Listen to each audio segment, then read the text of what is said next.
We acknowledge that we are on the lands of Anishinaabe Nation. This spot where we gather is the traditional lands of the Three Fires Confederacy, the Ottawa, Potawatomi, and Ojibwe. We also recognize that this land is now home to the Delaware Nation. This land was settled through the McKee Purchase Treaty of 1790, and we as beneficiaries of the treaty must recognize our responsibilities, including our collective responsibilities to the land and water. I would also like to take this time to advise Council and the community that Justice Murray St. Clair passed away today. Justice Murray St. Clair led the Truth and Reconciliation Commission and is well known and respected for his work related to reconciliation. Mr. Mayor, we do not have a supplementary agenda this evening. Rules for the council chambers. The municipality of Chatham-Kent supports open meetings that welcome debate of public policy issues in an atmosphere of inclusiveness, integrity, civility, fairness, and respect for differing points of view. Anyone conducting themselves in a way that disturbs, disrupts, or impedes the orderly conduct of the meeting, interrupts or makes derogatory statements or hate speech, defamatory comments about councillors, staff, speakers, or fellow members of the public may result in removal from the premises. This also applies to deputations. We ask that you do not approach members of council if they are seated in their council seats. The public, unless invited, is not permitted to come in the gated horseshoe area. The use of posters, signage, and literature is also prohibited. Mr. Mayor, we have one disclosure of pecuniary interest this evening, and that is Councillor McGrail with regards to 17B, backyard chicken bylaw for the rural, residential, and village residential zones. Yeah, thank you. With that, we'll go to recognition, and I'll call on Kathy Hoffman to start. Thank you, Mr. Mayor. Thank you, Council. The municipality of Chatham-Kent belongs to an organization referred to as the Association of Municipal Clerks and Treasurers of Ontario, or AMCTO for short. AMCTO is committed to promoting and encouraging continuous improvement and the pursuit of excellence in the municipal profession. They recognize the achievements of members and other municipal professionals through their annual rewards program, where dedication, hard work, commitment to the municipal sector, continuous learning, and professional development are celebrated. The Zone Awards, much like the Chapter Awards, are presented annually at the AMCTO members groups and belonging to each one of the 9 zones who have been nominated by peers on their respective zone executive. These awards recognize an individual's commitment to the activities of their zone or to the advancement of the municipal profession within their local community. I am very pleased to share with you that our very own municipal clerk, Judy Smith, was nominated by her Zone 1 peers this year for this very prestigious award. I invite you to congratulate her along with me.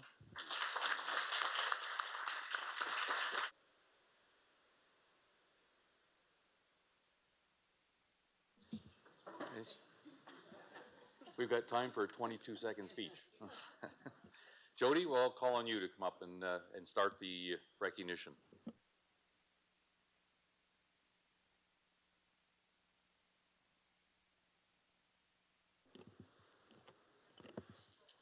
Thank you, Mr. Mayor.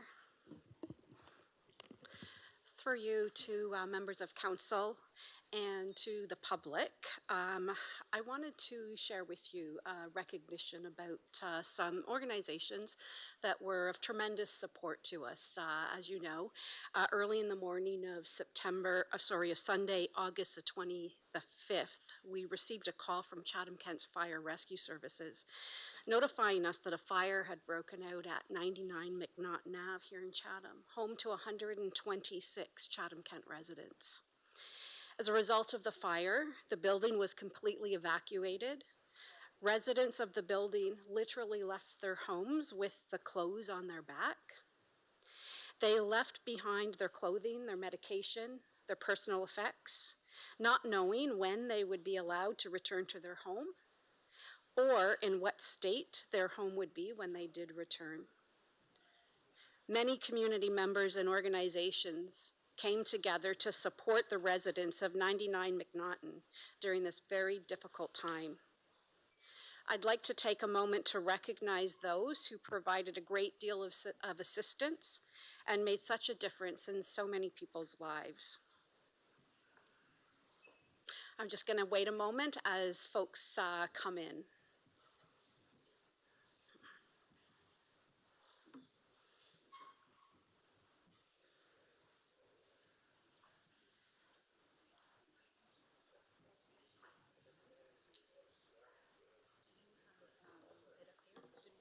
I should have, yep.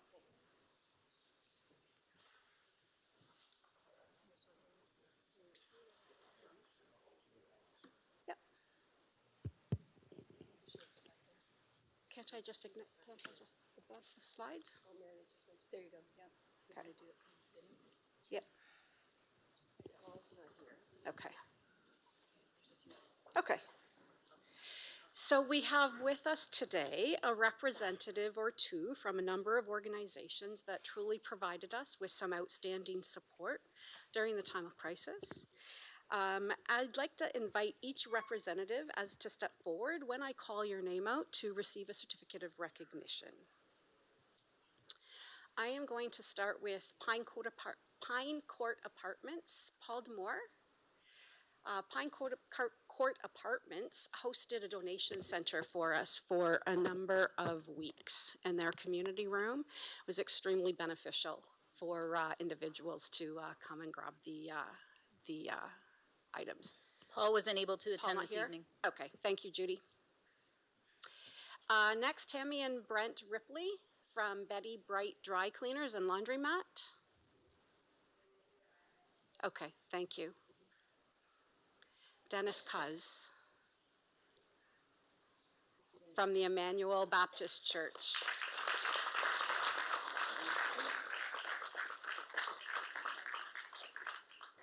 Very much appreciated the church opening the doors to residents the morning of the fire. They also graciously accepted donations on our behalf, and they also helped to set up the beds and the mini fridges at Park Street Place.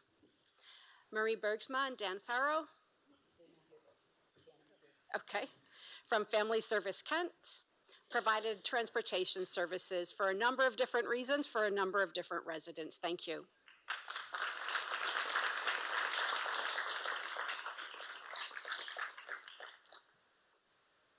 Oops, sorry. Jerry Ann Hewson from Free Help CK.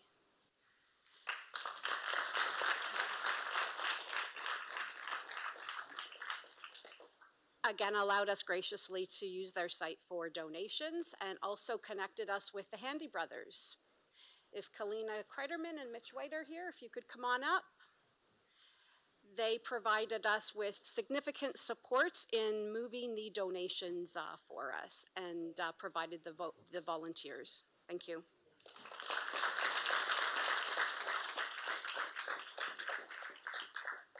Cynthia Hyatt and Elda Faubert from the Chatham's Lions Club provided volunteers to sort and organize all of the donations, and also provided meals and delivered those for us as well.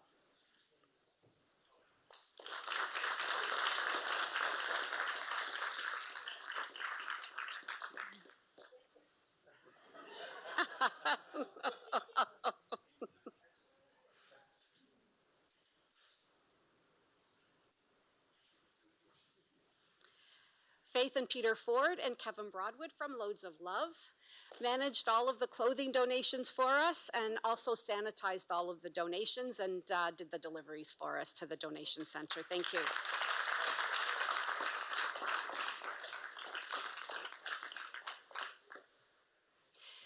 Paul McPhail and Harold Van End from Neighborhood Link assisted with picking up and dropping off all of the donations to Loads of Love. Thank you.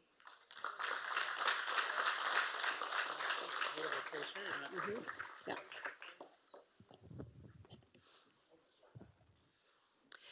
Carissa Gonzalez from Postma Heating and Cooling. Thank you. Mary McClellan from Skyline Living. Again, allowed us to drop off donations at their site.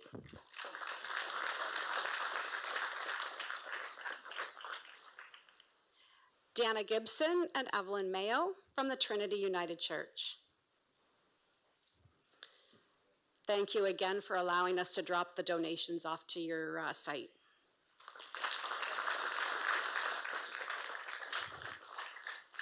Miriam Armstrong and Ben Van Eyck from the Pet and Wildlife Rescue. Many of our residents had furry loved ones that needed to be homed during the fire. Thank you for housing them for us.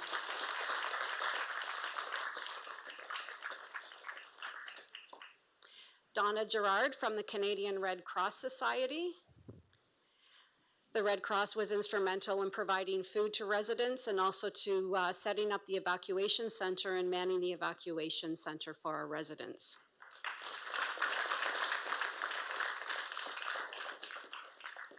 Greg Vovodin and Greg Betts from the Parthenon Lodge assisted a number of our clients with mobility devices. Thank you.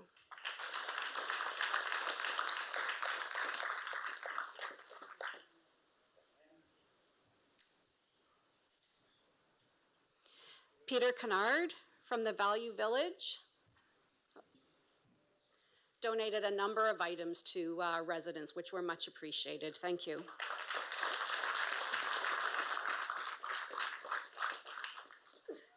Becca Duma from Nest Realty Incorporated helped support the Lions Club with delivering meals to a number of tenants. Thank you.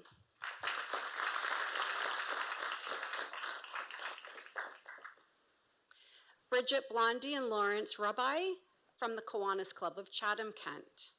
The Lions Club were instrumental in delivering meals along with some other organizations. Thank you.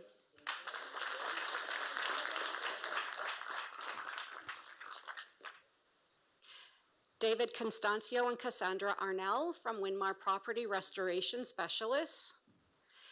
Winmar's been doing the restoration works for us at the building. They have gone above and beyond to complete the renovations as quickly as possible. Thank you.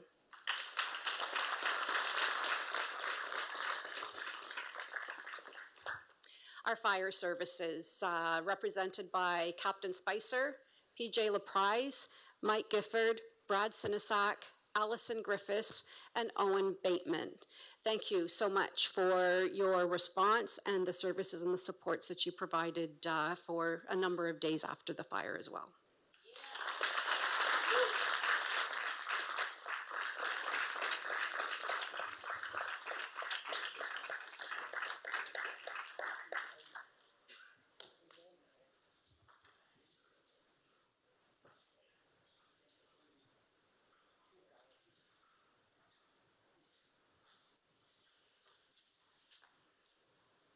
Rod Hetherington from EMS, Meta EMS.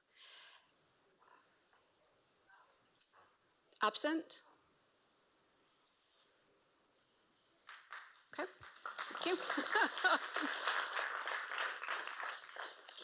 And last but not least, just a couple of additional mentions. There were some individuals who provided donations and came out and supported the efforts. Wanted to recognize those individuals as well. Too many to name, and I don't think we even know who all of the donors were.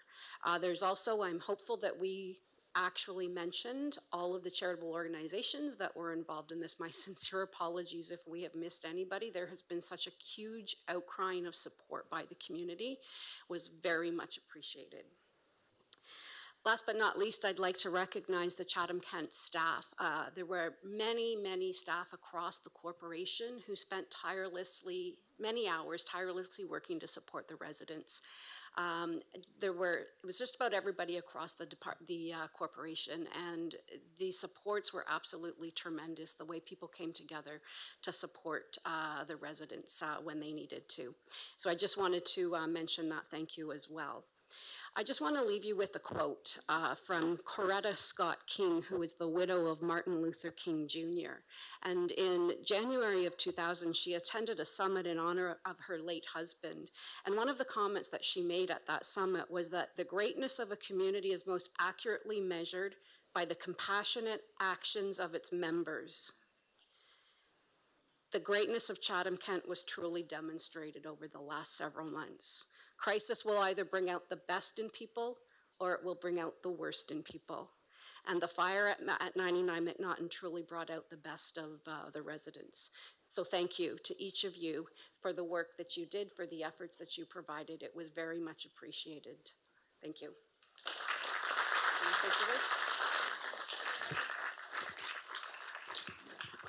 I just want to, I'm blown away that so many people stepped up. This right here, the people in this room, the people outside this room are what make Chatham-Kent so amazing, so great.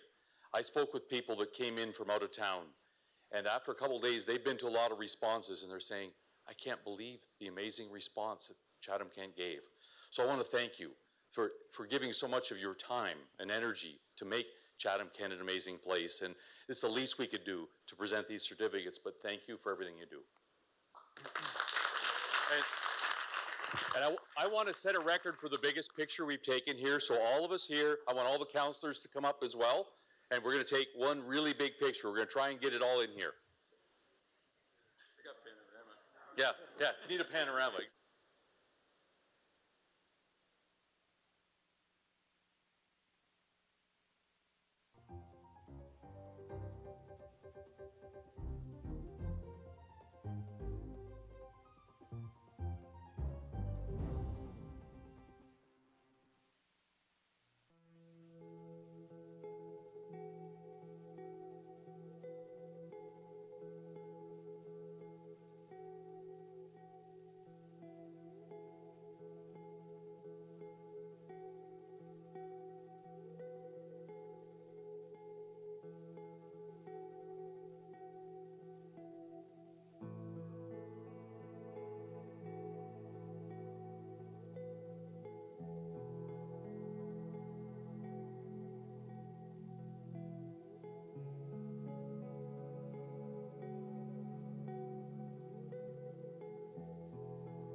Mr. Mayor, we'll now move on to presentations. We have a presentation from the Lower Thames Valley Conservation Authority by Valerie Towsley on the preliminary draft LTVCA watershed-based resource management strategy.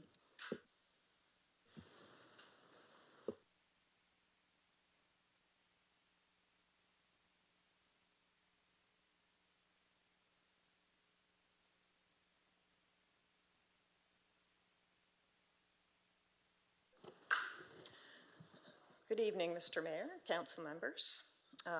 Mark Peacock, my CAO for Lower Thames, sends his regrets for not being able to make it to tonight's meeting.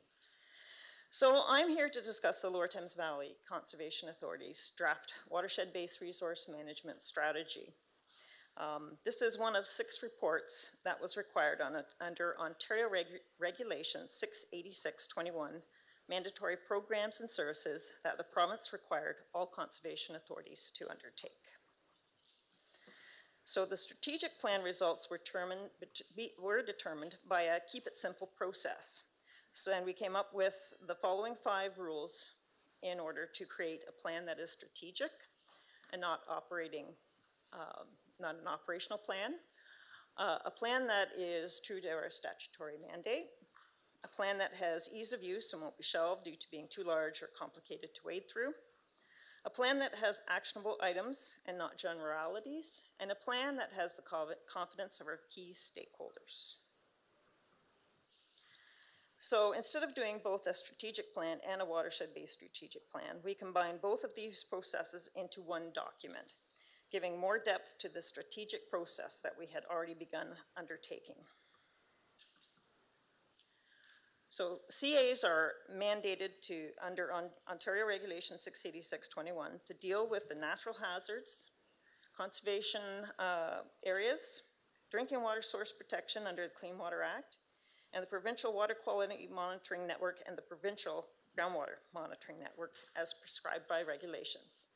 This may also include other agreements through MOUs with our member municipalities upon their request.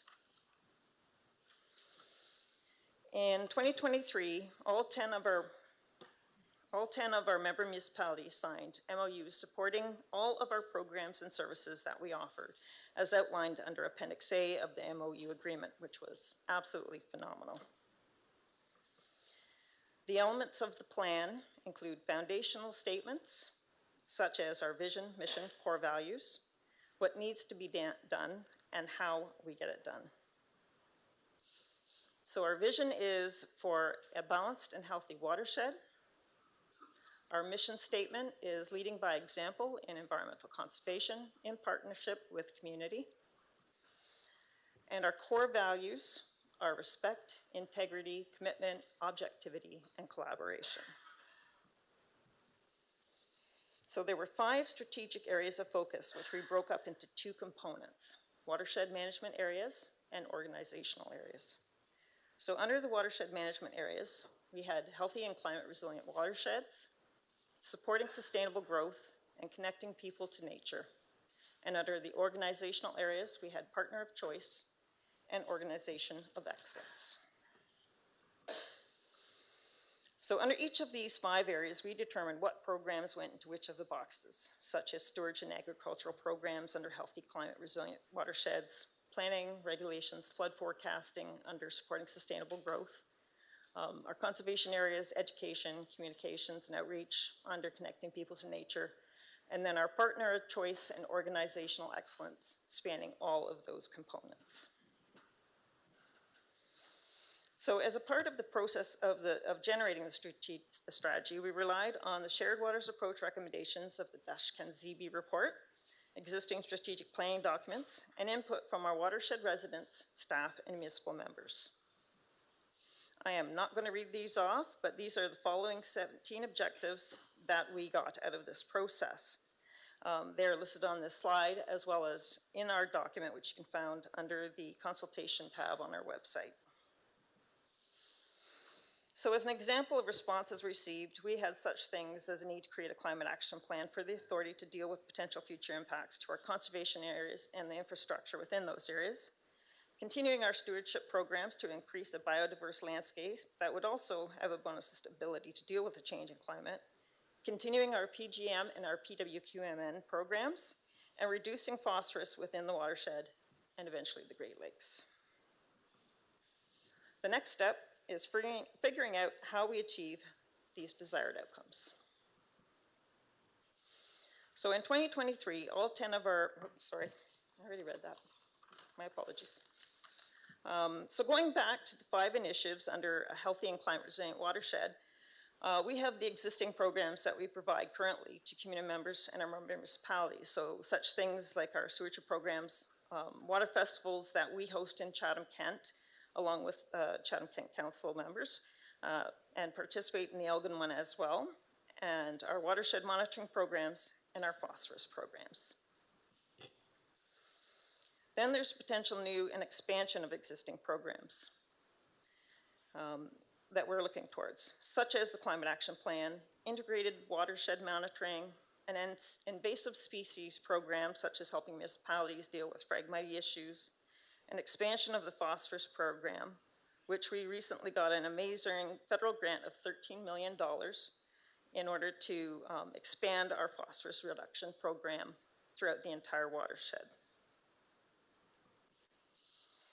So under Focus Area 2, supporting sustainable growth, we have existing programs such as our flood forecasting, low water response, our planning and regulations program.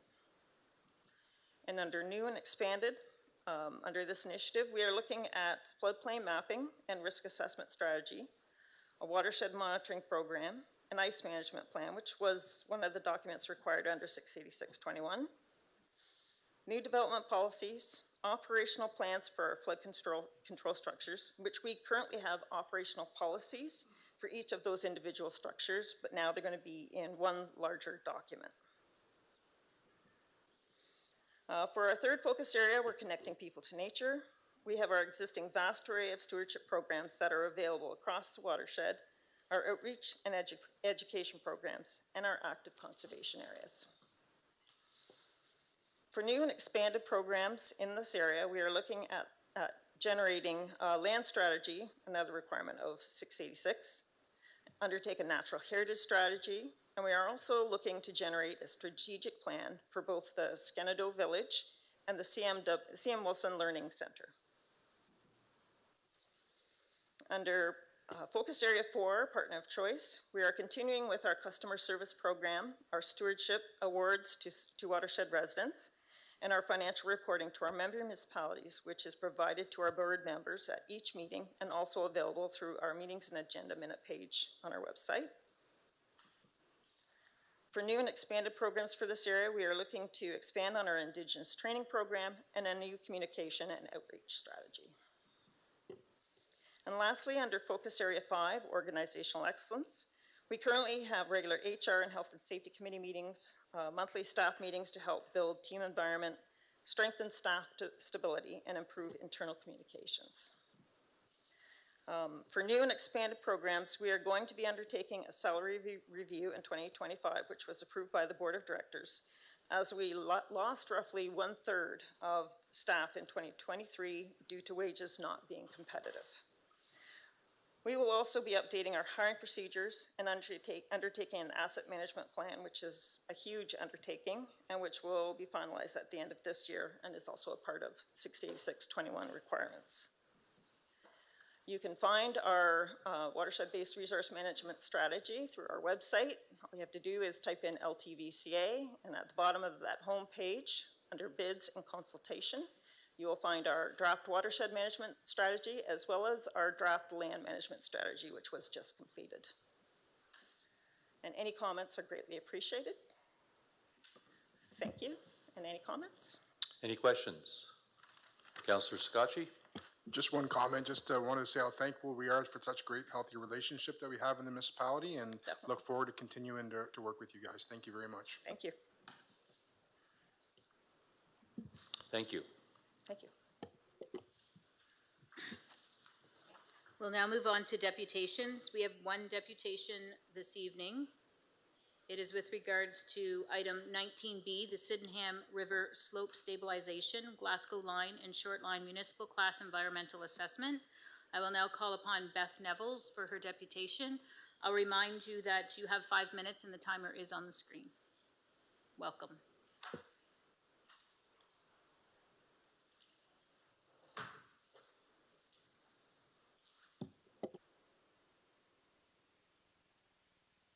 Oh, sorry, can you just push right in front of the microphone? Right there, perfect.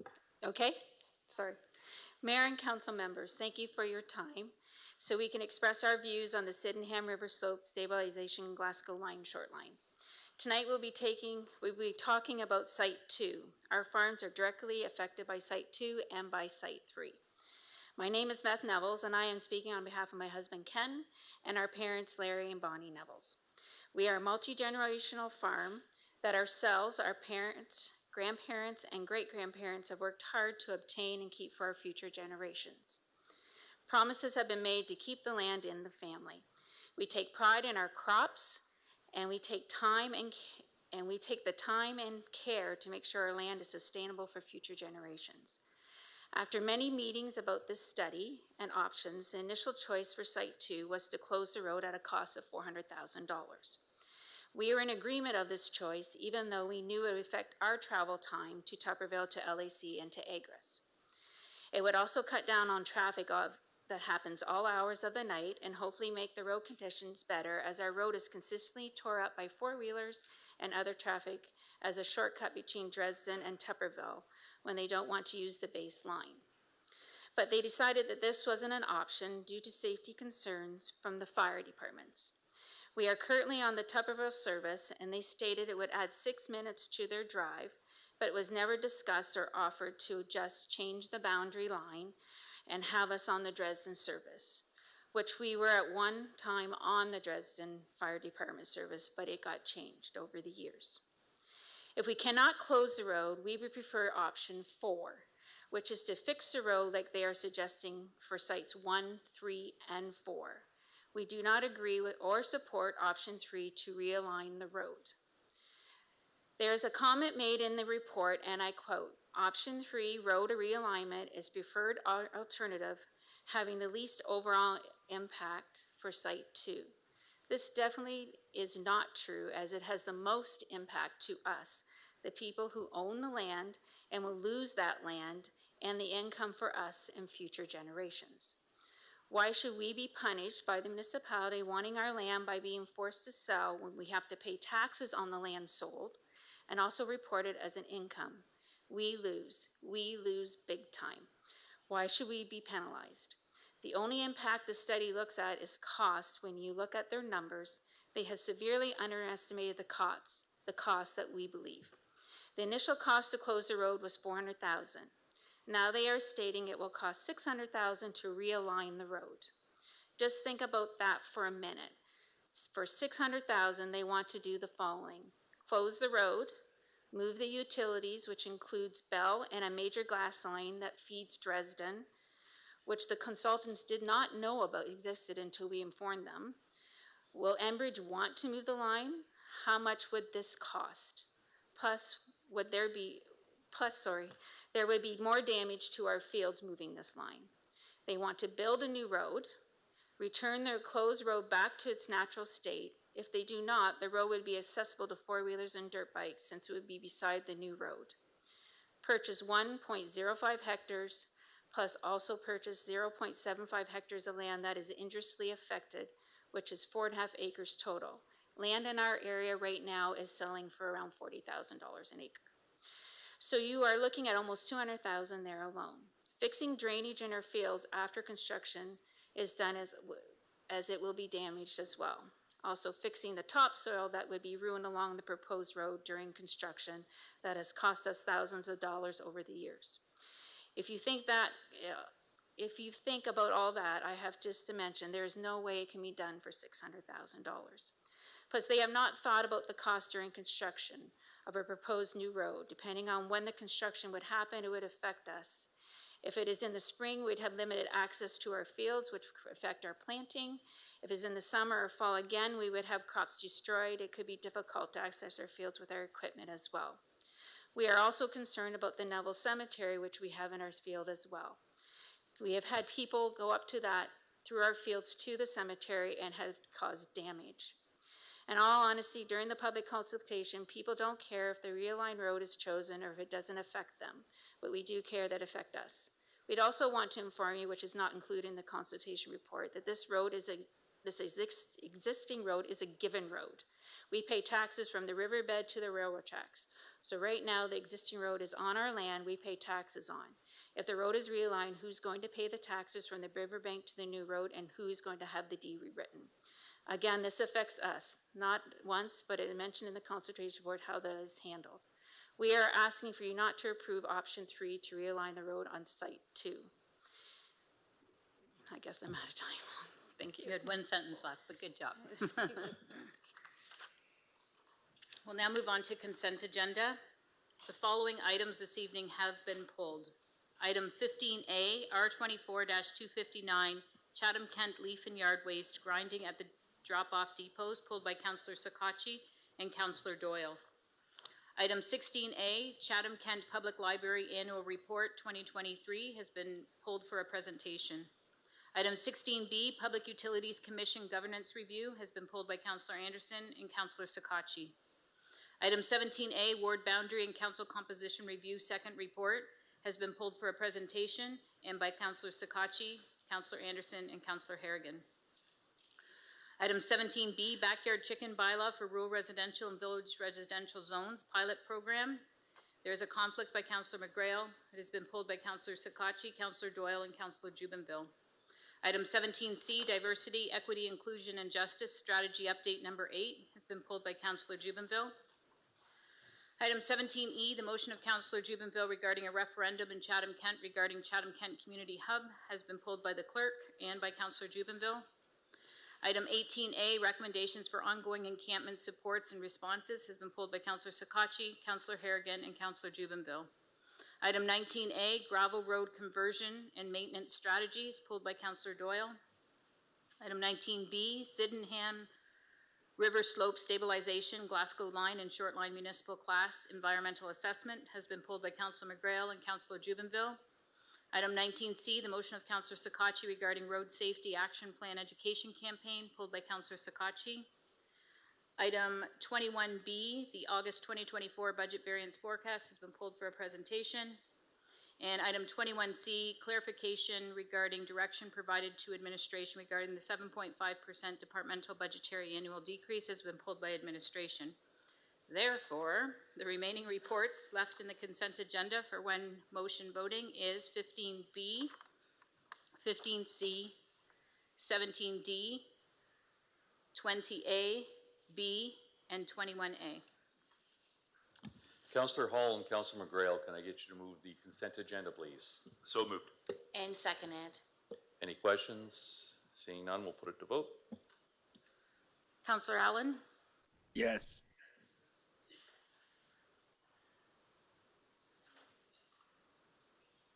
All votes are in. Motion passes 15-0.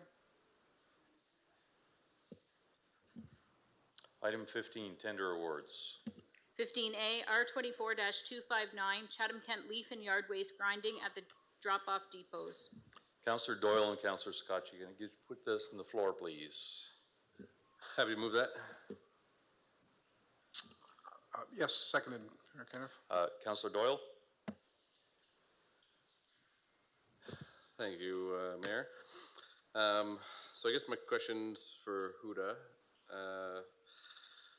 So the current way we're doing this, we just basically wait till it gets to a certain point and then we call, and then somebody comes takes care of it, correct? Good evening. Sorry, Mr. Councillor, can you repeat the question? Sorry about that. Thanks, Huda. So for the current way we do this, we basically have, once we get, the pile gets high enough, we call and have somebody come and take care of it, essentially. Thank you, Mr. Chair. That is correct. We are just on demand basis. Right, okay. So we'd be increasing our service levels to have somebody come, have a company come on a normal basis in order to do this, is what we would be going to. Thank you, Mr. Chair. The point of the RFP was to actually follow our purchasing bylaw to make sure that we actually have a procurement process for us to get the service. However, as a result, the current contract being recommended for award does have increased levels of service. Okay. And I guess, so the increased levels of service is going to cost about $93,000 extra a year based on. Thank you, Mr. Chair. Yes, that's correct. Okay. Just with the conversation that I had with, I believe, Brian Brown and yourself, where you said sometimes the piles get high and then when you call, the company's a little bit behind, so it takes them longer to get to it. I guess I would just say if we call the company a little bit sooner when we know the pile is starting to get high, then we don't have to go into an ongoing contract with this and potentially cost an extra $93,000 a year. So I would like to make a motion to keep with the status quo as opposed to the increased service levels. Mr. Chair, if I can just weigh in, Mr. Mayor. Yes. Right now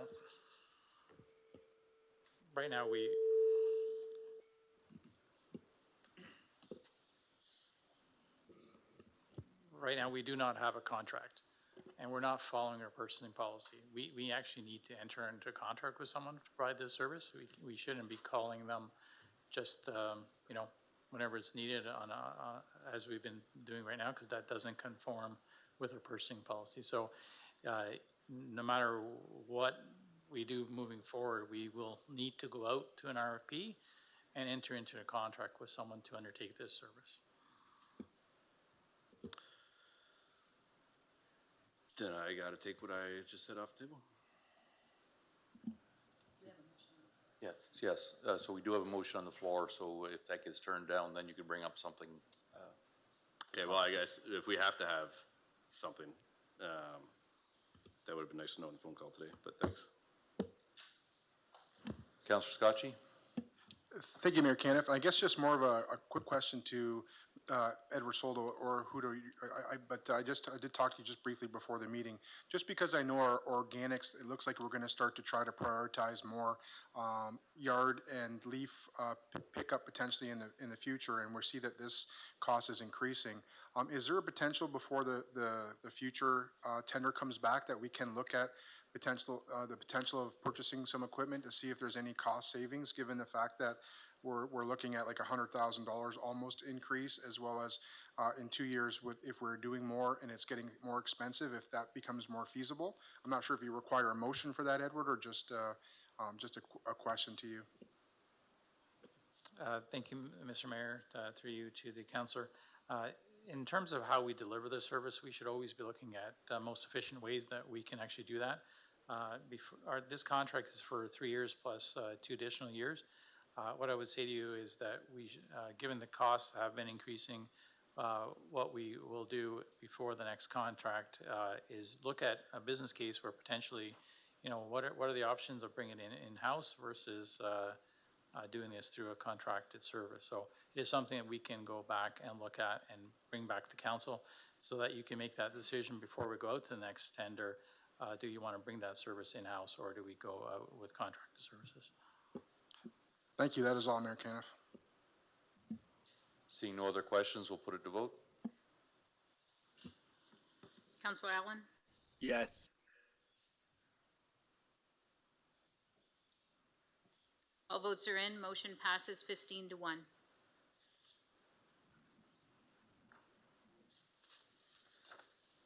Item 16, Chief Administrative Office. 16A, Chatham-Kent Public Library Annual Report 2023. We have a presentation by Sarah Hart, the Manager of Marketing, Outreach, and Programs.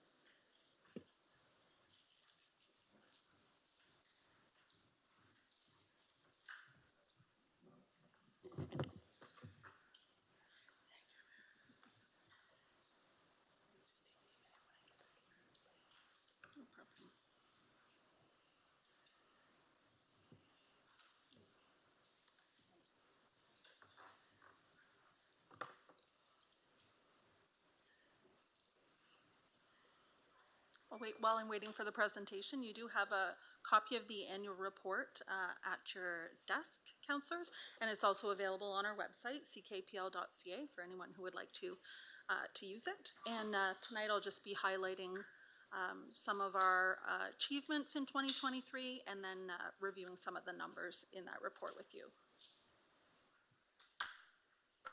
With Meredith's help.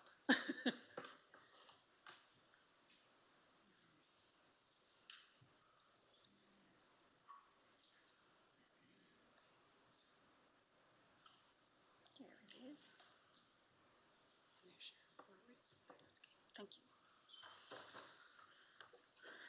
you. Okay, 2023 marked a return to normal for CKPL.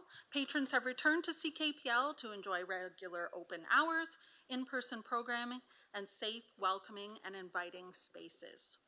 2023 marked the milestone of 25 years of service to the community by Chatham-Kent Public Library. CKPL achieved a successful accreditation audit for all 11 branches in 2023 through the Ontario Public Library Guidelines Monitoring and Accreditation Council. So accreditation ensures library services in each branch meet the highest standards, including offering accessible and inclusive spaces that allow everyone to feel welcome. And that's certainly something to celebrate. Some highlights for 2023 were the Connect CK initiative was expanded to offer the loaning of Wi-Fi enabled laptops and iPads. Connect CK is a partnership between the library, the Chatham-Kent Ontario Health Team, Chatham-Kent's Employment and Social Services Department, and this helps residents in CK bridge the digital divide. So residents who don't have access to internet or devices, or who are vulnerable in other ways, it allows them to access the internet by borrowing one of the devices from the library, booking a dedicated space in a quiet pod in our Chatham or Wallaceburg branches, or receiving a free refurbished laptop through Employment and Social Services.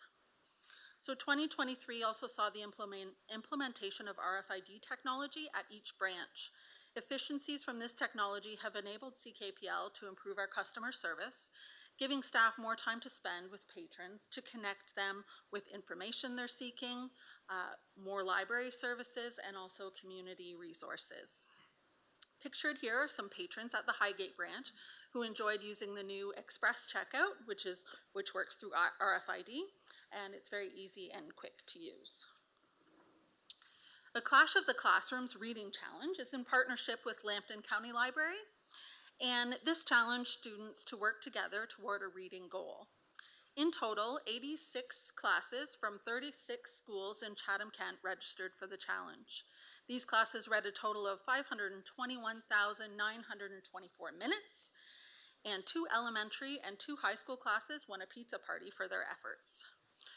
Through Rotary Club of Chatham's sponsorship of this program, the winning class, some of whom are pictured here at Blenheim District High School, also won a cash prize.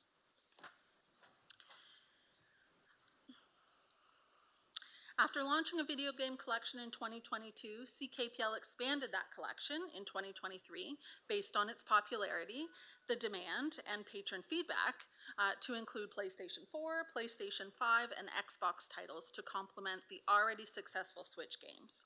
So in 2023, residents borrowed video games 9,736 times. CKPL offers seed libraries in the spring and fall at each of our 11 branches. Since its inception, this has been a very popular program. Seed Library provides free seeds for residents to borrow, so they can grow healthy food, have access to affordable flowers, and create beautiful spaces in their own backyards and neighborhoods. In 2023, 8,637 seed packages were borrowed. Another non-traditional program offered from CKPL is the Spice Club. In 2023, 620 Spice Club kits were distributed across CK. The kits include information about the featured spice, 2 recipe cards featuring the spice, and a sample of that spice. Members can then join the monthly discussion on Zoom to share tips and tricks and how their recipes were received at home. So I think in November the spice is Caraway, if you're interested. Another highlight from 2023 was the Wallaceburg branch renovation. So we invested in the library space in Wallaceburg, and the revitalization of this space included fresh paint and lower shelving that allows better access to our collections for our patrons. The library space is much brighter, more open, and welcoming now. Photos don't really do it justice.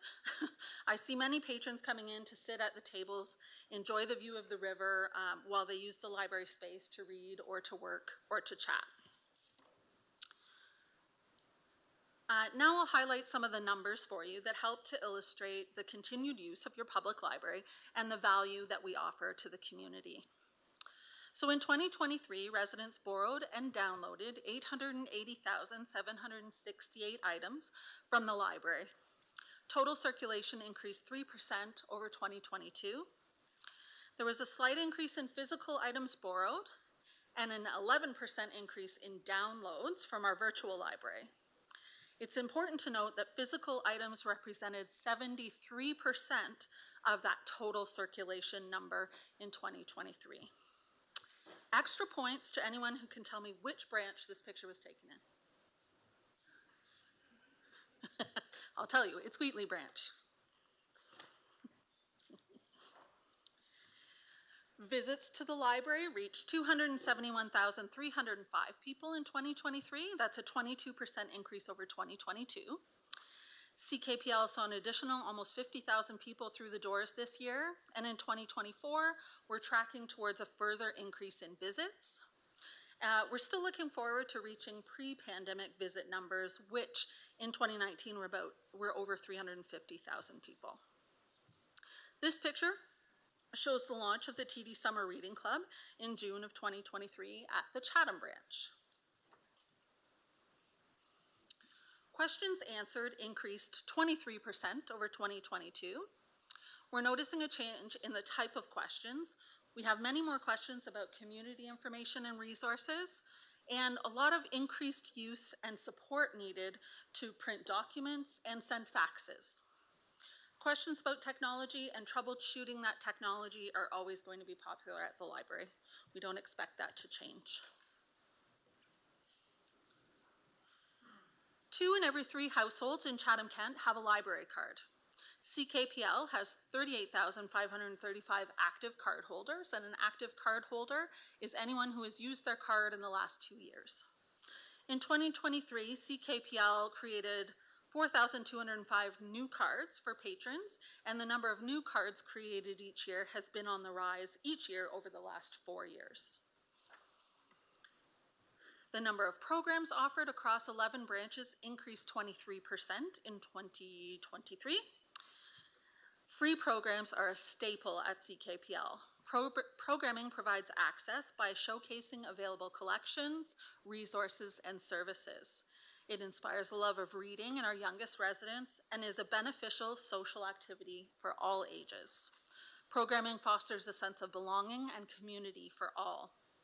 Pictured above, oh, I didn't change the slide, sorry. Pictured above is Susan at the Ridgetown branch, and Ridgetown hosted a stuffy sleepover where she had lots of helpers and she had to try and keep them all in line. Teddy is answering the phone, as you can see, and Susan is listening in to make sure he's providing the correct information to a patron. Attendance at programs reached 53,508 people in 2023. The library proactively provides programming that informs, inspires, and enriches the lives of CK residents. The number of outreach opportunities the library attended increased significantly in 2023. During the pandemic, library staff creatively reached out to the community, and those connections that were made continue today and have driven the growth that we see here in outreach. So pictured here is a coding activity that library staff take into classrooms for STEM learning. This promotes resources that the library offers. We have a lot of resources that offer STEM learning, and it makes a curriculum a connection for students and teachers as well. During outreach events, CKPL connected with over 20,000 community members across CK to promote library services. Pictured here is Jen Wallace. She works at the Dresden-Thamesville Hub. And she is leading Skate and Story, or Story and Skate, at the Ken Houston Memorial Agricultural Center. You can see the first page of the story there she's pointing to, and the story's posted around the rink so kids can read and skate and enjoy 2 things at once. Every year, CKPL has the generous support of service groups, businesses, and patrons. CKPL couldn't do the work that we do in the CK community without that support. An easy way for anyone to support their public library is to have and to use their library card. If you enjoy the benefits of this free community resource, CKPL invites you to share what you've gained through the public library with others. Thank you. If you have any questions, I'd be happy to attempt to answer them. Any questions? Well, thank you for that very extensive report. It's amazing how much the library touches all of Chatham-Kent and how many interactions you have, and it's increasing. So it's a very important resource for us right across the community. So thank you. 16B, Public Utilities Commission Governance Review.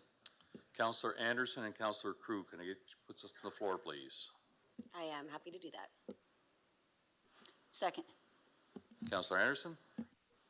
Thank you, Mr. Mayor, and through you. I just wanted to make a comment of my appreciation to you for bringing this motion forward. I think it's really, really important that we support this and we find a solution to moving forward of how we're going to manage the $1 billion in need that we have for our capital and growth costs with only 37 million in our reserve. So I think that this is a smart way to go about it, to look to somebody that can give us some guidance that has a bit more expertise than the current ones of us sitting there on the commission can possibly provide. So thank you very much.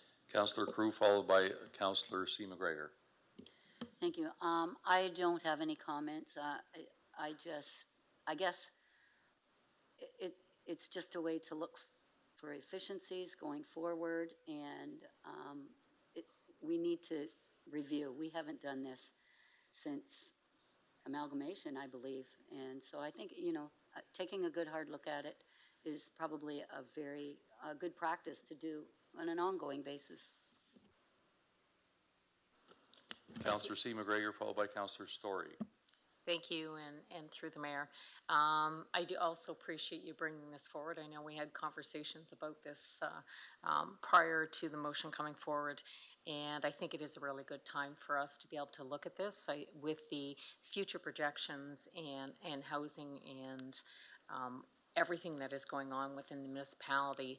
I think it would be good to review the governance and decide what kind of structure and what kind of board needs to be there. I know council will always be involved, and council inevitably will still have final decisions because it still comes back here. But I think that it would be a good opportunity to look at what type of board. There's been many boards changed over probably the last 10 years, and the structures of board, and whether it become, a board of council, or whether it become a mixture of council and professionals. I think we're at a time within our municipality and the direction that we're taking forward with the increasing need for housing and structures within the municipality, that this is a good time for us to be able to look at it, to be able to support our PUC and support our the work under our CAO at the PUC, Darren Gelbreth, and all the initiatives that EMT and the direction of engineering and the mayor's direction, everything that needs to take place. So I really appreciate you bringing this forward, and I look forward to if this passes, this coming back and seeing what it brings back to us. Thank you. Councillor Story. In person. I wanted to know, I appreciate the concern around what we're facing with the PUC. Certainly those numbers are quite substantial. The concern I have with the recommendation right now is that there's no cost that we're looking at. I think I personally would feel a little more comfortable if we had what we're actually paying the consultant before I would be more comfortable approving it. Do we have a number that we know of yet for that? Thank you. I can answer that. Through you, Your Worship. We don't have any cost at this point in time because we haven't put out an RFP.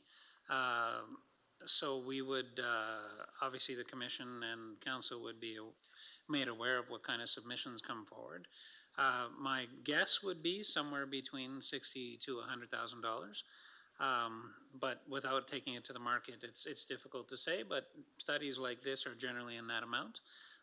So I think that's likely what you'd be looking at, but I can't give an exact number until we go through the purchasing process. Okay, thank you, Michael. I appreciate that. I think I would feel more comfortable knowing those costs before moving forward, but if I'm understanding correctly, this would come back to us. The next step would be coming back to us with the recommendations, or just with the RFP results, and then we decide what the next step is. Just want to make sure I understand the process properly. Thank you.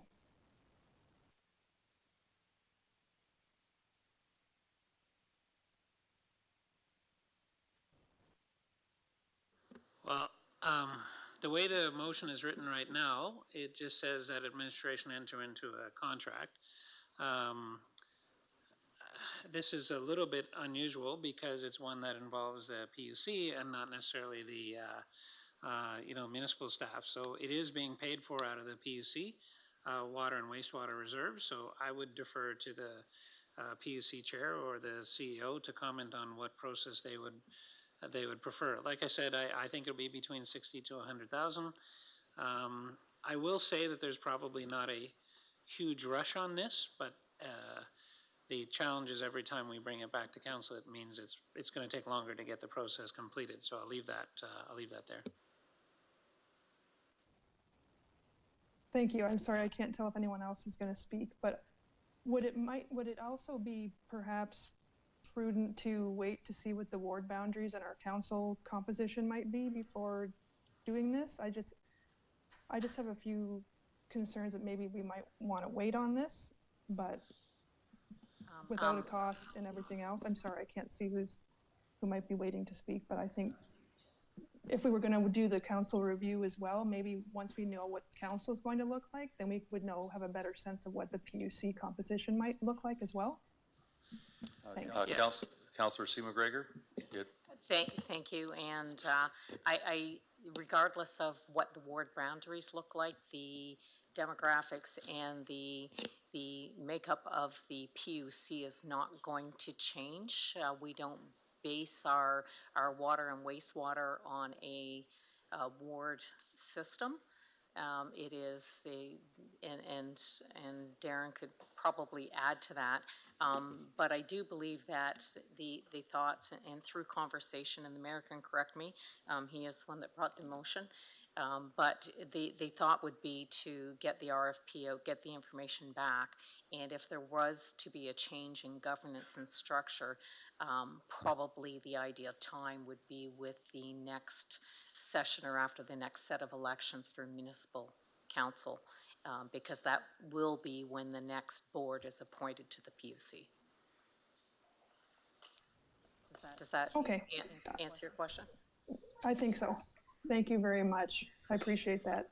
Thanks. Okay, and maybe I can add to that. I don't anticipate that a consultant that does a review here would identify what ward councillors would come from. They would simply say that, this board should either have councillors, which would be council's decision through an appointment process. I agree with Councillor McGregor's comment. It would probably be at the next election, or they would look at the potential of having a mix between councillors and subject matter experts. So whether we have 14, 15, 18 councillors, I don't think it'll impact the recommendations coming from the consultant.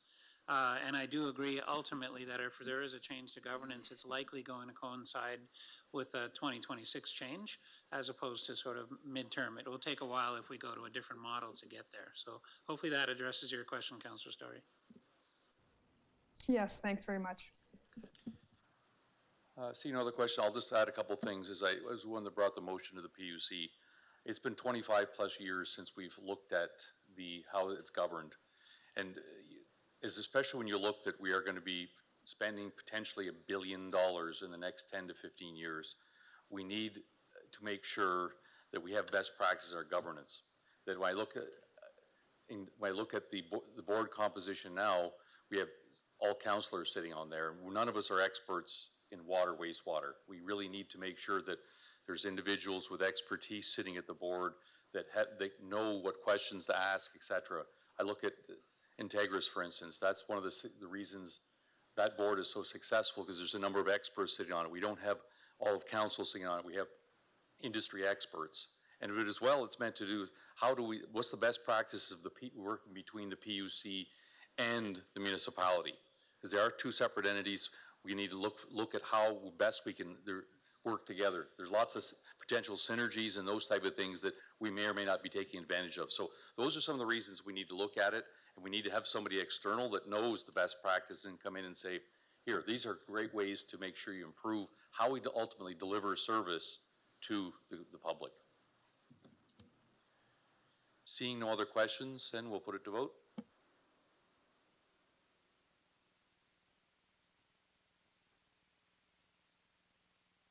Counselor Story? Yes. And Counselor Allen? Yes.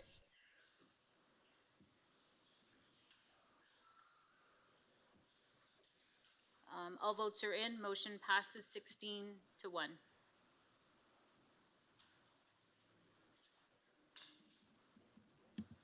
Item 17, corporate services.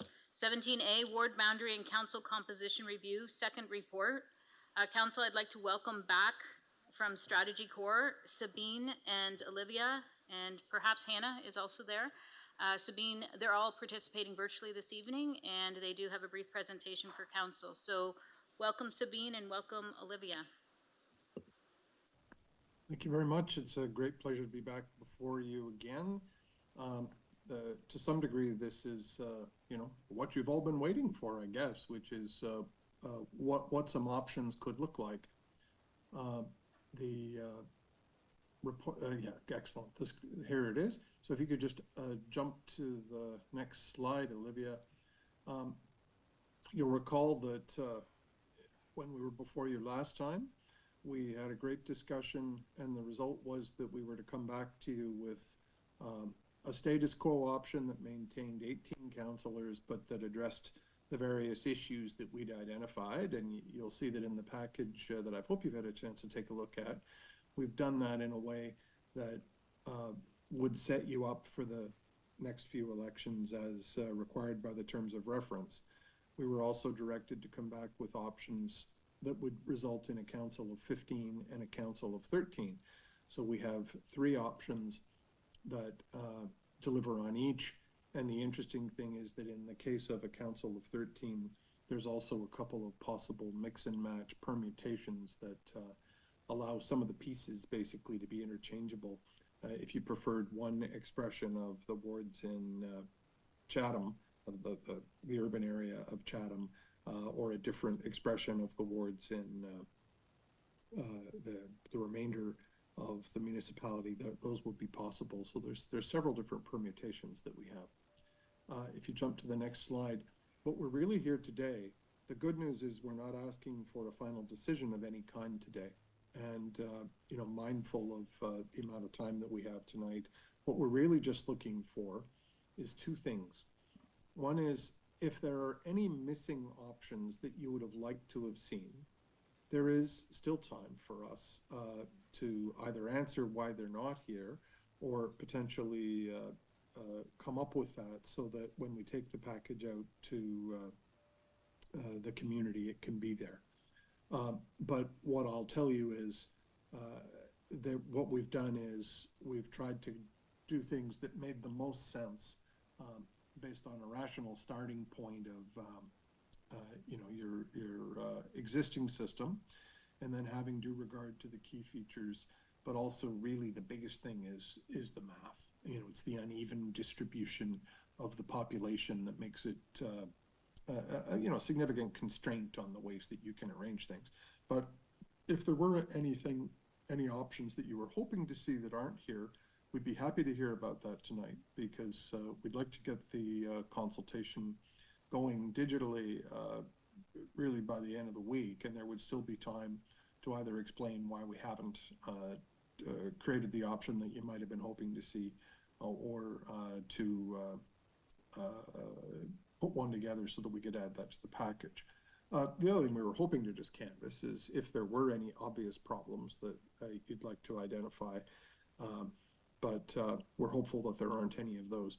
What you'll see in that for each option we present, you'll see that there's a map showing the new ward structure. There's a close-up on Chatham to allow you to see some of the finer grade options.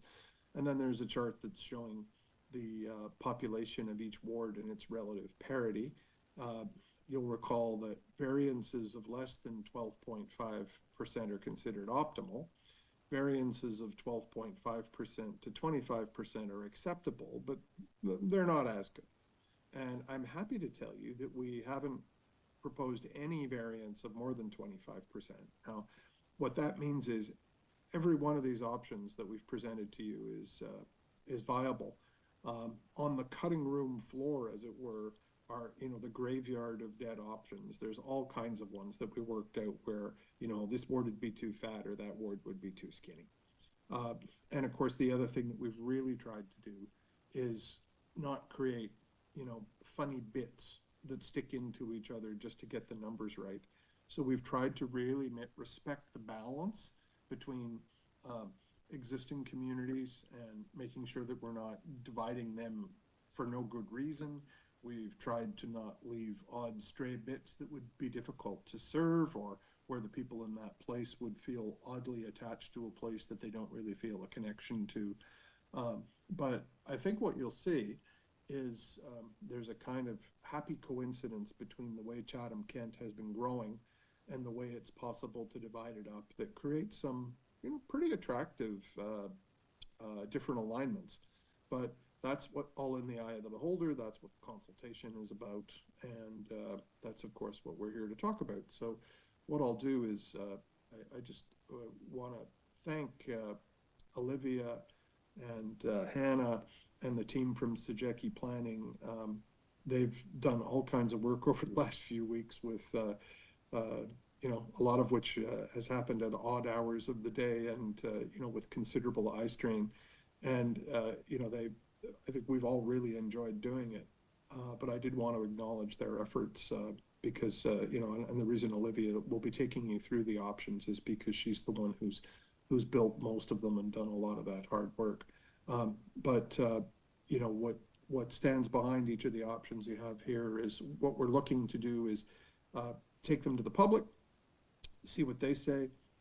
If there are whether major tweaks or small tweaks to be done, that's what we'd be reporting you about next time when we see you next. So the real purpose today, just to underscore, is to just get this initial read from you on what might be missing, any obvious problems that you can see, and that's kind of like the courtesy pre-brief, if you will, which will lead to the public consultation. And then when that's done, we'll be back with the full evaluation of each from the perspective of the public, not just from our own perspective. So Olivia, why don't you take away and we can just do a very quick tour of the various options. Thanks, Sabine. And to the rest of council through you, Mr. Mayor. So the first option you can see here, option 1, we've called 18A. So this was the quote unquote status quo option. Here we were trying to optimize Chatham-Kent's existing ward boundaries to the greatest extent possible using the existing council structure of 17 councillors, while looking to improve some of the areas of population disparity that we found, and to kind of better align some of those outlier neighborhoods and communities that we identified through our consultation, to have those grouped a bit better together and not be, stragglers outside of ward boundaries that they maybe felt a part of. So the key changes that I'll flag for this option 1 compared to your current ward boundary map. The first change is the expansion of the Ward 6 boundaries to include the greater Chatham area and include a number of those neighborhoods that we heard folks identify for us as being kind of like oddly not included. We really used boundaries, Pioneerly on the, to the north, the 401 to the south, that people kind of repeatedly pointed out to us as things that might make nice clear boundaries for folks when thinking about what that new Chatham boundary looks like. I'll note that this boundary is the one we've used, these greater Chatham boundary is the one we've used in all of the options that we'll present here tonight. So if there are adjustments we made there too, that's something to point out to us as well. The other expansion is in the Ward 5 boundary to better include some of the other existing Wallaceburg neighborhoods to a similar goal or outcome. The other large change has been to move one councillor from Ward 2 to Ward 6 to achieve better representation by population. We're looking at about 44% of the population being in these current Chatham boundaries, which kind of pretty much tells us exactly how many councillors need to be in that Chatham ward compared to the rest of Chatham-Kent in each size of council that we'll consider. So when we're talking about 17 councillors, that means seven in Chatham and 10 in the surrounding wards. And then lastly, to account for those various adjustments we made in moving around councillors, we've moved the boundary between wards 2 and 4 down to the 401, and Ward 3 has pulled a little bit out of Ward 2 as well, from the east. But we've tried to respect the kind of nature of each of the wards the best we can in this version. Option 2 is the first of the 15 council options. So this is a possible 14 ward map option where you have 8 wards in the county, 6 in Chatham, and each ward would have 1 councillor. Some of the key features here are that the wards are generally tried to be structured around existing communities. You'll see that Wallaceburg is an exception where we have had to split it in 2. This is because Wallaceburg has a population of 18,000. And when we're looking at a 1 councillor, 1 ward system here, the size of ward we're looking at is around just about 8,300. So it doesn't really work in that respect. So where we've had to split Wallaceburg, we've tried to use the river to make it nice and clear. And when we've had to divide Wallaceburg in all the options, you'll see we've used the river to try to keep it an even split and not dilute that representation too far. In Chatham, wards are primarily designed along the river as the chief boundary between, a north and a south Chatham. To the greatest extent possible, we've tried to use the river here. And this is because in Chatham in particular, you do have an even split with about 50% of the population of Chatham being north of the river and about 50% being south of the river. So when you have an even number of wards, you're able to do that relatively easily. The only thing that is worth noting in this version is that the southwestern boundary between wards 2 and 3, which you can see outlined in that circled, in that dashed line, will likely be further amended in the version that we take to the public to try to move that boundary a bit towards Erio to reduce the population variance from the quotient that you see there for wards 2 and 3. That should help balance those out nicely and make those numbers fall a bit more towards favorability. Next, we have our second 15 council option. So this is a 10 ward map with 4 wards in the county and 4 wards in the county that have 2 councillors each, and 6 wards in Chatham that have 1 councillor each.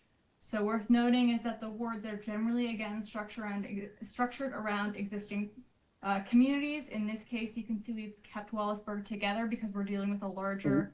Olivia, the slide didn't advance. I don't know if that's... Thank you very much. In this version, you can see we've managed to keep Wallaceburg together. That's because we're dealing with a larger ward size, so we are able to include all of Wallaceburg into a single ward. So to repeat it again while it's up there, this is a 10 ward map option with 4 wards in the county having 2 councillors each and 6 wards in Chatham having 1 councillor each.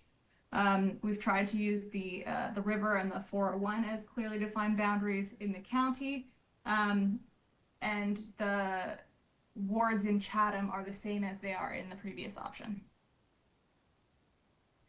And then finally, option 15C, this is a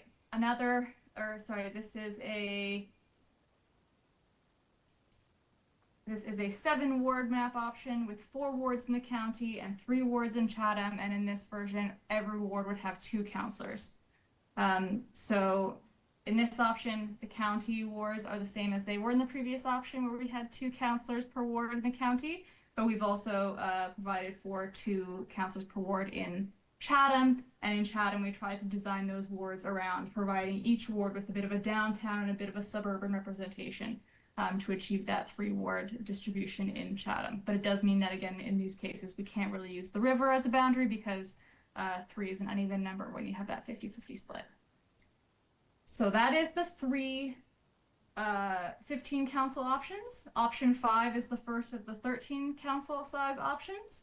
So option 5 here on the screen illustrates a possible 12 ward map option with 7 wards in the county and 5 wards in Chatham, where each ward would have 1 councillor.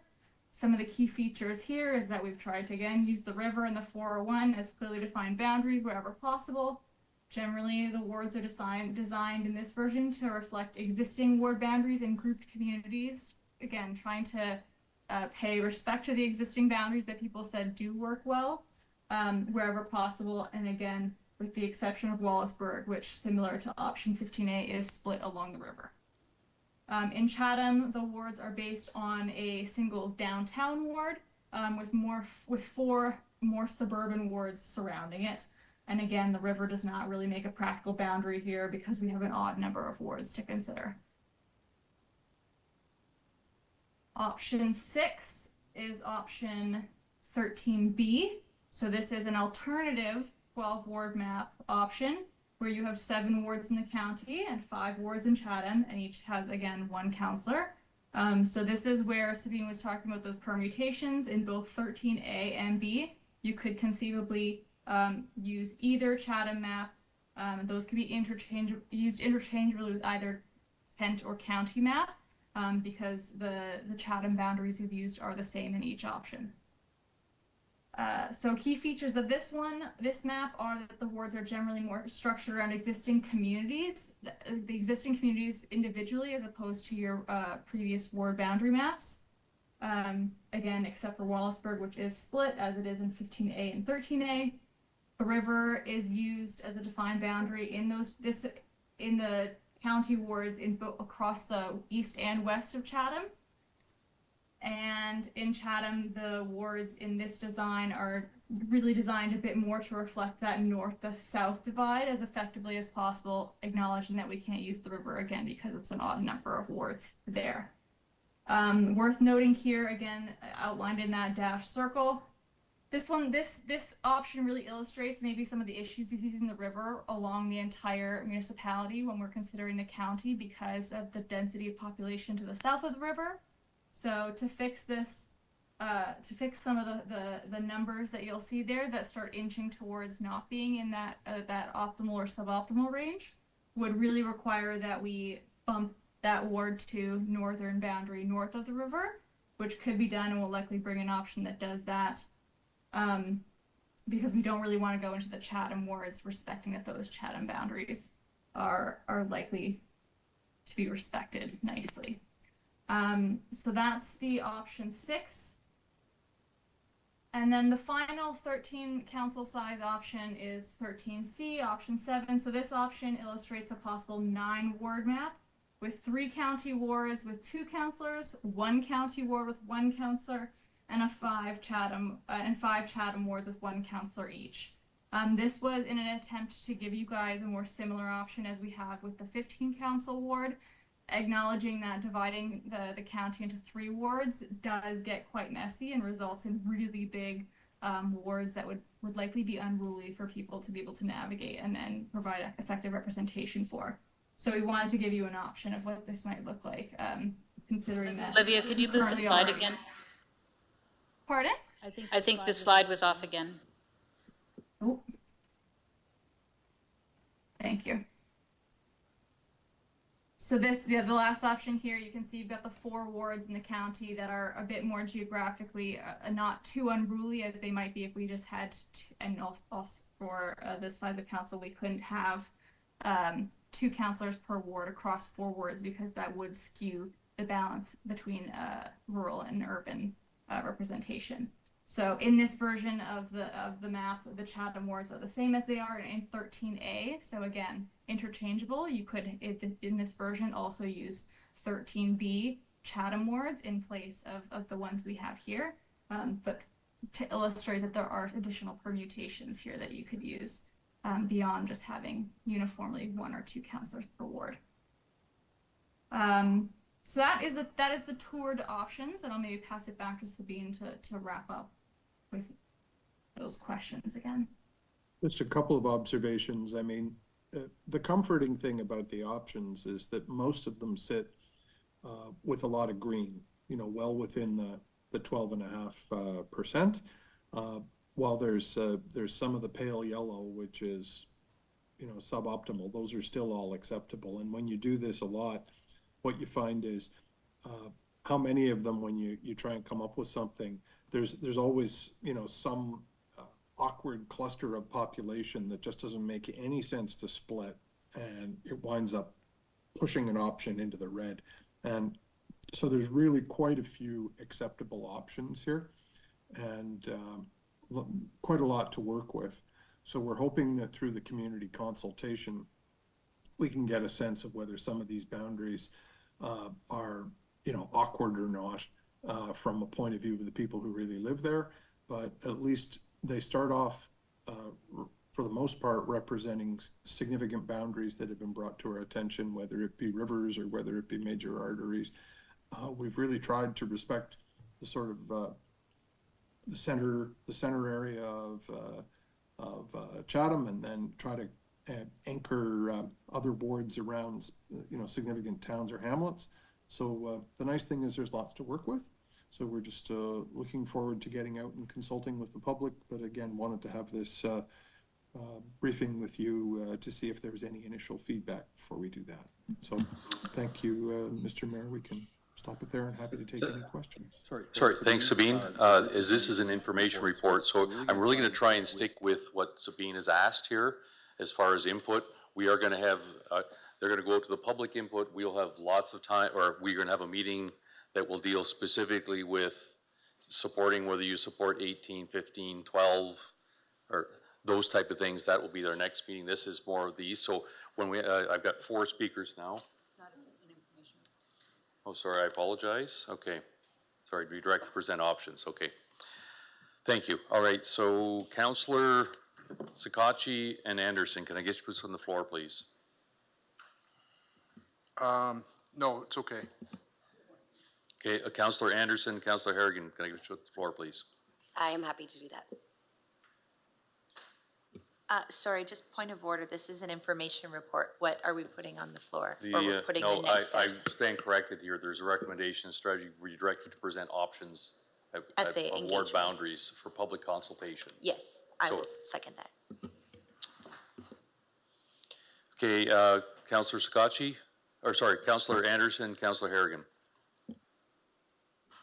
Thank you, Mr. Mayor, and through you. I just pulled this to be able to give my thanks to Sabine and his team and for all of the work that they did. I was definitely pretty skeptical going into this and did not initially support even doing this practice. But seeing all of the options there, I really encourage the community to get involved and have a look at it and participate and see what they would like to see. Councillor Harrigan, followed by Councillor Bondi. Great, thank you, Mayor Caniff. I'm just going to turn to some of the questions for council to consider or potentially pieces of feedback. Echoing Councillor Anderson's comments, really appreciate it. It's fun to think about your community chopped up into different shapes of wards, right? And maybe even a bit challenging to imagine what the future could be. I will say that, and maybe other ward councillors might comment on this, but where Wallaceburg is divided by the river, my first thought was, oh, that's a tough community to split. So perhaps are there ways that we can accommodate keeping the community of Wallaceburg together? The second, and I think this only showed up in option 513A, where what I would call like the Dover extension into East Kent, which is currently kind of it's cut up in a different ways, but in what would be Ward 7, it stretches down what is currently into West Kent and south of the river, and I would say culturally and from a community standpoint, north of the river Dover, and then south of the river kind of Tilbury area are very different communities. I also know that those councillors likely pull in a lot of mileage already, and it's because of that east to west stretch, and this actually exacerbates that east to west stretch for council representation. The only question that I had, and maybe this was considered and maybe it wasn't, I'm not as familiar with the BIAs that are in East Kent, but was there an overlay done as to BIA groups? Because I was thinking that in some of the areas where there might be just one councillor, overlapping responsibilities with multiple BIAs in that area, that could present a potential challenge. I think Councillor Anderson and I had talked about how option 13B was appropriate because it kind of split the 2 BIA areas into 2 different wards to make for an appropriate kind of downtown representation. So I was curious if that was done across other areas. So those are just my comments because council gets first kick at comments. Take them or leave them, and I'm really looking forward to what's coming in the community engagement.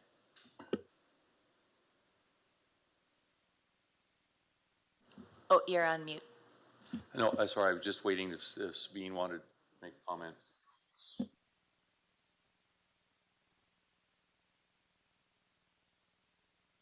She looked at the BIA thing. I'm not sure that we did in the, No, I don't think so at this stage, but it will certainly something that we include in the evaluation of all these things as we go forward. yeah. Thank you. Councillor Bondi, followed by Councillor Thompson. Thank you, Mayor Caniff. My only concern is with the city of Chatham, which Sabine, I'm a councillor in the city of Chatham, and I find it would be difficult to have a one ward, one councillor situation here in the city of Chatham. You know, it's very unlike Toronto. Like in Toronto, you know, you've got Cabbagetown, the Danforth, blah, blah, blah, like, which are sort of communities of interest, even like Spadina, St. Paul's. But here, I find Chatham would be difficult to put into a, like, what, a 3 or 5 ward system in the city of Chatham. It's just not big enough. You know, I've lived on several sides of the city, I guess. I would have no idea where I would want to run. And I've lived here for the better part of my 55 years, but I understand that it would create a block, but I can assure you we don't all get along all that often, so. Oh, I love Brock, though. Yeah, I know Marjorie, yeah, okay. But, sorry, all joking aside, I just would like to see an option where, and the number of, let's say, 4 councillors from Chatham, sure, or 5 or 3, whatever, you know, but an option where Chatham's not divided, in that, like, my kids would go to school in a different ward than I would go to work, than that I would live in. I just don't find the city of Chatham's big enough to divide, in that I don't think Wallaceburg could be divided in half either. You know, my neighbor Carmen here, what side of Wallaceburg do you run on? It's not like, you know, if you're from South Spadina, like Chinatown in Toronto, well, you're certainly not going to run in Forest Hill. You're just not, right? But here, we wouldn't, like, we have an attachment to the entire city rather than a section. I don't feel any more obligated to represent one piece of Chatham than I do the other. It's just not that big of a place. So that would be my suggestion, if there could be an option where the city of Chatham is not divided into wards, and that we have enough to fight about anyway, but, you know, like, when it comes to, oh, well, this side of the city's getting this, and so if that could just be taken into consideration, I would appreciate it. Thank you for your presentation. It's a lot of fun for us.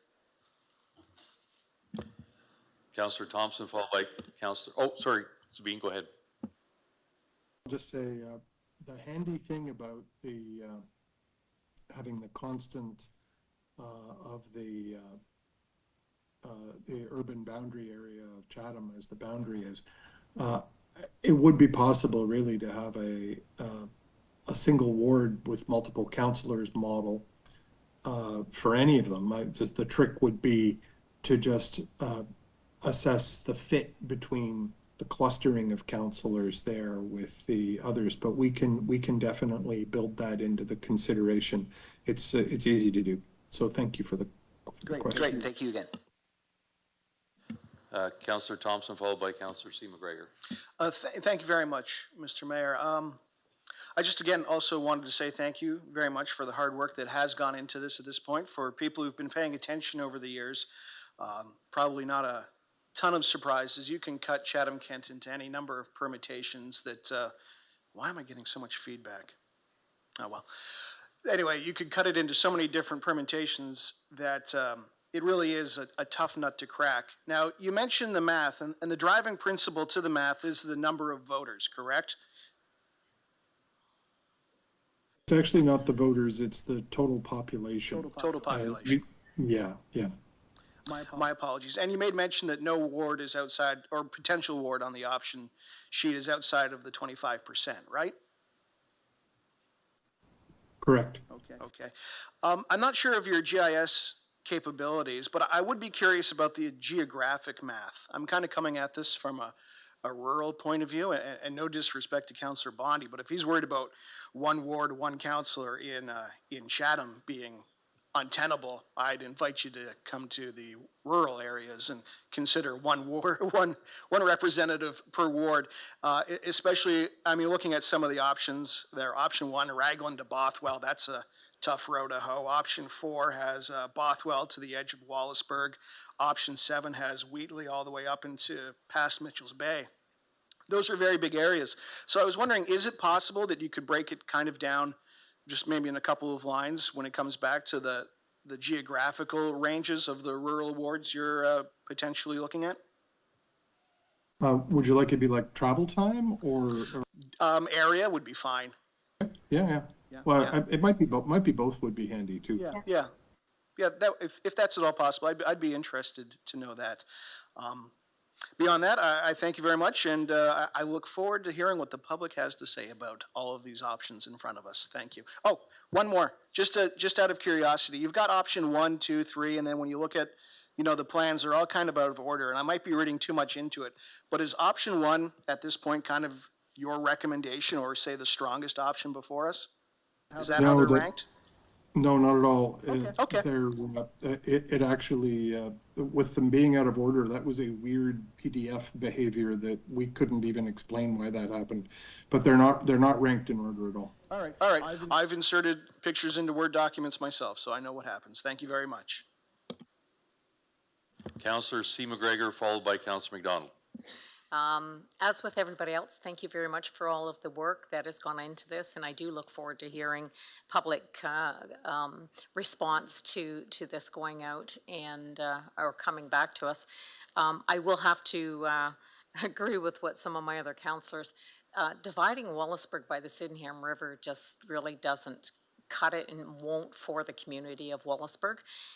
Everything we do within our community, all of our festivals, our community events that take place, a lot of it borders around the basin and the Sydenham River, and even our BIA, I know has looked at our future plans for the south side of Wallaceburg and where that leads the BIA, possibly on both sides of the river and such. But the basin where the river divides in 3 ways is very much the focal point of our community and all of our community activities. So, to put the south side of Wallaceburg stretching up to Jeanette's Creek, it's like putting Wallaceburg with Wheatley.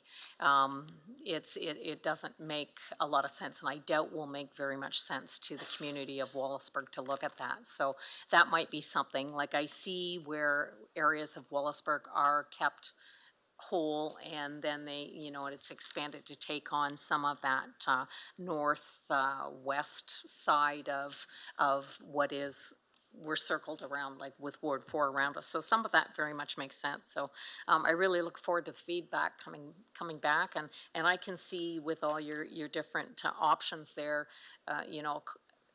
probably a combination of 2 different ones put together would make more sense to me, but I'd be really curious to see the feedback that comes back. But thank you, and I look forward to going further with the process and seeing where this goes. Thanks. In many respects is the biggest single design challenge, because it's too big to fit nicely on its own, as Olivia was saying, but it's too small to divide neatly. And so it might be a reason for having an oversized ward with 2 councillors, even if the other ones wind up going to 1 councillor per ward. Because the real challenge of this is, as we sort of navigate as between a 2 councillor per larger ward model, or trying to get it down to always 1 councillor per ward model. If we do that, then we won't have any choice but to split Wallaceburg, because Wallaceburg's just too big. So some sort of hybrids might be possible, and we could easily have 35 different options. So this gives us a good place to start, but through the consultation, hopefully we can we can figure out what tweaks to make so that we can achieve what you'd like to achieve in regard to the representation model of, you know, one or two or multiple, while still getting the numbers be mathematically appropriate from a point of view of parity. So we'll look forward to that. Thank you very much for your comments. Councillor McDonald, followed by Councillor B. McGregor. Great, thank you, Mayor Caniff. So just looking at the proposed changes, like almost all of them will affect rural areas and Chatham as well. But I noticed that we have 2 public consultations in Chatham and live streaming. I just have concerns, and we've heard a lot of concerns from various councillors today that rural residents may not know about the 2 consultation meetings, and I know that we would all value their feedback on that. So I'm just wondering if there are any ways that we can increase either communications about the public consultations, or, you know, I know it'd be hard to have meetings in every single town, but I would just like to see something about that.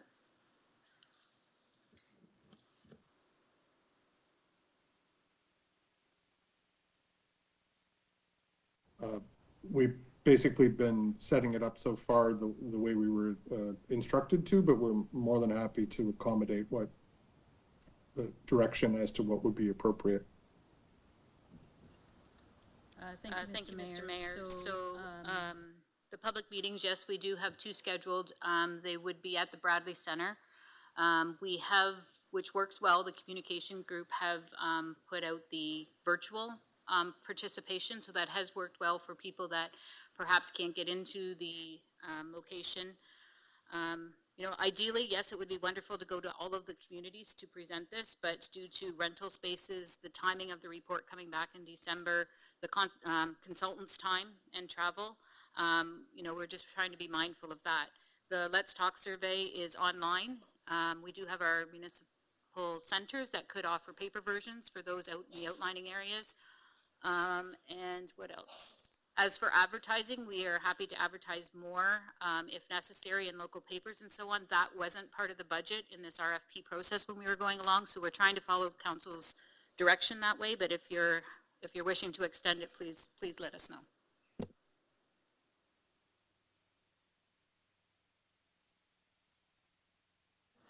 Councillor B. McGregor, followed by Councillor Sakachi. Thank you. I didn't plan on saying anything tonight, but it feels challenging to let a discussion of ward boundaries go by without having some input. And I did want to take the opportunity to thank Sabine and her team for all the work here and appreciate the discussion tonight. I think it'll be really interesting to hear what comes back from the community.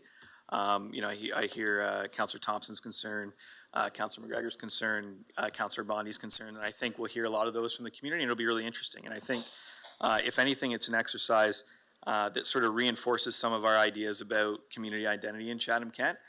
So even if it just achieves that, I think it's an important thing that we do today, and hopefully we'll make a practice of doing in the future. So I didn't really have anything to add other than, you know, I'm looking forward to the public consultation, and certainly hope, like Councillor McDonald mentioned, that we can make sure that residents outside of Chatham as well and in our rural areas are really engaged. I know in the first parts of the community consultation, being at those meetings, it was mostly people from outside of Chatham. So it was they really have been out and sharing their opinion on this process. So I'm looking forward to the results moving forward. Thank you.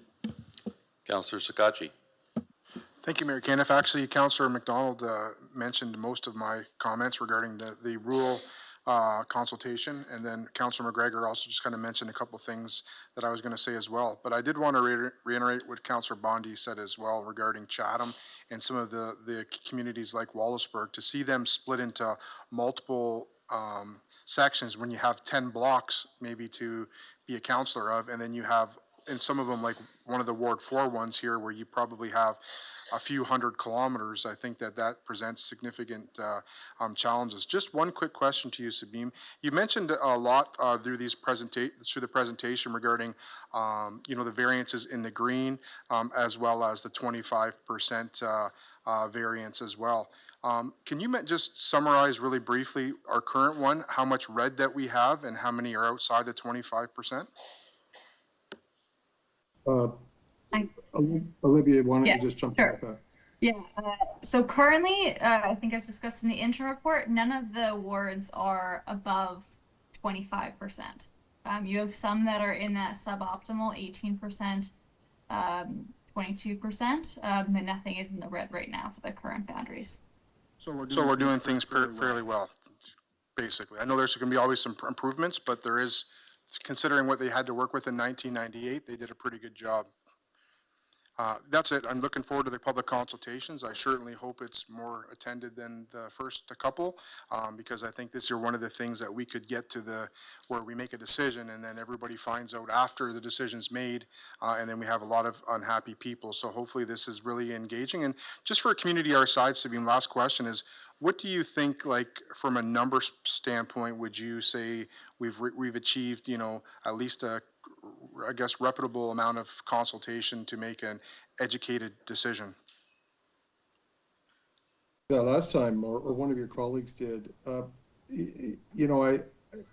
I've seen ward boundary consultations that have had, 300 or 400 participants. I've seen them have more like 800, 900, in a much larger community, you might have, more, but I mean, I think the real important point is,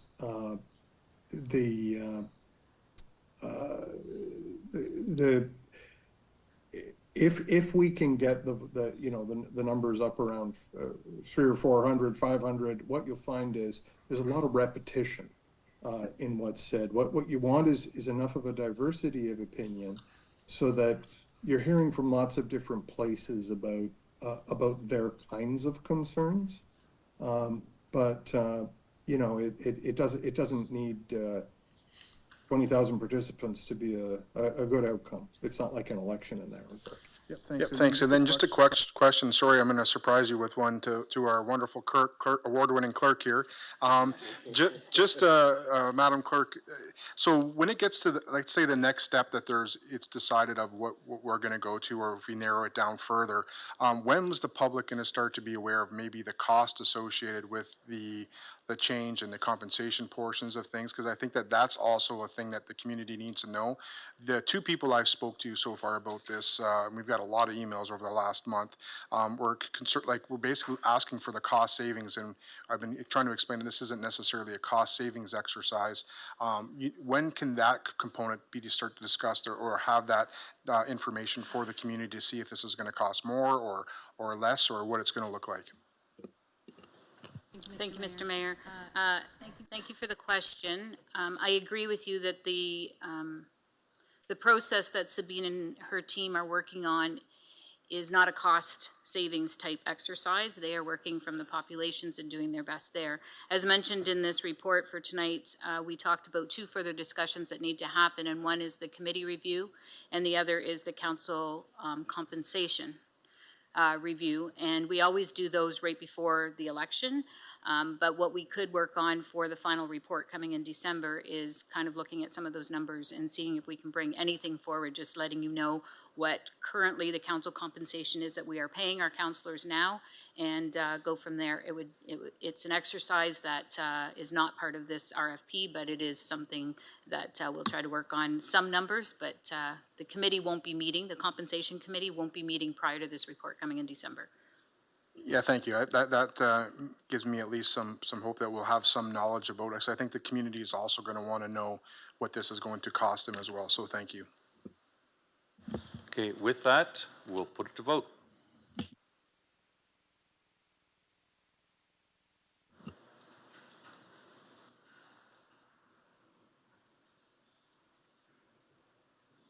Councillor Allen? Yes. Councillor Story? Yes. All votes are in. Motion passes 15-2.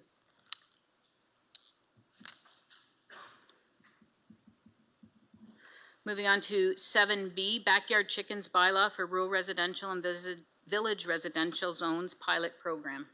Councillor Scotchy?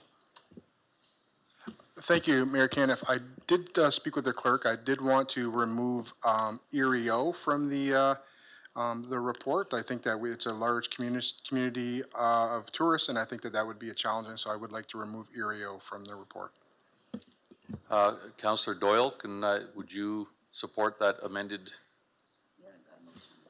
Or we can vote on it separately if that's okay. Councillor Doyle, will you second that? Because we need a seconder. I would second that, but I have an amendment as well. All right, so we'll get Councillor Scotchy's up there first, and then we'll go to you, and you can do the amendment and see if Councillor Scotchy agrees with it or not.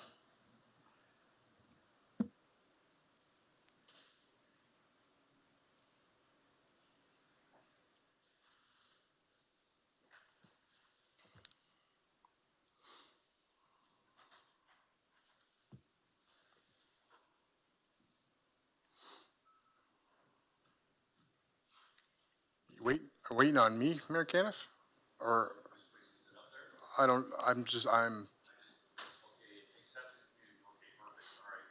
Councillor Doyle, you will second it, but you want to put in a friendly amendment.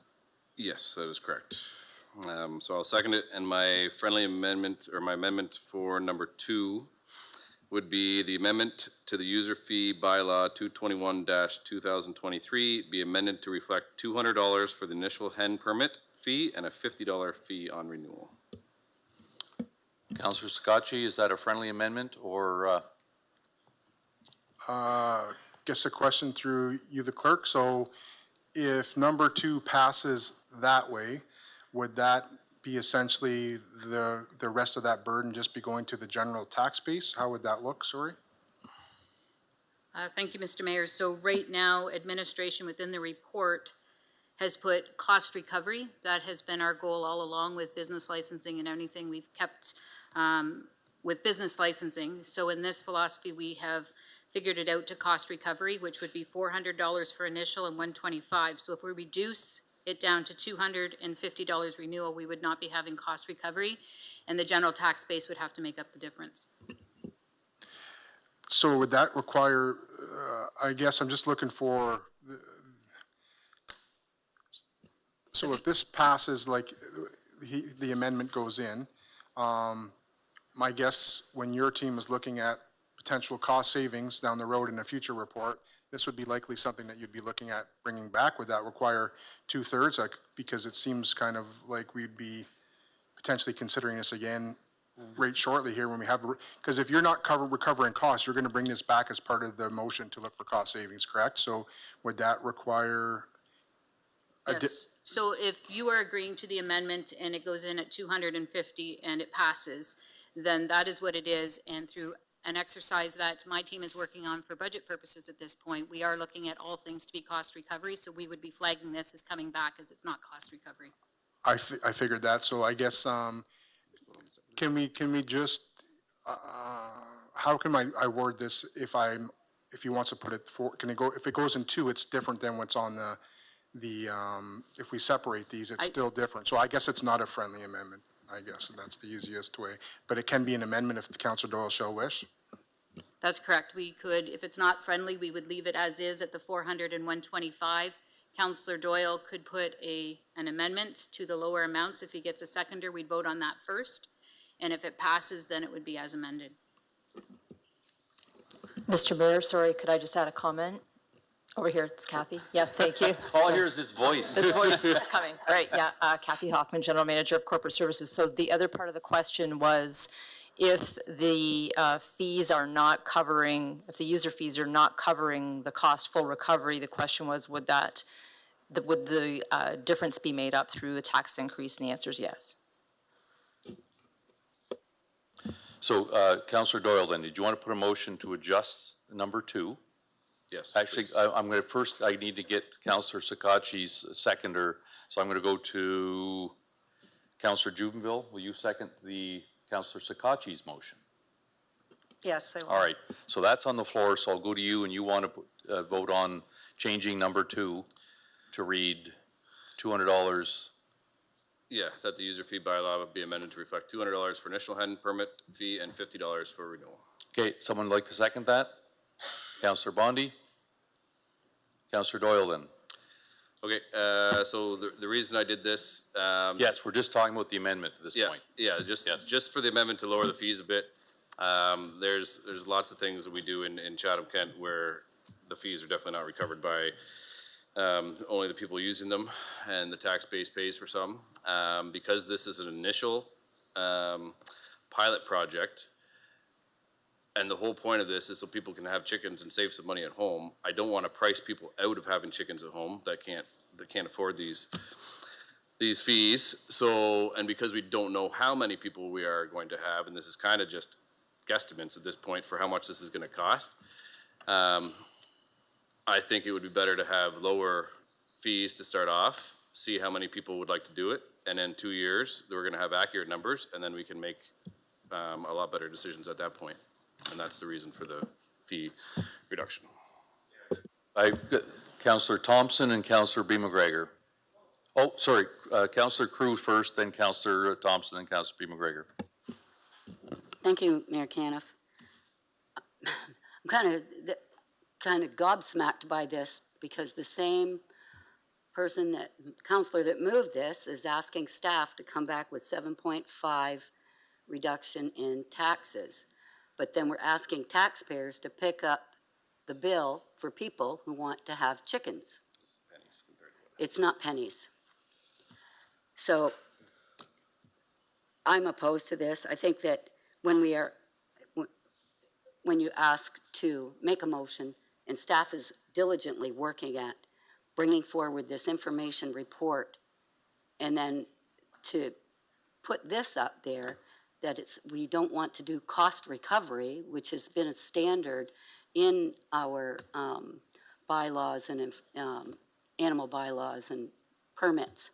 I think that it's just wrong.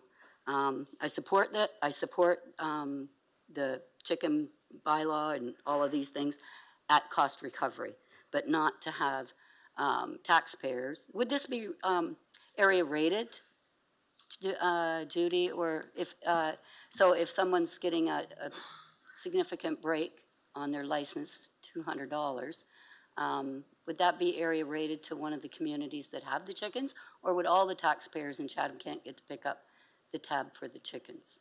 Thank you, Mr. Mayor. As the motion is right now, it would be all of the taxpayers within Chatham-Kent would pick it up. Okay, I'm opposed to it. Thank you. Councillor Thompson, followed by Councillor B. McGregor. Thank you very much. I guess my first question is to staff. How did you just describe the thought process that went into coming up with the $400 and the $125? Thank you, Mr. Mayor. I should mention that Nancy does send her regrets this evening, and Had I known this was coming forward, I and would. Kathy and I will do our best to answer the questions, but we have been part of the process throughout. So at the time we had gone out for animal control contract, we had asked the people submitting an RFP to say, because it was a conversation around the horseshoe about if chickens were coming to Chatham-Kent and backyard. So we did have a part, an appendix on the RFP asking for what would the cost be for different properties, whether it was all properties in Chatham-Kent, these zoned properties, et cetera. And so the contractor that was successful provided the numbers. So we do have numbers that they have anticipated will be the cost of their inspection and their enforcement, and that is a flat rate. So we have to pay that whether one person has backyard chickens or whether 100% of the village residential people have that. It is a flat cost. And so administration worked on with other municipalities to figure out who has backyard chickens, what percentage within the areas do backyard chicken program. And we did come up with a number, and we brought it to the public meeting. And when we figured that number, lots of people said it was too high. And so we went back, we sharpened our pencils, and we are doing our best guesstimate. It is a guesstimate at this point of, I believe it's the approximately 5% of the number of properties within those areas that would be having backyard chickens. And so that's how we came up with it. We were able to lower it a bit, but in order to still be cost recovery with the amounts that PAWR provided, we've came up with the 400 and the 125. Thank you very much. Councillor Doyle, how did you come up with your $200 and $50 numbers? They seem reasonable. If people are trying to do this to save money, spending $400 to start up and then 125 after that's not going to save them much money. And I'm just thinking there's a lot of programs we do where the public is paying the bill for most of it, and it's not the people using the service. So, and like it says, coop cost is $4,000 for a coop cost, So just a little research online, you can find coop costs for a lot less than that. So again, because these are guesstimates, I would rather have the people who want to use the program, and we figure out after 2 years what the actual numbers are, and we go from there and rearrange things. Okay, I bristle at the idea that because arenas aren't fully cost recovering, that means that chickens don't have to be either. I had a great line about Lyndon B. Johnson's chicken tax and the long-lasting ramifications to businesses and consumers, but I'll let that lie. It's simply not fair to push the costs of a program to the ratepayers who don't have chickens, and instead it should be borne by those who are benefiting from the program. If I want to go to an arena, I understand that, you know what, there's some of my taxes in there, and I'm going to pay some user fees. I can't walk into somebody's backyard and say, well, I'm helping offset your costs, so I'm entitled to some of your eggs. That's silly. This is all silly. And when we decide we want to cut taxes by 7.5% and then decide we want to cut this just because it seems reasonable, that's utterly unreasonable, and I can't support it. Councillor B. McGregor, followed by Councillor Juvenville. Thank you. I think Councillor Thompson stole quite a bit of the thunder on that one, but I agree. I think that anyone in Chatham-Kent can go swimming in Wallsburg Pool. They can go to the splash pad in Blenheim. We can use those services, all of us, and that's why they're not area rated. And I think, you know, I'm fine to support this program if it's cost recovery, just the way I'm fine to support leaf collection in Ridgetown if it's cost recovery. But the second we're going to start asking people to pay for a program that they are barred from accessing, I don't think it's good policy. So if this motion doesn't pass, I'll support the implementation of the pilot program at cost recovery, but if we do pass this component, I won't support the motion in its entirety. Councillor Juvenville. Thank you, Mayor. I do support this. I attended the meeting in Dresden, and the biggest concern and it was well attended, the biggest concern among others was the cost. And I acknowledge administration for noticing that that was an issue, and they did bring it down. I think the fees that administration is putting forward is going to be a hindrance to these people that want to utilize this. It is a guesstimate, and it's only a 2-year pilot project. So after 2 years, if we realize that we have, you know, fallen behind the 8 ball considerably, then we can revisit and amend it. But I think for right now, knowing that it was such a huge issue for the people that want to utilize this, spending this much money, I just feel like we're hindering them if we're going to implement these high fees for them. So I will be supporting this. Kathy, go ahead. Thank you, Mr. Mayor. Just one thing to keep track of at the same time. As we sat down and tried to come up with our recommendations around estimating what the uptake would be and the corresponding costs that would be associated, recognize that if we do reduce these fees to this extent during the pilot period, that it will be very difficult on the other side of this to raise fees to the difference of the amount that we're talking about right now for cost recovery when you've had people enjoying that lower level of cost for 2 years prior getting into the program. So just in terms of an implementation on the other side of pilot, just ask you to give some thought to that as well. Thank you. Seeing no other questions, we'll put this to vote. Councillor Story? No. Councillor Allen? No.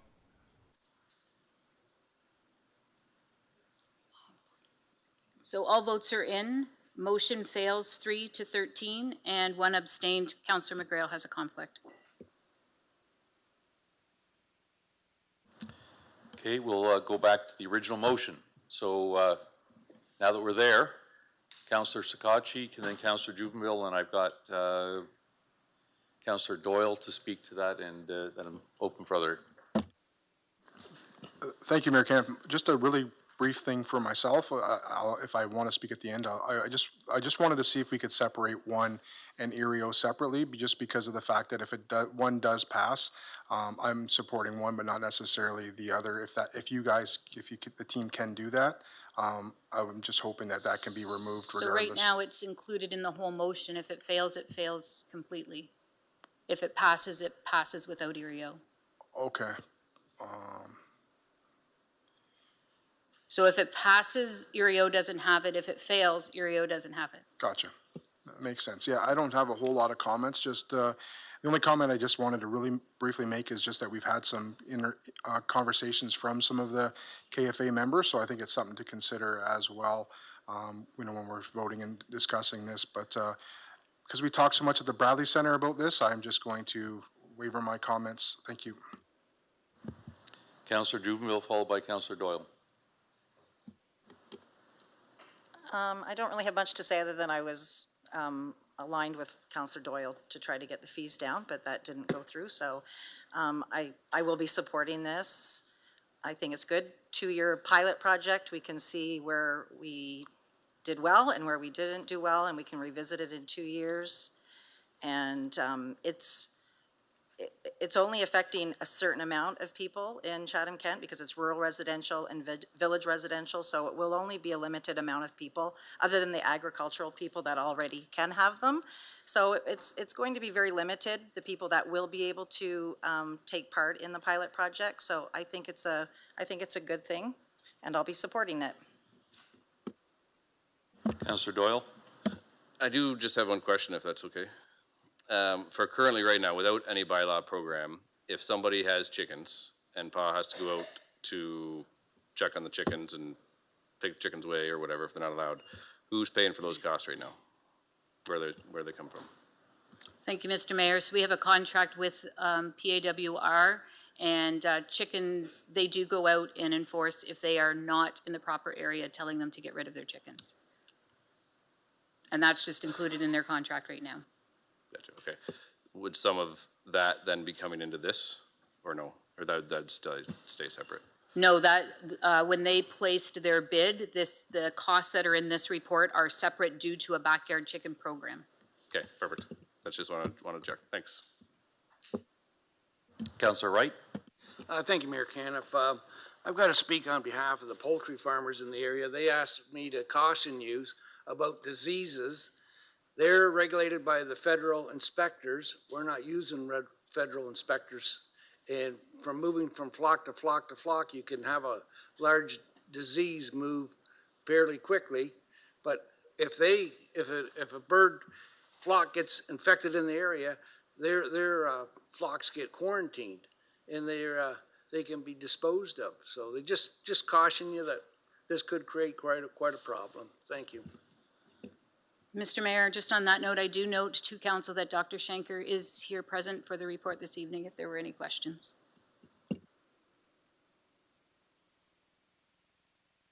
I see no other questions. I just want to I reiterate what Councillor Wright said, that I didn't support the original time because of that, because of the commercial businesses that are out there and the potential for disease, and they're not, these would not be under the same watch as what those are. So that's a point to remember. Seeing no other questions, we'll put this to vote.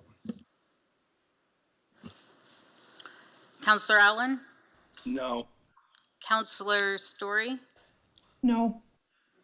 All votes are in. Motion passes 10-6 and 1 abstained.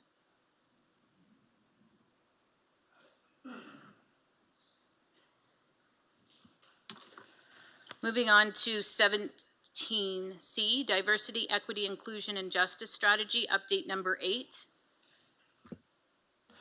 Is an information report. Councillor Juvenile, you had a question? Yes, thank you, Mayor. Just a couple points. I know it's an information report. I agree, inclusion is a must. Diversity is good, as long as it doesn't prevent someone based on merit and equal opportunity. I agree we should be focusing on humanitarian practices, but not forcing larger communities or larger population communities to take a step back. I know the HR policies are currently under review, so I just want to be a voice while you're doing the review for those who agree with me that hiring practices should also include a merit-based approach and not just based on diversity, equity, and inclusion. And I just want to make sure that that's going to be included in your hiring processes, so that when people are hired, we're always getting the best candidate based on merit as well. And that it has just as much weight as the other ones.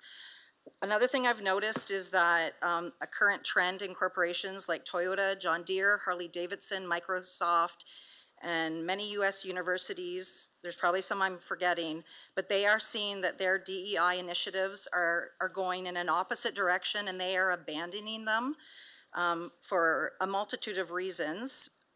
And I'm wondering if there's going to be any consideration to see if Chatham-Kent might also go in that direction, that we might decide to abandon the DEI initiative. That's all. Thank you. Thank you, Mr. Mayor.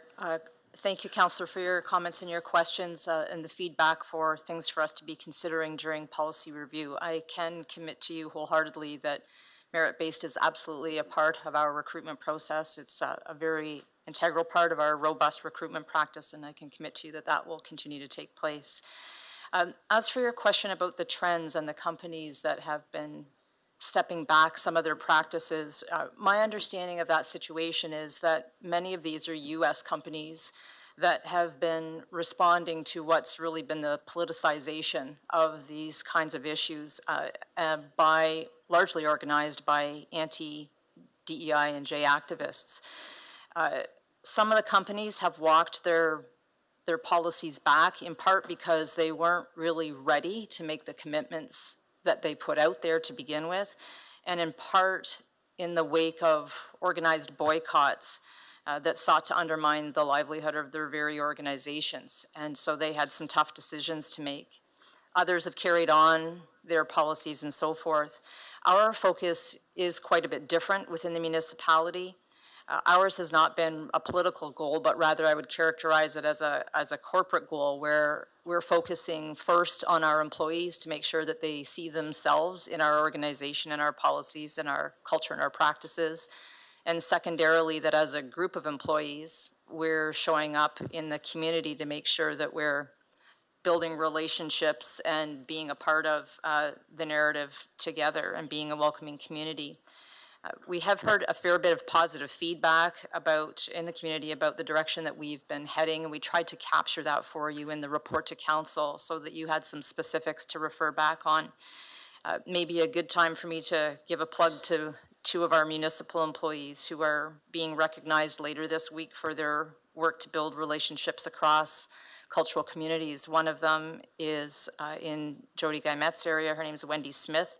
She's with our CK Jobs Initiative in Employment and Social Services, and the other is Rebecca Haskell-Thomas, our Coordinator of Diversity, Equity, Inclusion, and Justice, and both have been nominated for the Building Bridges Award with the Wallaceburg and District Chamber of Commerce's 2024 Business Excellence Awards.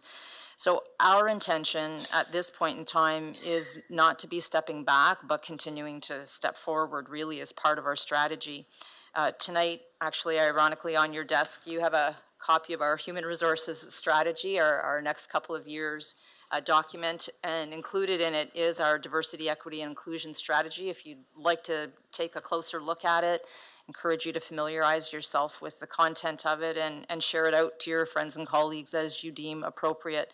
Always happy to continue to receive feedback, and council commit to you that we'll continue to bring updates to you about what is happening on this project and in this initiative, Councillor. Thank you, Kathy.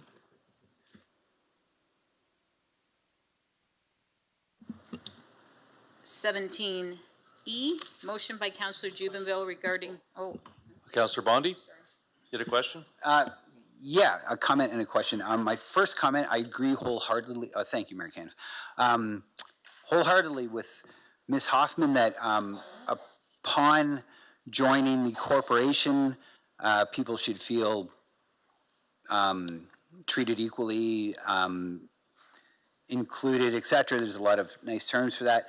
What I don't agree with is if we hire based on race, sexual preference, gender, because to me that's discrimination. If we're hiring based on a person's race. Isn't that what Martin Luther King, talked about 50, 70 years ago? So I don't get that part of it. I just don't find the definition makes any sense. But anyway, that's my comment. My question that Kathy can probably clear up, because I've heard it asked a number of times and I've heard a number of different responses. We often hear the word equity, obviously, it's right in front of us. What's the difference between equality and equity? Now, what I've heard is that equality is everybody starts in the same place, or has equal opportunity for equality. And equity is everybody ends in the same place. And that's probably not what you're going to tell me, but I find it's confusing. And, I've asked a number of people, and you ask 10 people, you get 10 different answers. So for answer number 11. Thank you, Councillor. We have a really wonderful definition we've used a few times with a picture attached to it just to try to illustrate the point. I don't have it available with me here this morning. I'm happy to share it back out with Council for our purposes. But you're right, the terms are different. And you did a fairly good job describing it, I would say, Councillor. Yes.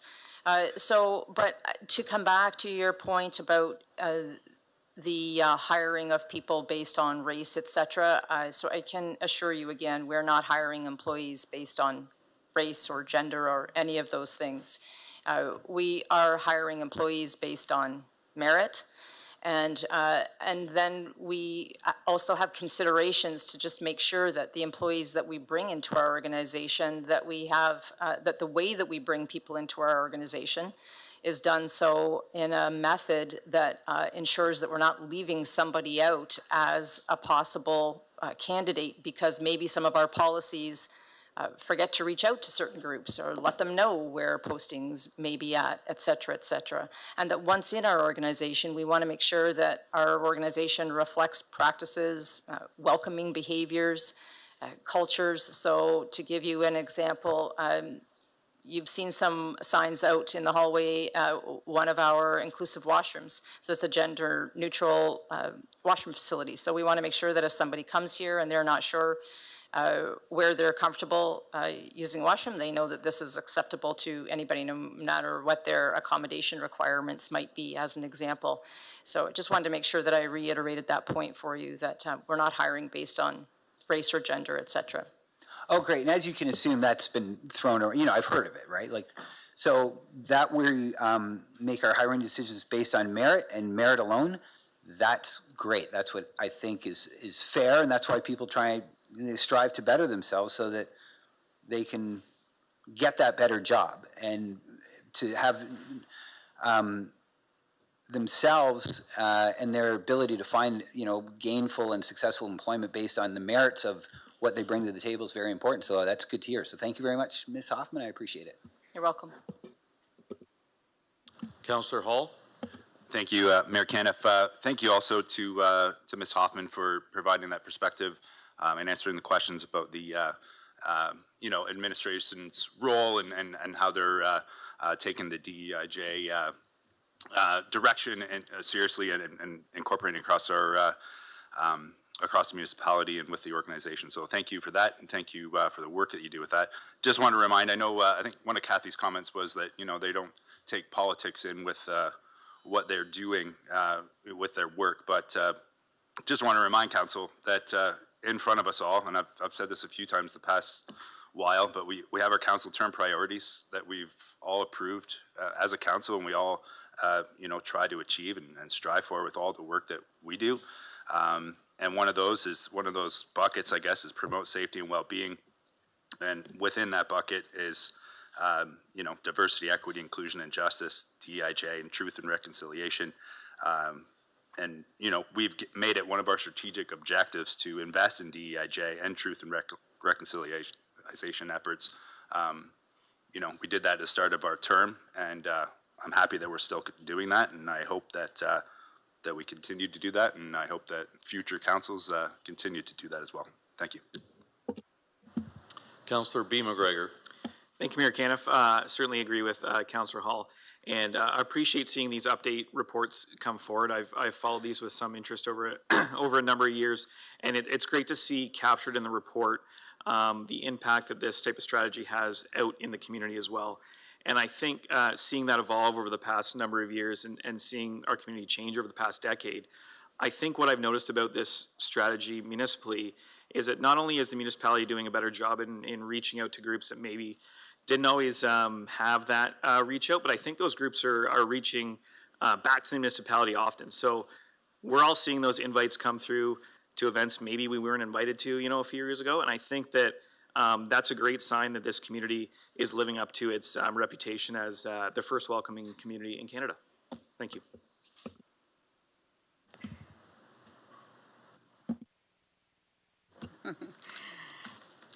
E, motion by Councillor Jubenville regarding referendum in Chatham-Kent regarding Chatham-Kent Community Hub. So Council, just wanted to know as clerk, I wanted to make note that on October 30th, 2023 and January 15th, 2024, Council passed motions to direct administration on the Imagine Chatham-Kent proposal. Therefore, the second part of this motion, that no further financial or physical operations proceed until the results of the referendum are known and carried out, is a reconsideration. So if Councillor Jubenville wishes to leave that in the motion as presented, she did not vote on the prevailing side of the Sears Building reports and cannot bring this motion forward. Should another councillor wish to bring that motion forward, they would have had to have voted on the prevailing side, which is yes on one of those two meetings. However, if Councillor Jubenville wishes to remove the second component of that motion and simply ask for a report on the referendum, she may do so. Councillor Jubenville, go ahead. Thank you, Mayor, and thank you, Clerk. So just for clarification for people at home or watching, so the reason that I cannot, which you've said, but that is in our procedural bylaw, that is why, and we base that on provincial statute? Like, where do we get that information from? Where's the authority that says that I can't do that? Thank you, Mr. Mayor. So Chatham-Kent has a procedural bylaw that council has approved, and it's within that bylaw that states a motion to reconsider. And within that portion, it talks about the person has to have voted on the prevailing side in order to bring a motion back to the floor. And so it is our own Chatham-Kent bylaw. Okay, and just for further clarification, just so I know for sure what I'm doing here. So that was a procedural bylaw that was put forward by a previous council. So can that previous council bind this council with their decisions, or is it something that can be revisited? So there are many Chatham-Kent bylaws that are passed by many of the councils as we go along, and this procedural bylaw, however, was just passed in 2024 by this particular council. Okay, thank you. Okay, so so I just want, so it was very confusing. A lot of people are still confused. So I will agree to drop the second component, but I do want to ask some clarifying questions because I think there's still some confusion amongst perhaps some councillors and people in the public. That was written on the first report, the component that administration puts forward that said that we only could do it at a general election, a general municipal election. So I just want to confirm that that is off the table now. We can have a referendum at any time if council so chooses to do so. Thank you, Mr. Mayor, that is correct. Okay. But Your Worship, if I can. So I think Mr. Taylor did address that confusion He at did, the last but meeting. there are people that are still confused because there was a media release by an independent newspaper and a lot of people read it and there was a lot of inaccurate information in that newspaper article about the referendum. So a lot of people are very confused about what's going on tonight. So I'm just doing this for transparency and clarification for the public so that they understand that yes, we can indeed vote on ultimately, we can have a referendum outside of a municipal general election. And I believe in the previous report it said we had to have a 50% turnout in order for it to be binding, but I just want to confirm that that's not the case. Thank you, Mr. Mayor. So all of this information would be in the report if we brought that back to give administration time to accurately reflect all of the rules. But just from my previous reports that I've prepared, if there is a question on the ballot, the rules do say that you have to have 50% voter turnout in order to move forward. So if the result was yes and we had over 50%, council must do that. If we had 49%, then it's null and void and we don't have to proceed. It's not binding, but That's we can, correct. but we can proceed how we would want, That's however we correct. want. That's correct. Okay. Okay, and there's also some verbiage on the report accompanying my motion that says that if we proceed with this and it takes time, that we might extend the time that would be allotted to us to enact the buyback clause or the buyback provision. So Okay, Madam Clerk, do you want to clarify on that one? okay. Sure. So because this, if we're going to proceed with this conversation, Okay. we can't do it on the community hub because that is a motion to reconsider. So we Okay. can't ask those regarding this report. Okay. Okay. Okay. So, okay, I'll move on with that. And basically, the motion that I've put forward, that I've dropped the second portion, it's pretty simple. We're merely asking for a report from the clerk who will convey the pertinent details we need to know about holding a referendum regarding the proposed community hub project. We've heard from a plethora of CK residents. All of council has heard. We've all seen the same emails, received the same messages. It's a very divisive topic that will ultimately lead to council having to make a very difficult and impactful decision that will affect our municipality and its residents for years to come. Knowing it's such a polarizing topic only leads me to believe we would be remiss if we didn't proceed forward with a referendum, or at least get a report from the clerk entailing all of the details. We owe it to our residents to give them a platform in which to be heard. It's the only democratic way to proceed on this issue, and at least hear from our clerk to see all of the details. Thank you. Can I get a seconder for that? Councillor Wright.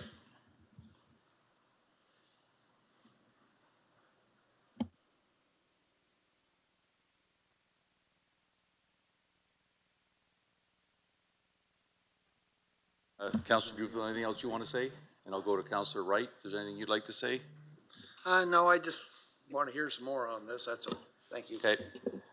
Councillor Bondi. Thank you, Mayor Camp. So effectively, we're voting to get a report on what a referendum would look like, right?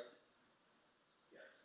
Okay, well, I had a lot of people today, well, in the last couple of days, say, are you voting on the referendum? I'm like, no, we're not. We're voting on information on what the referendum would look like, just so it's clear. Okay, that's good, thanks. Any other questions? Seeing none, Councillor Juville, final words. Well, I just hope council supports this. It would, in my opinion, it would be very anti-democratic to, at this point, we're just getting a report. So I don't see any reason why anyone would vote against this, so that we have all of the information in front of us. And I think it's fair to do so. That's all. Thank you. Councillor Story, you had a question? Thank you, Mr. Mayor. I apologize. I wasn't sure if there were hands up, so I didn't put my electronic hand up in time.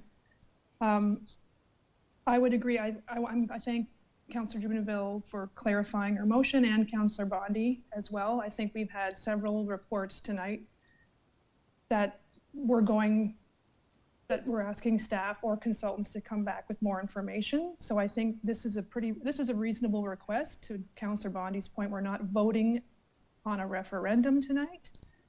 We're just requesting more information. And I think that is a respectful way of recognizing a good number of citizens who have requested this. I know I have heard from citizens this entire term, actually, requesting a referendum, and I didn't know until recently, so I thank Judy for clarifying that we could do it any time of the term. So I'm looking forward to learning more about what a referendum would entail in Chatham-Kent. I know there was a community not too far from Chatham-Kent that just finished a referendum, so it is more common than I think we realize. I don't think we've had one in Chatham-Kent for some time, but that doesn't necessarily mean we shouldn't explore that.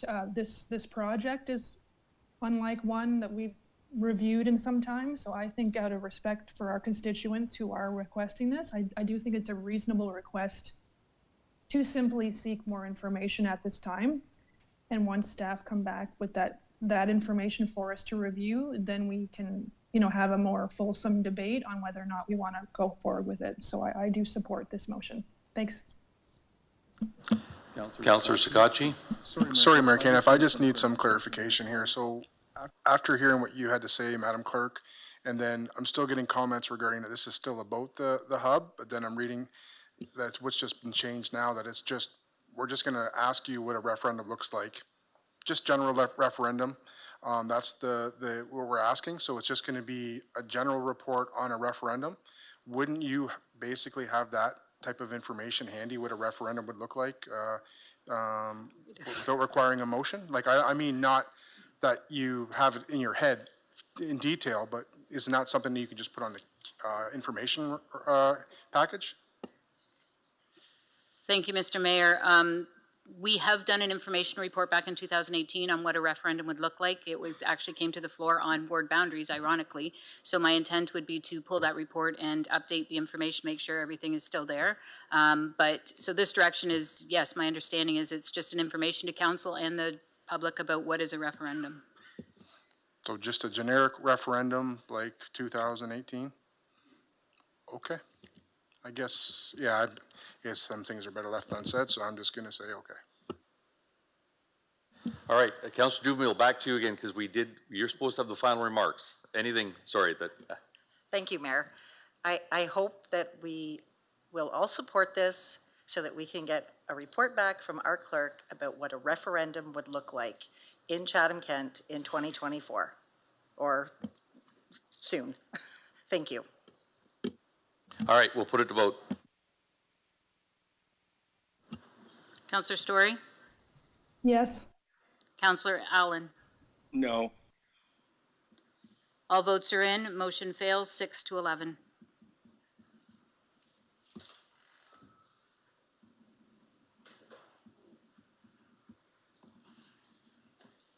Okay, we'll move on to item 18, Health and Human Services. 18A, recommendations for ongoing encampment supports and responses.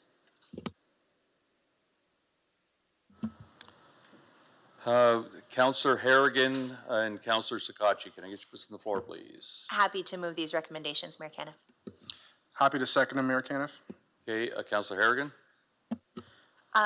Thank you, Mayor Caniff. I don't actually have any direct questions. I wanted to just state publicly my appreciation for Jody and Josh and all of the team in the municipality of Chatham-Kent, and also the community partners that we have, some of them I see here today, for really coming together and working every day in what I am sure feels like an insurmountable task to provide support, direction, guidance, peer-to-peer support and outreach services to people who need it most. I think that these recommendations, while they add some municipal services that are really important, they also provide a bit more clear guidance around what encampments are. And what I also appreciated was that they were very strongly rooted in individual values and a human rights-based approach to addressing this strategy. So very much appreciate how challenging this work can be, how mentally and physically exhausting it must be for staff members who are coming every day and working through the many challenges. With my OHT hat on, I get to see sometimes how the benefit of partnership helps us to overcome those challenges, and think that the added services here really reflect that as well. So just sending my appreciation to the teams there. Councillor Sakachi, followed by Councillor Duvenville. Thank you, Mayor Caniff, and I don't think ever following Councilor Harrigan, you could say what she said any better. Just a couple really brief comments, I guess. I echo what she said regarding the team, but Josh, just a couple of questions when it comes to the funding aspect. So I guess we're we've had lots of conversations. This council and the previous councils had a lot of initiatives to look at affordable housing, looking at emergency shelters, looking at the transitional cabin program, those types of things. And I know that this report in front of us is, is basically not to exceed $85,000 annually. Where my concern is that we've put money upon money upon money at this, and we're not really seeing any changes. It's only getting worse, right? So I think it's important just to give you the opportunity to see, to say publicly if you see any light at the end of the tunnel from a provincial funding mechanism, not so much for what we're experiencing, but the reason why we're having these challenges from a treatment standpoint, mental health, addiction, transitional housing. Has there any good news files coming down that, because I think, Mr. Quinton, are we maybe $6, $7, $8 million now into this without really substantial funding? Thank you, Mayor Canna, for the question. Josh Myers, Director of Operations with Housing Services. Light at the end of the tunnel is a really difficult thing for me to I want to say forecast, but what I can say is the public attention on this issue is certainly high, and I think it needs to be. There's numerous letters, there's advocacy from AMO, from OMSA, from mayors across the province. The consultations that we did throughout the community, I don't think anyone's okay with the status quo. The challenge we have, though, with coming back with additional requests are based on the fact that the need's growing. And so we do certainly take direction from council on how to service this need, and we do the best we can with the limited pots we have in not pushing or expanding that too greatly. And so what I can quickly say with respect to homelessness, we look at October from this year to last year, we've increased by another 19%. If we look at our community housing wait list, we're over 1,300. That's 3 times more than it was 10 years ago. We've not seen that number before. So the services that we are providing at the bottom of the stream of services, we're not upstream, is dependent on what the need is, and the need is growing. Thank you. And just lastly, just maybe to yourself, I guess I'll go to yourself, Mr. Myers. I see that the CEO's talking to the clerk. So from a communication standpoint, because it's becoming more visible and we're starting to see more and more people challenged, a lot of the community, members and the feedback we're getting is maybe the lack of effort that we're doing in the municipality because it's becoming more visible. And we know how hard your team is working.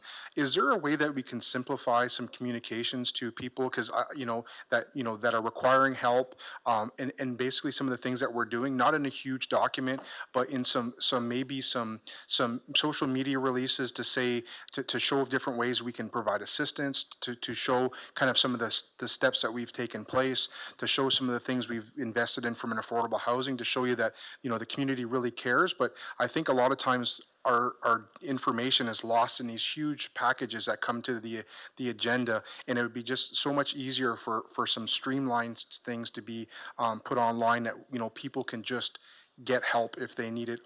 And I just didn't know if that was something that maybe your team could do, just to really simplify things for the people who are struggling. Yeah, let me and the team take that back away and working with communications. I think there are more we can do in that lens, and let us explore that.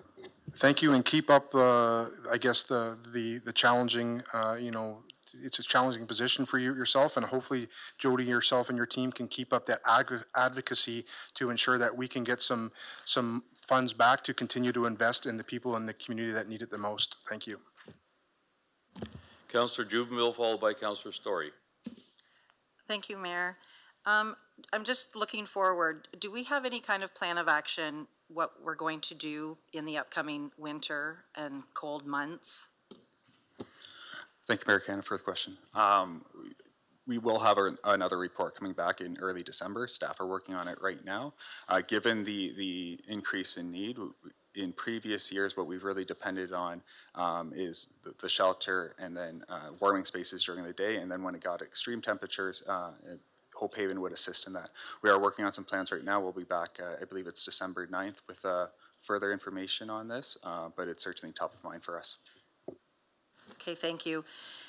I know it's not suggested, but just so we have it, what would it look like if we decided to shut down the encampment? What would happen? I know the Superior Court has already said we're infringing on human rights, but if we decided to do that, what would it look like for us?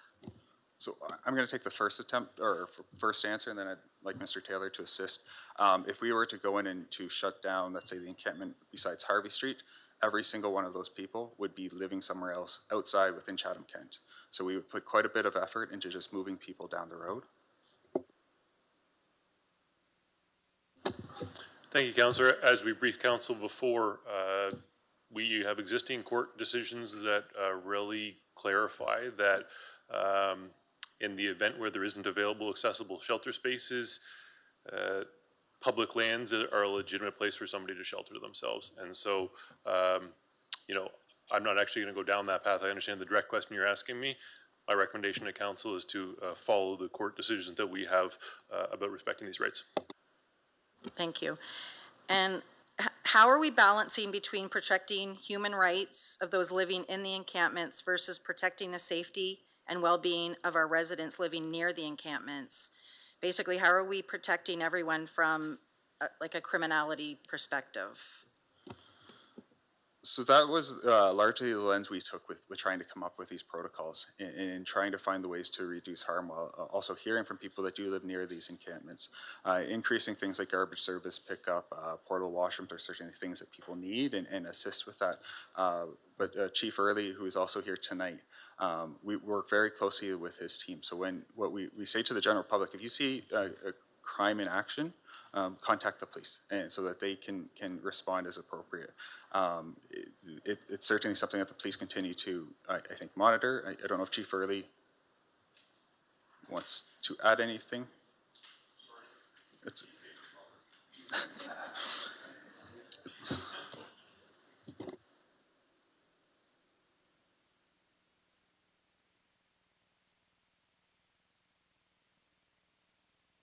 Through you, Mr. Mayor, I'm glad I came, answer some questions. That's why I'm here, to support Josh and Jody and the CEO and the team.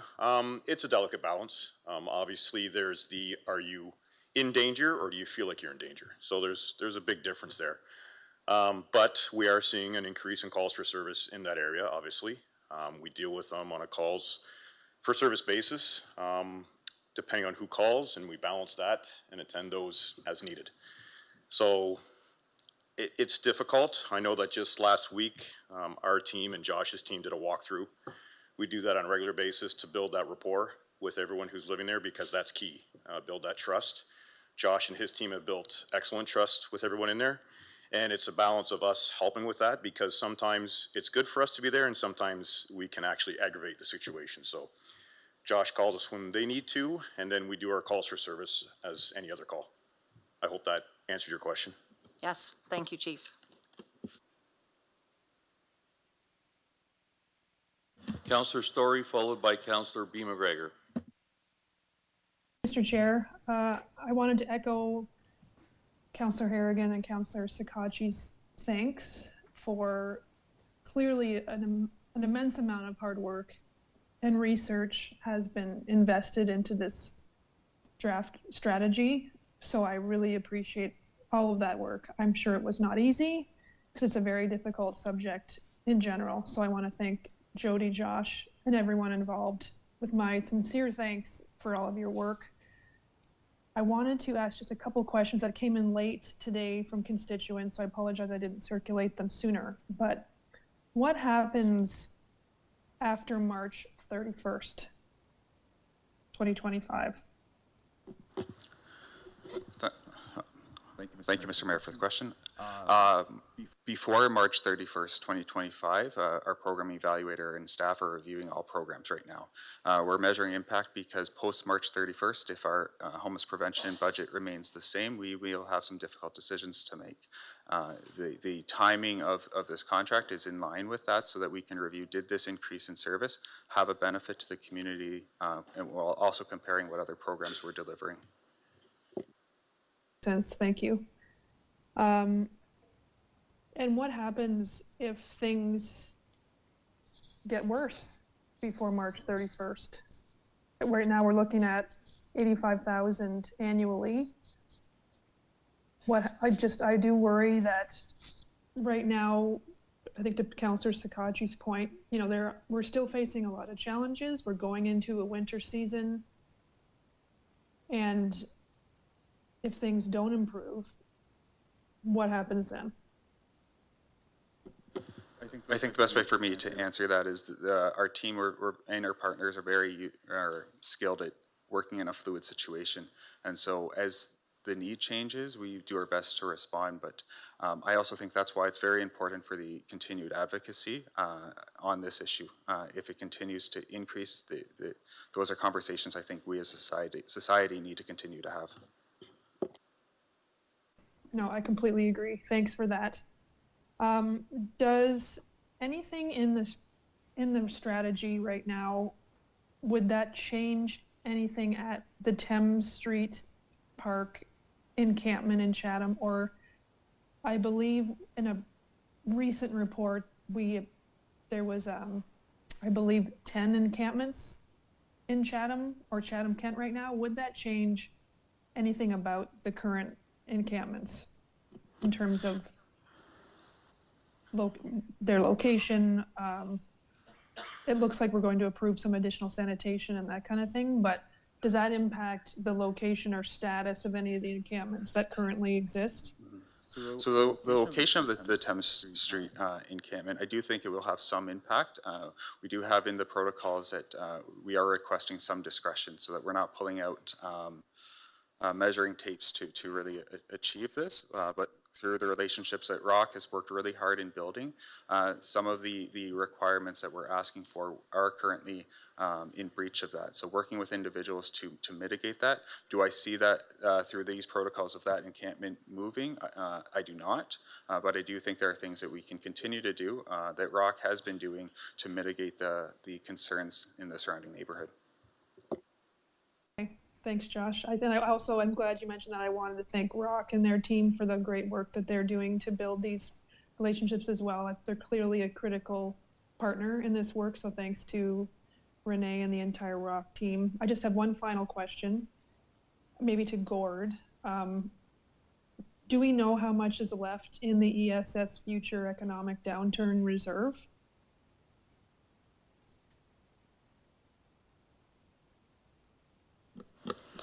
Thank you, Councillor, for your question. It's Jody speaking. Through you, Mr. Mayor, I don't have that information off the top of my head, and I just looked at Gordon. He doesn't either. We'd be happy to get that and provide that if that was information you wanted, though. Great. Thanks very much. Thank you, Mr. Chair. Councillor B. McGregor, followed by Councillor Doyle. Thank you, Mayor Caniff. Appreciate the report and certainly all the impact from community members, the input from community members and hard work of staff to put this forward. And I think it's important anytime that these reports come forward that we highlight why we're in this situation. You know, we've come back to this meeting after meeting, year after year. Councils after us will come back to this meeting after meeting, year after year. This problem will continue to get worse because the issues that underlie the problem are not being addressed. Social supports and services are inadequate to keep people housed in Ontario right now. There's a growing homeless population, and this will get worse in our community. I do have a question. So there's a fund that was announced by the Minister of Housing and Infrastructure and Communities Canada, the federal minister, Sean Fraser, as a $250 million fund across the country to address the issue of encampments. Unfortunately, Ontario is one of 3 provinces that didn't sign on to a funding agreement for that fund. So right now we can't access that funding. Minister Fraser did announce that he was willing to do a bit of an end around on provinces and work directly with municipalities. I know that part of that intention is to assist larger cities like Toronto and Calgary who are facing pretty significant issues. But I hope that we can take that opportunity to reach out to the minister and let him know and the ministry know that we're more than happy to access that funding and could use it here in Chatham-Kent. Thank you.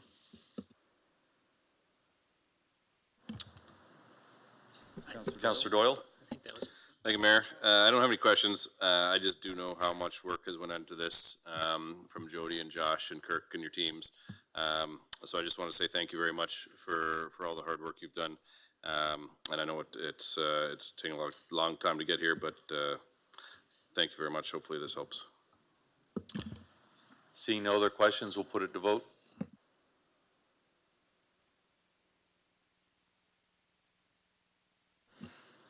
Councillor Allen? Councillor Story? Yes.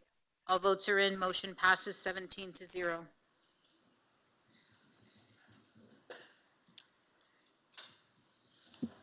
Item 19, infrastructure and engineering services. 19A, gravel road conversion and maintenance strategies. Councillor Doyle, this is an information report. You had a question? Yeah, thank you, Mayor. I just had a question for Edward and Marissa. Just with regards to table 3 for the long-term gravel road conversion, so just the roads we'll be looking at in the future. I just wanted to see if we could potentially add for consideration anyways, Dillon Road from the 8th to Highway 2, or the Drake Road from the 8th to the 5th line. The reason I talked to Marissa about this today, the Dillon Road, there's two, the 5th and the 6th basically go to Dillon and then they stop with tar and gravel, or tar and chip right now. So this would basically just connect those 3 roads similar to some of the other roads they want to connect. And those were some roads in Raleigh that were brought up by quite a few constituents when I was campaigning, that those were main roads that they would like done. So I just wanted to see if you'd be able to note those, to add those for the long-term gravel road conversion recommendations.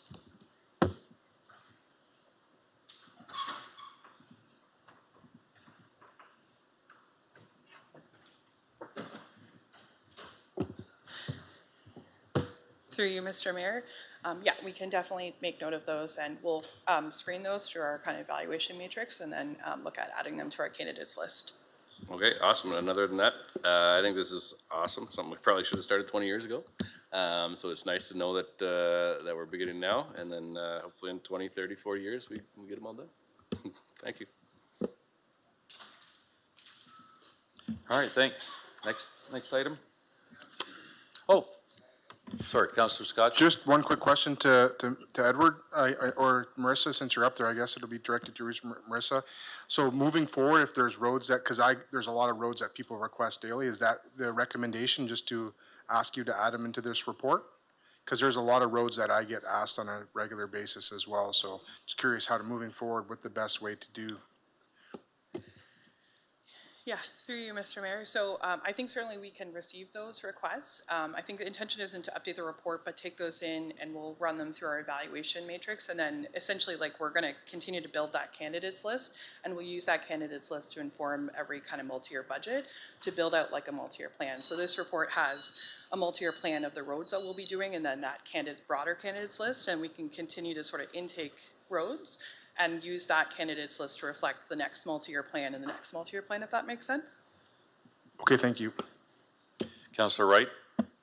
Thank you, Mayor Caniff.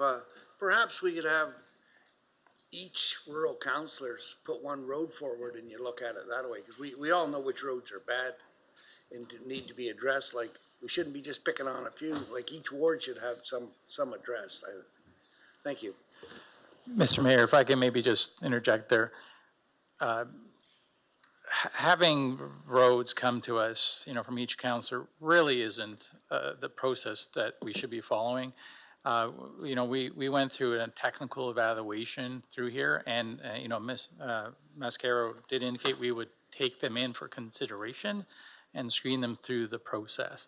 I would like us to try to stay within the framework that council approved. The council did approve a framework in terms of gravel road conversion strategy.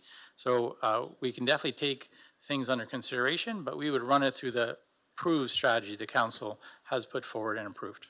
Sorry, just along that line, can you clarify just in 30 seconds the process you went through to identify all the roads there now?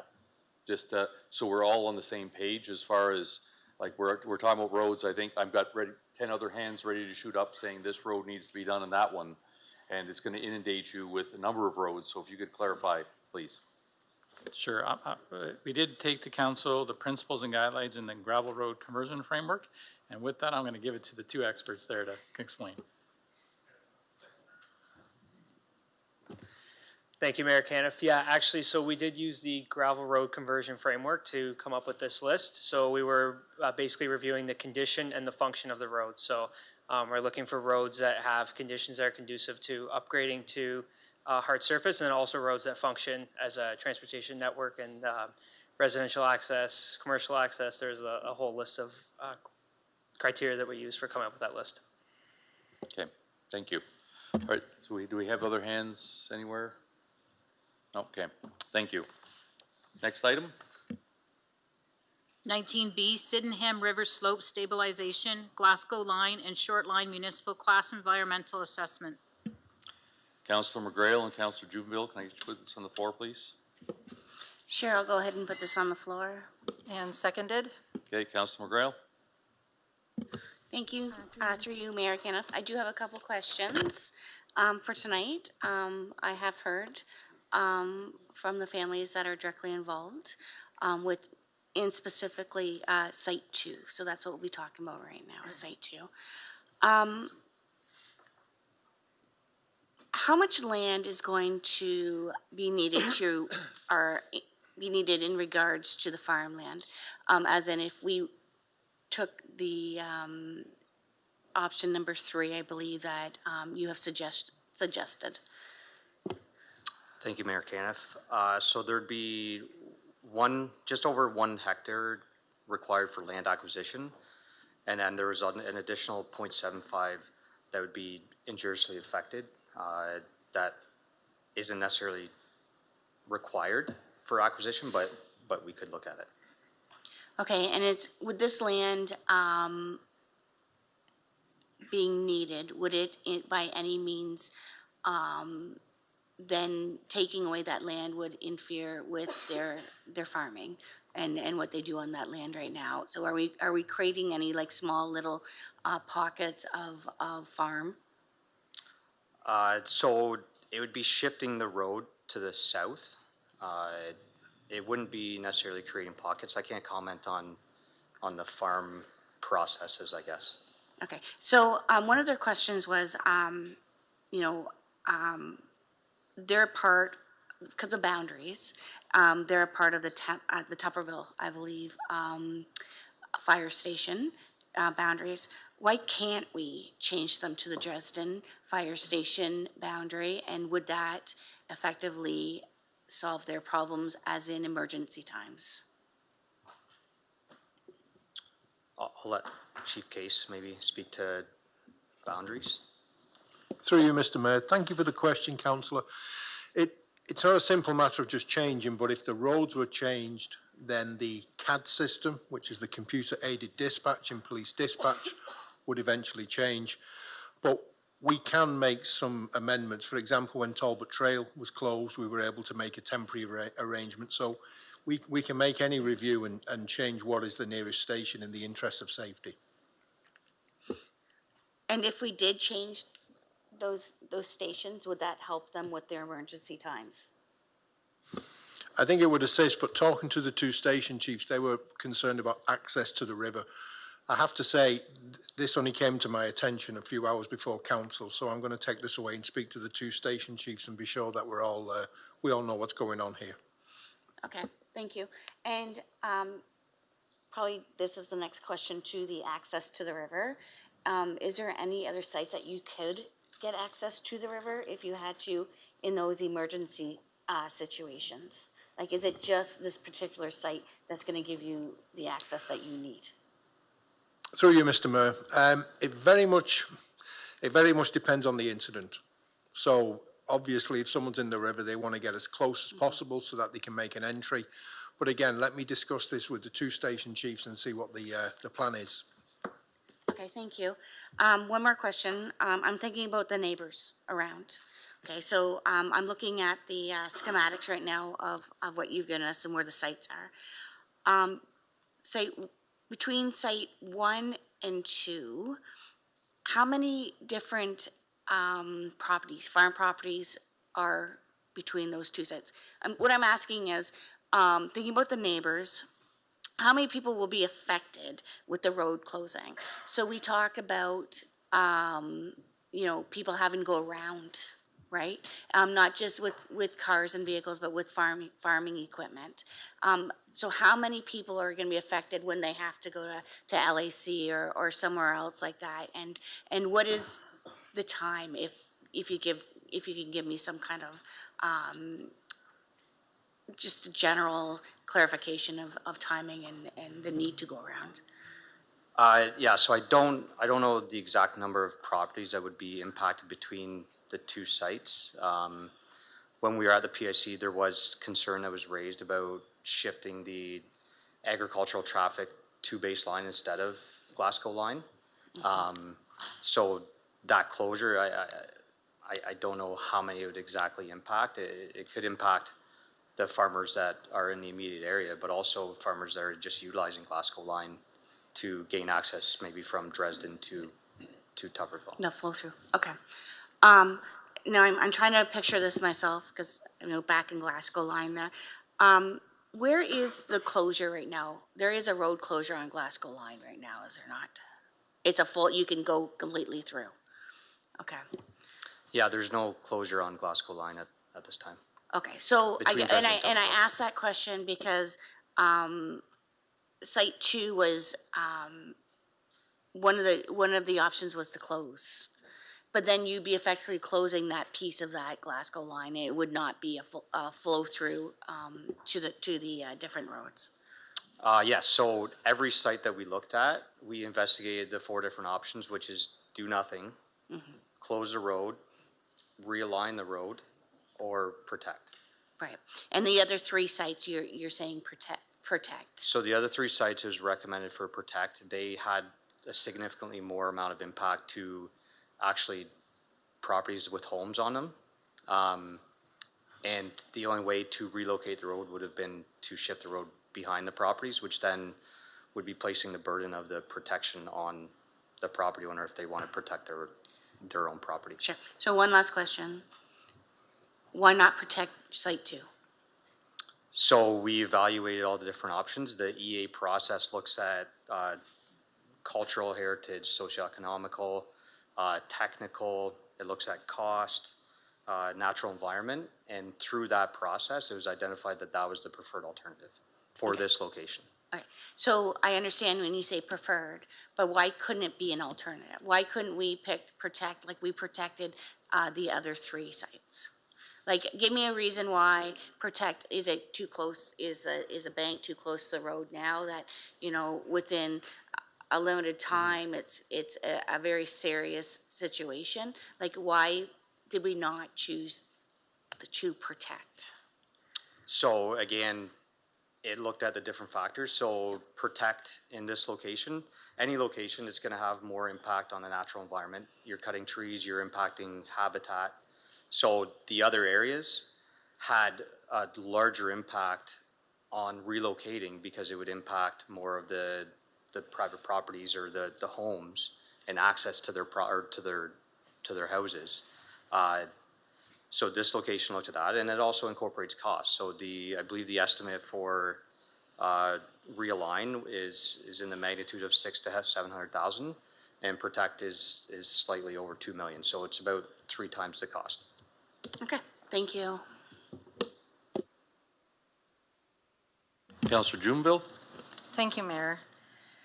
I have a couple questions. Some of them have already been answered. Just to confirm, the least expensive option would be to just stop the road or to have a dead-end road in front of the one property. Is that correct? Yes, the least expensive would be close the road. Close the road, okay. So, and how many properties would that, how many property owners would that affect? Closing the road. Correct. It wouldn't it may not impact property owners, but it could impact, again, farmers down the road that need Okay. access. It could impact others that use the road as a Okay. means of throughfare, I guess. Okay. So to close the road is 600, that's 400,000, is that right? Or 600,000 to close the road? I believe in the report it spoke to, or maybe the report didn't speak to it, but the close was in the range of 300,000 to 400,000. Okay, Realign was 600 to 600. 700, and then okay. protect is approximately 2.1 Okay, million. and you're suggesting realign? That's what the EA That- suggested. Yes, okay, yeah. sorry, I don't mean you specifically, sorry.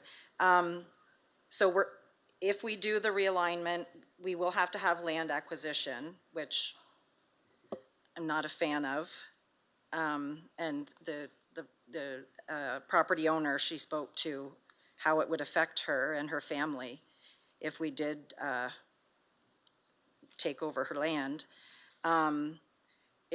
I went out and looked at the site. It appears really the only property that's really going to be affected is the lady that spoke to us tonight. I get it, it's going to be a dead-end road, and it appeared that maybe it was, a lot of this emphasis was based on emergency services, that the time that they would be able to get, or wouldn't be able to get to them.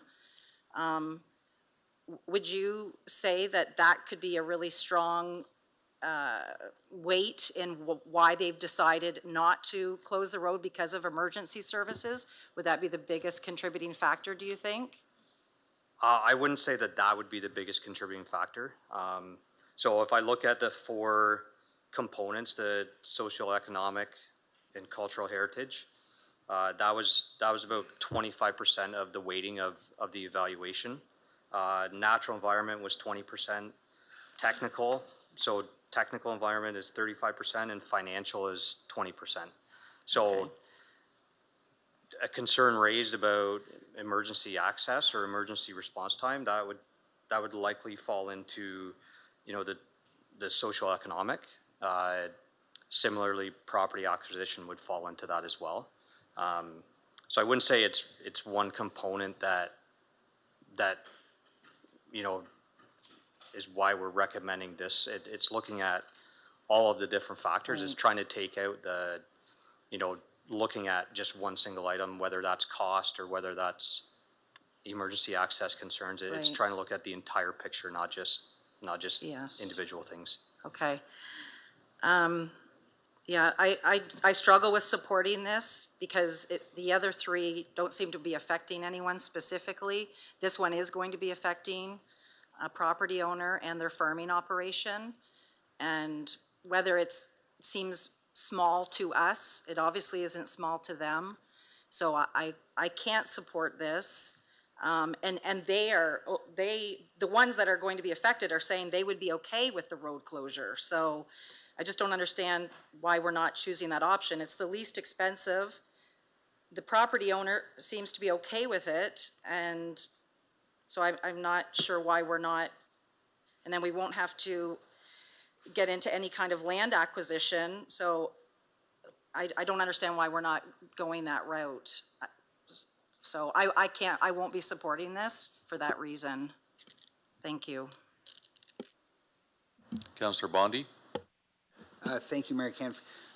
As far as the road closure, which these farm owners are okay with, I guess it would change the whole recommendation, but can I put forward a motion that we do that? Close it? This is like a Judy thing. We got a motion on the floor, so we have to deal with that first. Oh. You've taught me Okay, well, Yeah. you're the boss, Judy. That's why you won an award, right? Okay, well, what I would suggest to council, because I don't agree with land expropriation like at all unless it's, you know, for public safety, emergency processes. It's not a ton of land, but it's their land. And this is generational land. This has been farmed by these guys and like their grandparents. They were surely not with us. So expropriation to me is, and I think should always be, the last thing on a list. And we have an alternative. I'd be okay to make an amendment to put, to have site number 2 protected. I know it's a lot more money, but you know, we do have other options. So I would hope that as a council, we can defeat this recommendation. I'll make a motion to close the road, which they're okay with. And this is a given road, like they're paying taxes on this road. It's from the riverbank onto their land. So if they're okay with it, I think they're probably the only people that ever drive on it anyway, right? Except for the fire truck if somebody has to come along. But things like this, I think, you know, leave well enough alone. Like if it's, I'm sure it's environmentally, the erosion is there. They're okay with it. I think as a council, we should not expropriate land unless it's a dire need, and this is hardly a dire need. So I'm going to hope that we can defeat this. I'll immediately make a motion to close the road, which is the cheapest thing to do. So as a council, that should make us all happy. They're happy. Everybody's happy. Works for me. So, yeah, I hope that we vote against this and we can fix it in the next 5 minutes. Councillor Harrigan. Thank you, Mayor Caniff. I appreciate the conversation we're having tonight. I've also been reading the summaries again, and I have a question, and I think Councillor Dubinville might have already asked it, but okay, so maybe I'll ask this question first. So on page 4 of the municipal summary, there is a reference to say that said the draft preferred alternative was to close the road. And then after public consultation, there was a decision made to make another to change the recommendation. Can you help me understand, and I know you've spoken to it a bit kind of broadly, but like, was the big reason the emergency services, or were there other reasons that there's a new recommendation from the draft? Yeah, so through the public consultation, I'd say the 2 biggest items that were brought up was concerns related to emergency access, and also shifting agricultural traffic to baseline that would typically be running between, say, Dresden and Tupperville. So again, that's kind of the purpose of the public consultation, to take the information that maybe we didn't consider and then incorporate it into that evaluation and rerun those, you know, that evaluation to come up with the preferred alternative. It wasn't anything that was one specific. I would say that all of the options are fairly close in rating at the end of the day. But we just took the information that we collected from the public consultation and incorporated it into that evaluation. And when it comes to the traffic, has there ever been traffic studies on baseline that tell us like how many, I know for some of the areas in West Kent, there's been like traffic studies that say like an X number of tractors are gonna go by during tomato season, and X number of this might be during the less busy season? There was no traffic study completed as part of this exercise. I believe that it's a fairly low traffic road. Okay. And then is it possible, and I think this is for you, but maybe also Edward or others, but is it possible for us to approve some areas but refer another area back for more information? Like split up the EA a bit?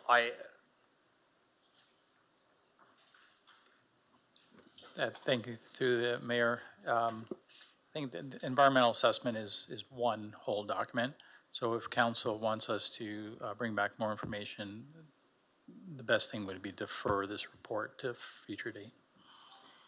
So then is it possible then, Madam Clerk, to refer this back to staff to receive more detailed information about the emergency access and traffic patterns around section 2?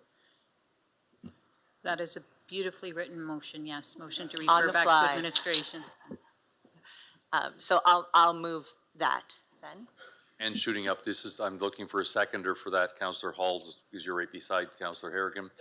And so with that, I'll take any questions regarding the deferral or sorry, I might have the wrong word, is. Motion to refer back Refer, to thank you. administration, but could you finish that for Meredith? She's typing away. To return to council with more detailed information about the emergency access and traffic patterns of section 2 in the environmental assessment. And if Meredith caught that, perhaps I will say, I see that there are other parties that are here, just from kind of engagement with. We've had one deputation on this, and while it is mentioned in the chart, was I think Appendix B, it really only speaks to the owners around Site 2, and so I would like to just get a bit more information around what Chief Case was saying earlier, and then also have, now that members of the public might hear about this or have it come back, get a better fulsome understanding. I know it's really challenging as a counselor to make decisions when you only hear one excellent deputation, but then certainly when there's the opportunity to get more information back, I think when it comes to whether or not a road is going to be closed and people are going to lose a few acres, and it's worth us taking a couple extra weeks, maybe a couple extra months before we move forward with that. So that's the reason for the referral. Any other discussion regarding the referral back? Councillor Doyle. Thank you, Mayor. I think that's an awesome referral.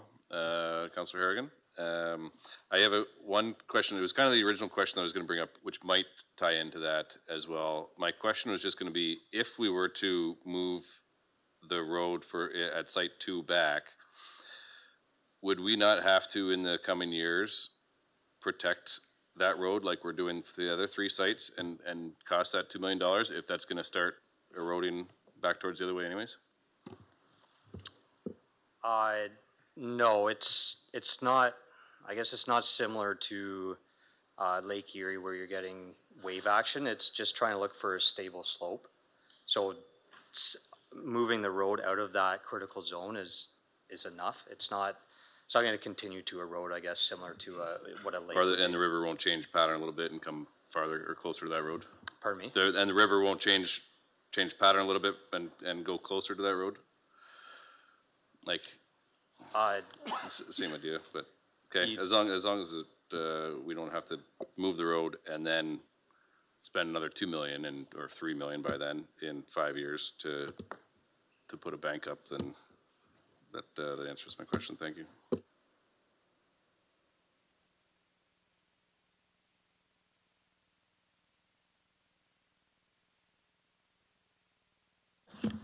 Councillor Hall. Thank you, Mayor Caniff. Just to following up with what Councillor Bondi and Councillor Jubinville were talking about the option about closing the road. I don't know if that's incorporated in with this deferral, but I don't know when we get that back, if we can maybe just, I'm sure it's in the attachments and in the report here, but if we can just maybe have a little bit more information at the forefront about what that closure could look like, that closure option for that piece. I don't know if that's a friendly amendment or just a note to take away. Yeah, So- we can incorporate information on the closure in the report. Thanks. Seeing no other questions, we'll put this to vote.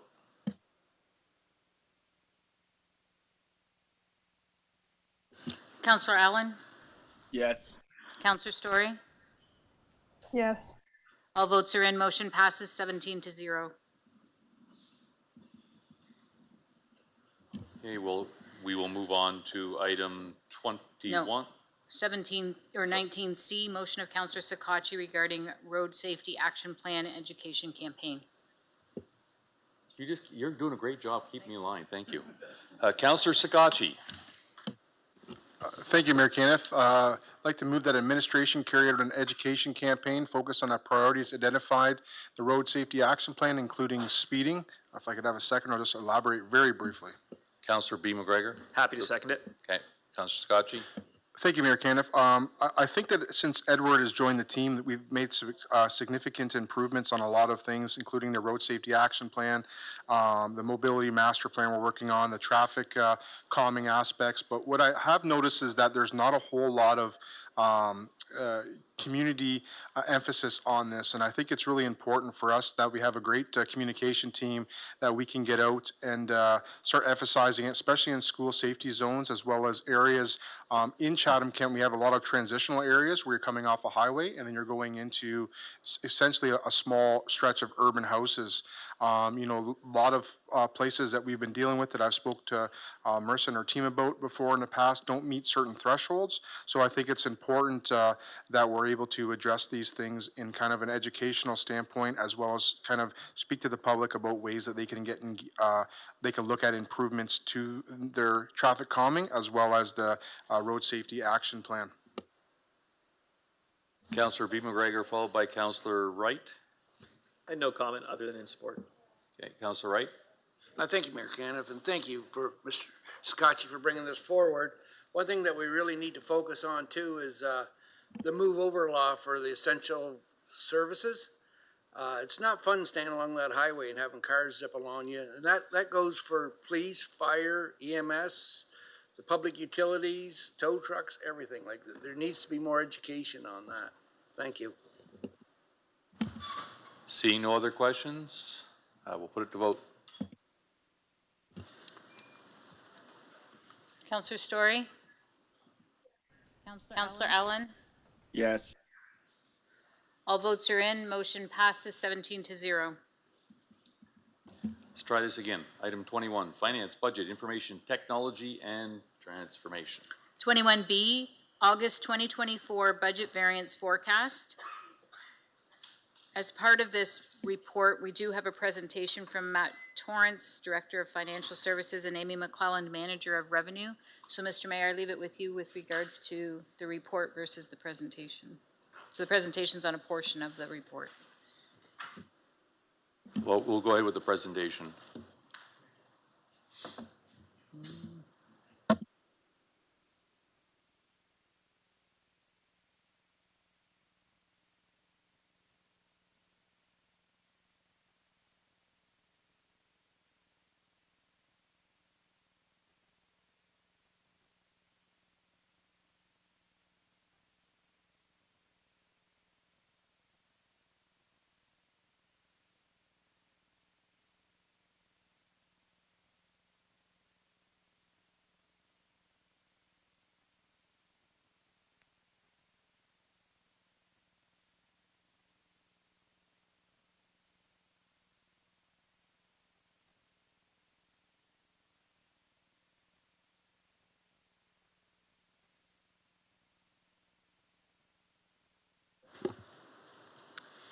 Good evening, Mayor and members of Council. I'm Amy McClelland, the Manager of Revenue, and I'm here to talk to you tonight about property tax write-offs. In this presentation, I will review the impact of tax write-offs on the annual municipal budget, what exactly a tax write-off is, and the different types of write-offs. I will also briefly touch on steps that administration has undertaken in the past or currently carries out on a regular basis to help manage the ongoing activity related to property tax write-offs. The annual budget setting process has $1.6 million set aside for tax write-offs.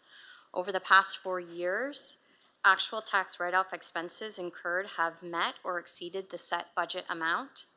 This is largely due to successful appeals filed by property owners with the Assessment Review Board, where they are granted an assessment reduction resulting in a required adjustment to their tax liability for the current year and potentially previous years. This graph shows the annual budget amount being the blue column and the actuals being the orange column incurred over the last 5-year period, including our projected expense for 2024.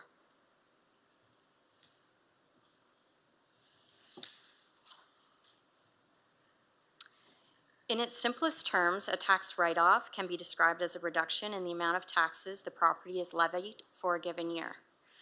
Depending on the type of tax write-off, a write-off can be for the current year, the current plus 2 prior years, or the current year and an unlimited number of prior years. Regardless of the time frame, the result is the same, where the municipality will collect less in taxes than it had originally planned when final taxes for the year were calculated. This is because taxes are based on the annual returned assessment roll as delivered by MPAC to the municipality. Any changes that occur in assessment after the roll must be accounted for through write-off expenses because it's too late to redistribute the levy. Write-offs can be categorized into 4 types for our purposes of this discussion. The first being the municipal tax application. Property owners can apply to the municipality choosing one of the permitted reasons noted in the slide for the treasurer to consider a cancellation, reduction, or refund for all or a portion of the taxes levied in the year of which the application was made. If applicable, owners can also submit application for one or both of the 2 preceding years for any overcharge caused by a gross or manifest error. This type of write-off is commonly used to handle changes in classification, updating assessment to reflect loss of value because of fire or demolition, or other uncontrollable circumstances which deem a property substantially unusable, such as the explosion in Wheatley a few years ago. The municipality can approve or deny applications made under this section. The municipality can also request for supporting documentation to verify the validity for the request of the reduction.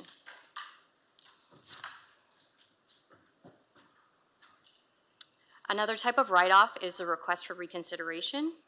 Owners can file a request for reconsideration with MPAC free of charge.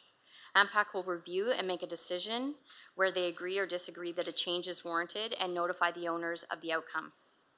The resulting change, if any, from a request for reconsideration is limited to taxes levied in the current year. Depending on the outcome of the evaluation, these write-offs can still have substantial impacts to the write-off expenses for the municipality. Properties with commercial assessment being revalued as farm class would receive a reduction of nearly 8 times their original levy. A request for reconsideration can be an efficient method to resolve concerns to avoid a costly appeal. The municipality can object to the revised assessment issued by MPAC. If there is an objection, the municipality must then file an appeal with the Assessment Review Board to have the matter heard further and present its case, which takes a considerable amount of time and resources. Chatham-Kent cannot file a request for reconsideration on properties that it doesn't own. Rather, we would request an inquiry with MPAC to have them conduct a further review. Thirdly, property owners can file an appeal directly with the Assessment Review Board if they believe the value of the land or the classification of the land is incorrect. In typical practice, the Assessment Review Board, or the assessment roll rather, is updated every 4 years. The list of appeals waiting to be heard by the ARB can be lengthy. As each year surpasses, without an appeal being heard and a decision issued, the appeal is deemed to apply to the next tax year. The continued deeming of appeals results in appeals that eventually have decisions issued that extend back anywhere from 2 to 8 years. On an appeal for a large commercial property, this can be a significant adjustment to the tax liability of a property if the appellant is successful in their appeal. This can result in a large amount due to the owner within 120 days of the municipality receiving the decision. Municipalities are required to make adjustments for prior years with their current year tax dollars, and this makes it difficult to set a budget. It is not uncommon for large national corporations to file appeals for every property across the province with the benefit of having unlimited resources to fight for their case. Comparatively, the municipality has a limited budget to address appeal matters that is spread over various appeals and assessment-based management practices.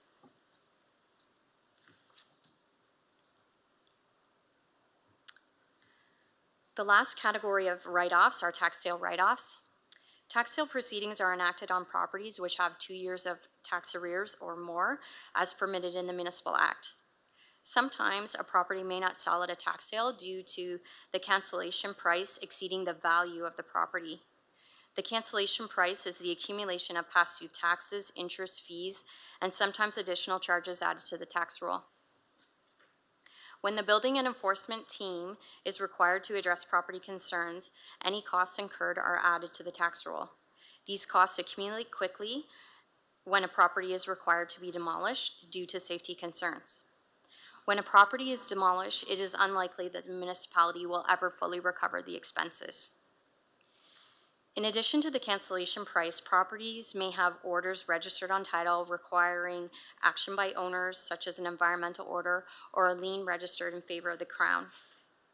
Informed buyers will take into consideration these additional obligations in combination with the cancellation price to determine what they're willing to pay for a property. When a property doesn't sell at a tax sale, the municipality has two options.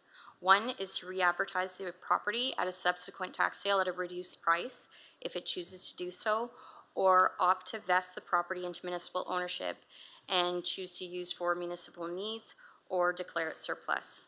In either case, the amount not collected by the municipality due to a reduced price at a subsequent sale or through the vesting process requires a tax write-off to bring the account to a current status. Where possible, administration attempts to mitigate write-offs. On March 25, 2019, Council adopted the assessment-based management policy, briefly summarized as a policy to establish the objectives for assessment-based management, standard of care, and responsibilities. In 2019, Chatham-Kent entered a contract with a firm that specializes in representing municipalities with protecting their assessment. The firm represents Chatham-Kent in all matters related to appeals before the Assessment Review Board. They also review the annual returned roll for anomalies and make recommendations for administration on where further action should be taken. On August 8, 2022, Council adopted the Property Tax Cancellation, Reduction, and Refund Policy, which imposes limitation on applications for reduction and Section 357 of the Municipal Act. Our budget currently dedicates $101,460 towards protecting our assessment base from erosion through appeals and review of the annual returned roll for anomalies or omitted assessment. Through recommendations of our consultants upon return of the assessment roll, Chatham-Kent files inquiries or appeals where the value appears low or does not reflect a correct classification based on the use of the property. This helps protect against further erosion of the assessment base and to ensure that assessment is fair across the municipality. Thank you for your attention, and I can take any questions. Any questions? Seeing none, we'll call on the clerk. Oh.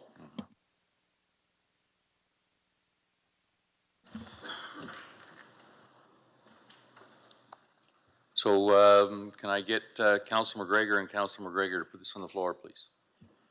Happy to move it. Happy to second. Okay, and we have the next just the report. Any other presentations? Are we done with those?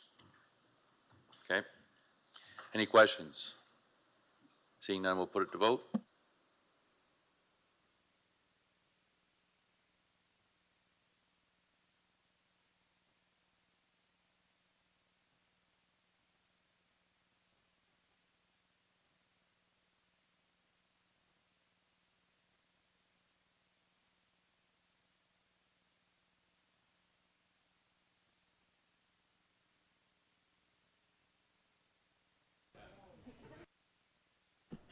Okay, moving on to the next one. What was the final verdict on our vote? Oh, sorry. Councillor Allen?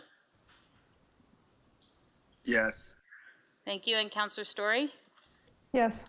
All votes are in. Motion passes 17-0. Okay, we have 24 minutes, and I'm confident we can get through the rest of the meeting in 24 minutes, but we'll challenge the clerk with that one. Last report portion of the meeting, 21C, clarification regarding direction provided to administration regarding the 7.5 departmental budgetary annual decrease. And I'll pass that over to Michael.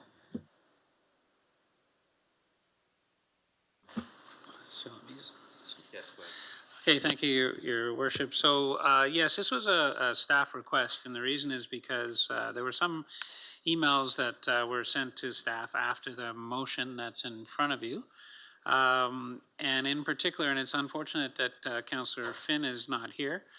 She was one of the individuals that was involved in that dialogue, and in order to be fair to her, I'm going to just read part of what she sent so that I'm not, misquoting her, what she wrote. So one of the things she indicated that she provided sort of a definition of what recreation meant, but ended off that email with saying that I would hope that the libraries and other services that are classified under recreational, and in brackets, arenas, cultural center, theater, etc., are not being asked to cut services to reach to 7.5%.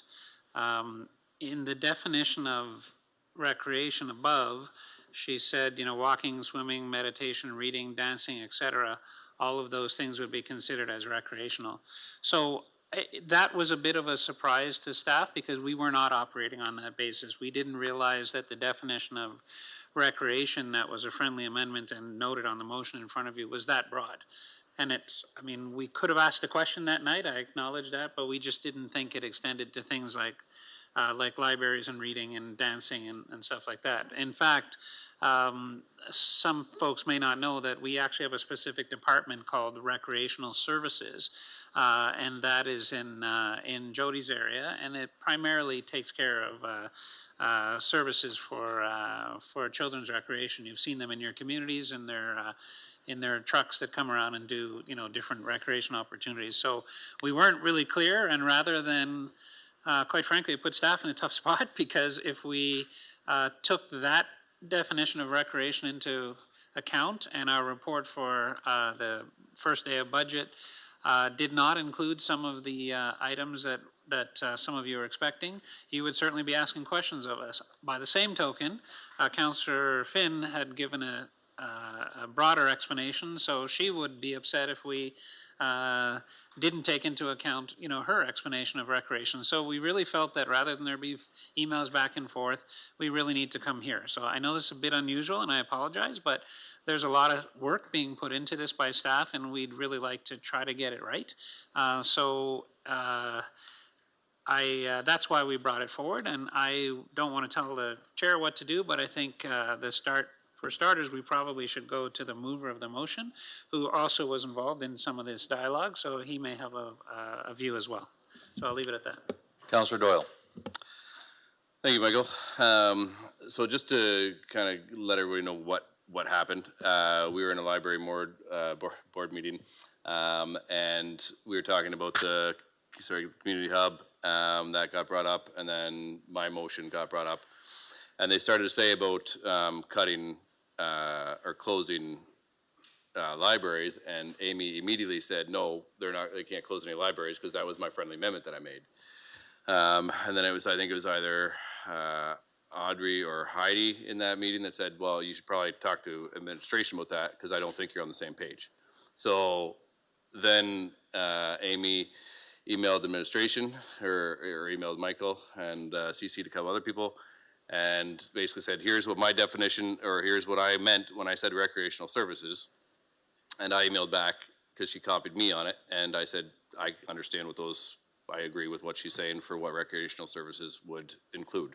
And then I just said, I think she put in her email, you couldn't close any of those services, and I went back and looked at the motion, and it said, you can't, you are allowed to cut from them, you just can't close them, is based on what that says. So I just clarified that, and then she responded, yes, that makes sense.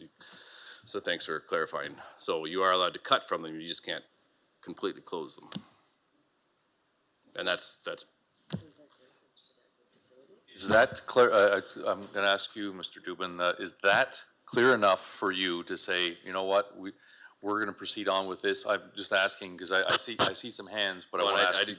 I didn't even know there was a recreational services department within Jody's department, and I'm guessing a lot of council didn't either. So I don't think that was what council thought either. Okay, so I see some hands. So, Your Worship, just so I understand, so the suggestion is that we can't recommend, and just to be clear, I shouldn't say recommend, that council may not be recommending anything, staff may not be recommending anything, but, so just so I understand, the staff report that's expected to come on the first night of the budget can address recreational items, but not the closing of any particular, presumably a building, like an arena or a library, but we can still address cutting certain parts of that. I can tell you that that will be a little bit of a challenge probably, because in some cases to get to 7.5%, it likely, I think you will see suggestions that in some cases, in particular, a small library, as opposed to a larger library. A small library might be able to, if it was closed, it might meet that 2.5% or 7.5, I guess, if you're looking at frontline. So that's the challenge that we have, but that is helpful in terms of if that's what council understood from the motion. At least what it does is it tells us that we can still bring forward those areas, which, just to be clear, is art galleries, museums, libraries, swimming pool, children's programs. All of those things would be recreation as defined by Councillor Finn. But what I think I'm hearing Councillor Doyle say is, yes, all those things can be addressed, but they simply cannot be, it can't be a closure. It can only be some sort of reduction in service. Correct, because the whole point of the motion was take a little bit from everything, not completely close things. Okay. Councillor Sakachi, followed by Councillor B. McGregor. Just firstly, to the clerk, so just as a point of order, this is going to be different than the direction that we've passed, because I was under the impression, and I'll give you a little background, I didn't want to support this motion how it was initially wrote. And then it came back as an information report that basically obligated me to look for cost savings, which I was still apprehensive about supporting because I knew that this would bring the ugly list out. In conversation with, I think, every staff department that's on here, I know that, and you can correct me if I'm wrong, Mr. Dubin, that probably dozens and dozens and dozens of hours have already went into this, and now we're going to say that this isn't what we meant, and then we're going to change it. So this does require 2/3. Is that correct, Madam Clerk? There is a change in the intent of this wording, then yes, it requires a motion to reconsider.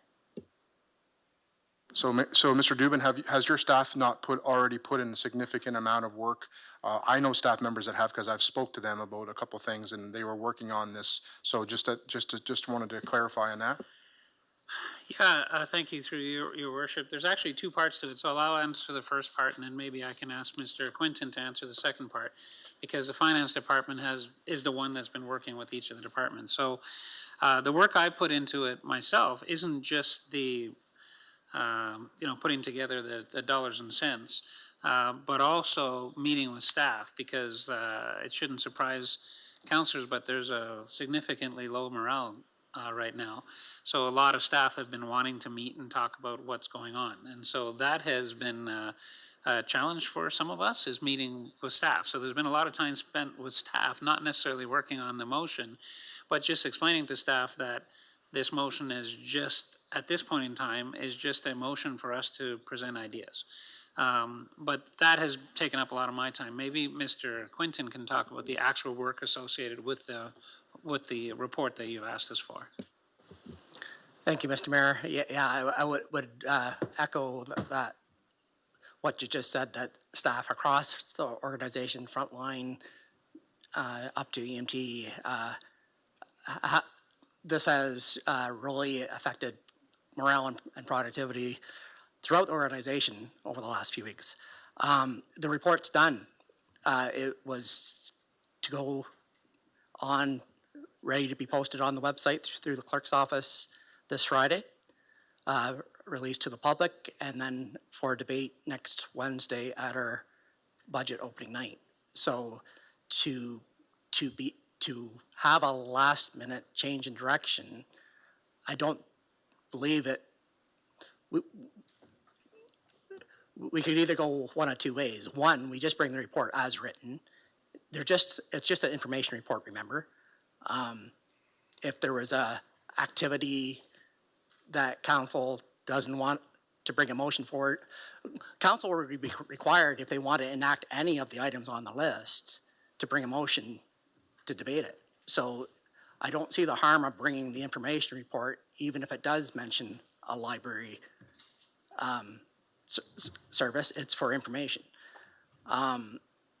Or we could take a new direction tonight, and then take the appropriate amount of time to redo the report and come to council when possible, whether that's prior during the 2025 budget deliberations or whether that takes more time. We sort of, as an EMT team, as we release the budget next week, we were full steam into the budget process, so it may take longer. Councillor Scott, is anything else from you? Yeah, thank you, Mayor Caniff. I guess just to Mr. Quinton, since you have the floor with myself as well, is that if you're looking at cutting this type of funds and you're not looking at any bricks and mortar, that means you're significantly looking more at the staffing components of things, which concerns me even that much more. And I guess I just don't understand doing an exercise. So, okay, we cut a whole bunch of positions from a different area, and then we just have vacant buildings that are open maybe 2 or 3 hours a day. It just doesn't make any sense, and I do not want to support any more, decrease in morale. So I think that you've already done the report. I think that us asking us to rechange that direction would be, that whole discussion we had 3 weeks ago would literally be for nothing, right? So that's all so it does take 2/3 though, correct? Madam Clerk, that's correct for sure, 2/3? So If there's no changes, then there's no need to. Okay. So that's where I want to get to, that right now we're debating this, but where they're asking for clarification. Sure. If no one wants to put up their hand and say, please adjust this report, if everyone's okay with what they've done, we can stop the debate now. That's what Michael is looking for. So if someone wants to say, you know what, we need to change what you're going to give us, this is your time to do it. So, Councillor Doyle? I don't want you to change the report, but I have a question about the report. With regards to the recreational services, we spoke within 2 days of that motion passing, and I brought up because I assumed it was sports related, recreational stuff, and we talked about closing that. So in your report that you're bringing forward, is it only talking about Jody's department for the recreational services, or is it talking about sports recreational services? Because we talked about that like the next day. I can address it. It's based on our original interpretation of the motion. So it does look at libraries, it does look at arenas, it does look at all things that we thought was recreation, other than the recreational services. So yes, I know you've had discussions with it, and I appreciate that, and that's why we're seeking clarification, because either way, one group is going to be upset with us. So what we're telling you right now is that we prepared it based on what we think everybody heard that night, and if you want us to present it that way, as Mr. Quinton said, the report's almost ready to go. If you want to change that direction, then we may need a little bit of time to change that direction, because as Councillor Sakachi said much better than I did, to not close a building, it wouldn't make sense either. So we're not going to suggest that we keep one building open for 3 hours and another building open for 15 hours, when ideally you should close one of the buildings. So we just need some direction. The report will be as originally expected. Because I don't believe anybody here is supporting changing the report as is. Your last chance. Otherwise, we've got 11 minutes to, I don't want to change it. I just think that if that was brought up the day after the motion was passed, that should have been brought up then, because we've had a council meeting in between this, as opposed to waiting until now to bring it up. That's all. All right. The next thing, notice of motion, Councillor C. McGregor. Thank you. My motion is to support basic income guarantee for Canadians. So whereas the basic income guarantee program for people over the age of 17 in Canada would meet basic needs by providing a minimum security income regardless of employment status, and whereas a basic income guarantee program would help to reduce poverty and improve income security in Canada and address the negative social and economic impacts on health of equity-denied populations, and whereas income-based policies are necessary to effectively reduce household food insecurity, which is associated with several negative health outcomes and is expected by 1 in 5 households in Chatham-Kent, and whereas adequate security income in a key social determinant of health that impacts the determinants of health such as food security, education, housing, and mental health. And whereas basic income guarantee programs can complement existing social supports in Canada, such as Canada Child Benefit and Guaranteed Income Supplement for seniors, which has shown positive impacts on recipients, the economy, and the greater social. And whereas the Ontario Basic Income Pilot Project that was implemented in Hamilton, Thunder Bay, and Lindsay between 2007 and 2019 had 4,000 eligible applicants receive basic income and report positive outcomes, including the improvement of food and housing insecurity, physical and mental health, physical stability, social relationships, and increased access to employment opportunities.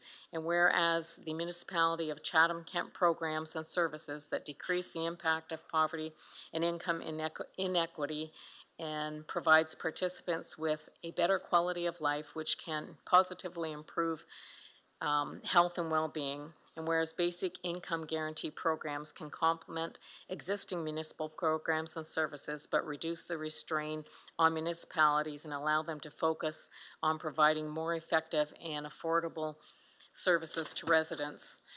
And whereas Bill S-233, an act to develop a national framework for guaranteed livable basic income, is currently being considered by the Standing Senate Committee on National Finance after passing second reading in April 2023. And whereas a call for basic income guarantee programs in Canada is made by many other municipalities in Ontario and across Canada. And whereas a basic income guarantee program would align with Chatham-Kent Food Policy Council's mission to lead in the development of relevant policies and to advocate for a local food system and value that all people should have physical and economic access to healthy, cultural, diverse, local food. And whereas Chatham-Kent Food Policy Council's strategic plan for 2025 to 2027 highlights the need to advocate for government-level policies that impact food systems and specifically to advocate for income-based solutions to food insecurity to provide families with more agencies in food choices. Therefore, be it resolved that the following return to the November 18th, 2025 council meeting for discussion and voting, that the mayor and council of the municipality of Chatham-Kent support the advocacy of the Chatham-Kent Food Policy Council in supporting a basic income guarantee and the passage of Senate Bill S-233. And the mayor create a resolution requesting action based on the motion to be sent to the federal government. And 3, that the resolution with the request for the support be sent to the FCM to distribute to all municipalities across Canada. We've got 5 minutes left, so we can finish this up in probably an extra 10. So can I, or 10:15 is the latest we want to go, so if we can get a motion to, Councillor Scotchy, second by Councillor B. McGregor. Anyone opposed to extending 15 minutes? 1, 2, 3, Clerk, I'll. Opposed? 1, 2, 3, 4, 5, 6. Councillor Allen? Are you for extending? Yeah, let's keep it going. Okay, and Councillor Story? Yes, I'm in favor of extending. Thank you. Okay. All right, 15 minutes it is. All right. Councillor B. McGregor, you had a notice motion. Yeah, don't worry, it's not a long one. I, Councillor Brock McGregor, hereby give notice that I'll bring forward the following motion for discussion and voting at the November 18th council meeting. That council endorse a request for funding to Sean Fraser, Minister of Housing, Infrastructure and Communities, to access funding from the 2024 federal budget earmarked to address encampments and homelessness and currently unavailable due to a lack of cooperation and action by the province of Ontario. Closed session reports, Councillor Crew of Councillor Anderson. Put her name to that one too. Council directed administration on proposed disposition of land by the municipality with regard to offer to purchase part of PIN 008180025 James Street in Merlin, Section 239-2C of the Municipal Act 2001, and proposed disposition of land by the municipality with regard to offer to purchase part of PIN 009390311 Raglan Road, Blenheim, Section 239-2C of the Municipal Act, 2001. Council received information on litigation or potential litigation, including matters before administrative tribunals affecting the municipality and a trade secret or scientific, technical, commercial, or financial information that belongs to the municipality and has monetary value or potential monetary value with regards to property specific to tax write-offs, Section 239(2)E and J of the Municipal Act, 2001, and received information on personnel matters about identifiable individuals, including municipal or local board employees, with regard to personnel matters, Section 239(2)B of the Municipal Act, 2001. I so move. And I so second. You had permission to put yada, yada, yada in there if you wanted to, but. I was just seeing how creative you're going to be at 10 o'clock at night. Anyone or any questions? Seeing none, we'll put it to vote. Councillor Allen? Yes. Councillor Story? Yes. Councillor Doyle? Thank you. All votes are in. Motion passes 17-0. Okay, communication items. I have 4 people that pulled things. I'll start with Councillor Juvenville, item 1C.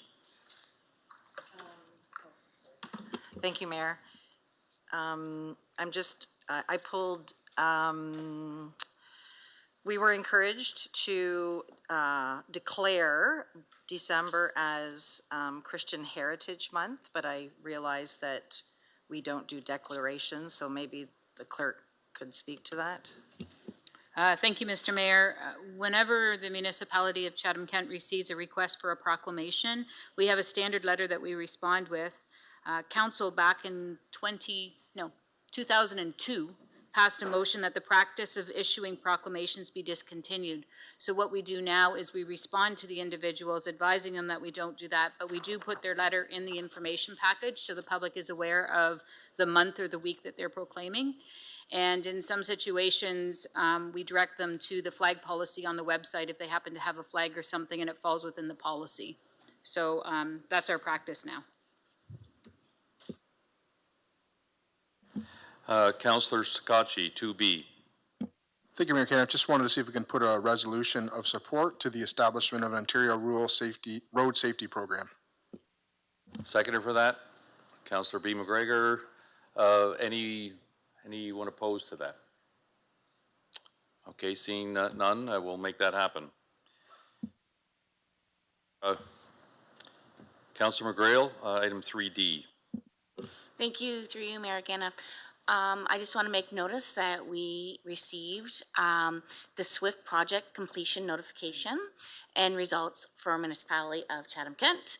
Our initial contribution was $762,440. Their obligation to us was to facilitate the construction of infrastructure serving Chatham-Kent equal to at least 4 times the county's contribution. But in the end,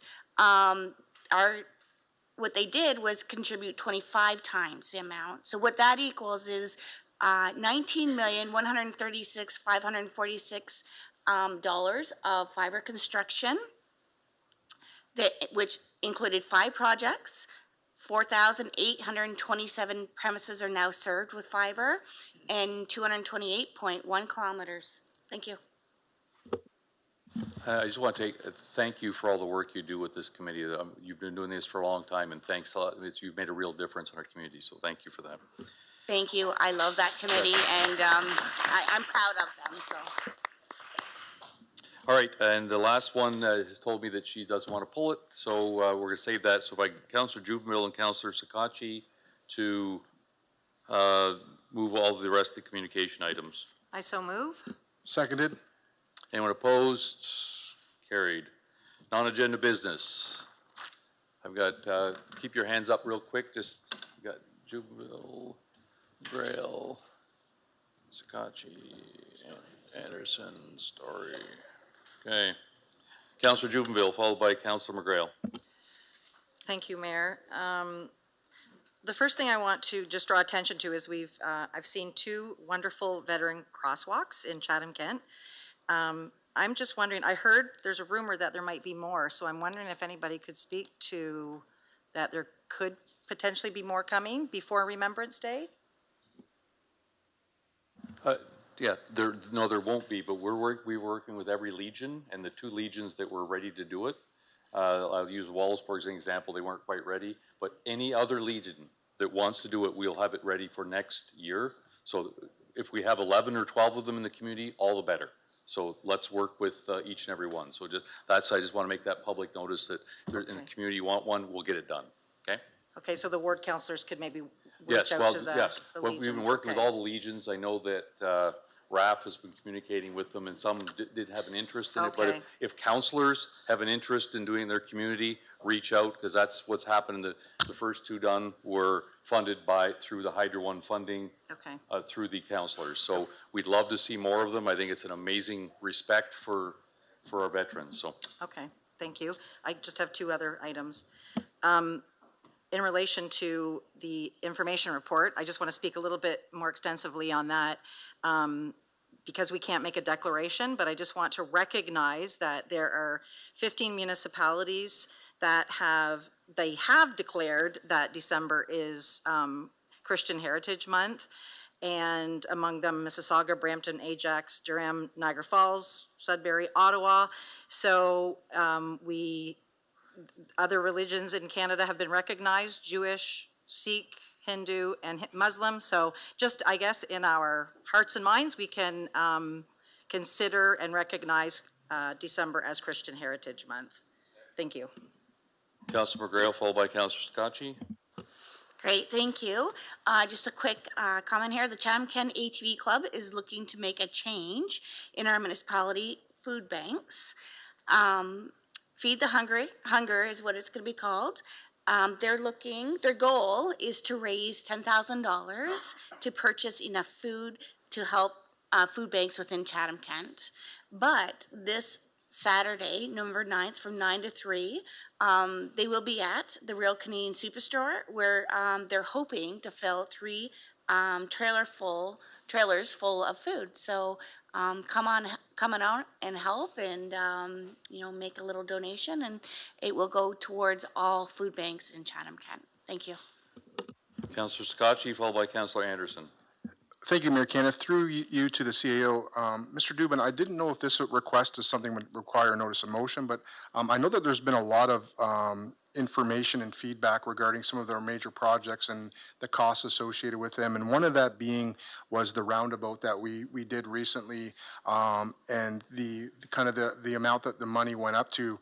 And I know how it was reported. There's not a lot of conversations breaking the additional multiple projects into one. And I just wanted to see if you required, direction, or if this is something that you could just do in helping maybe a little bit more easily direct kind of what that project all entailed, and how there was actually multiple projects combined into one to actually look at efficiencies from a cost savings while the construction company was mobilized. Yes, through you, Your Worship. Yes, we can do that. We've heard some of the misinformation too, and I think a lot of it has to do with the combining of two separate projects. So we'll figure out what we can do to get the facts out there, so people understand that the roundabout didn't cost that total price. That there's a number of reasons for the report to have been written the way it is. So we can do that. Yeah, thank you. And just lastly, just in the future, when it's possible like that, when future reports, when you look at cost savings like that come in the future, is it possible to have those broke down to two separate entities of the report? So when we're approving things like this, it doesn't look like we have like double overruns where we're spending twice the money when we're actually doing multiple projects under one for cost savings? The very short answer is yes. I've already had that discussion with Marissa. We actually were going to do it on this project, but we don't anticipate any further reports will come forward, so we can't do it on this project, but going forward, we'll certainly do what we can. Thank you very much, and have a great night, everybody, because we're almost there. Councilor Anderson, followed by Councilor Story.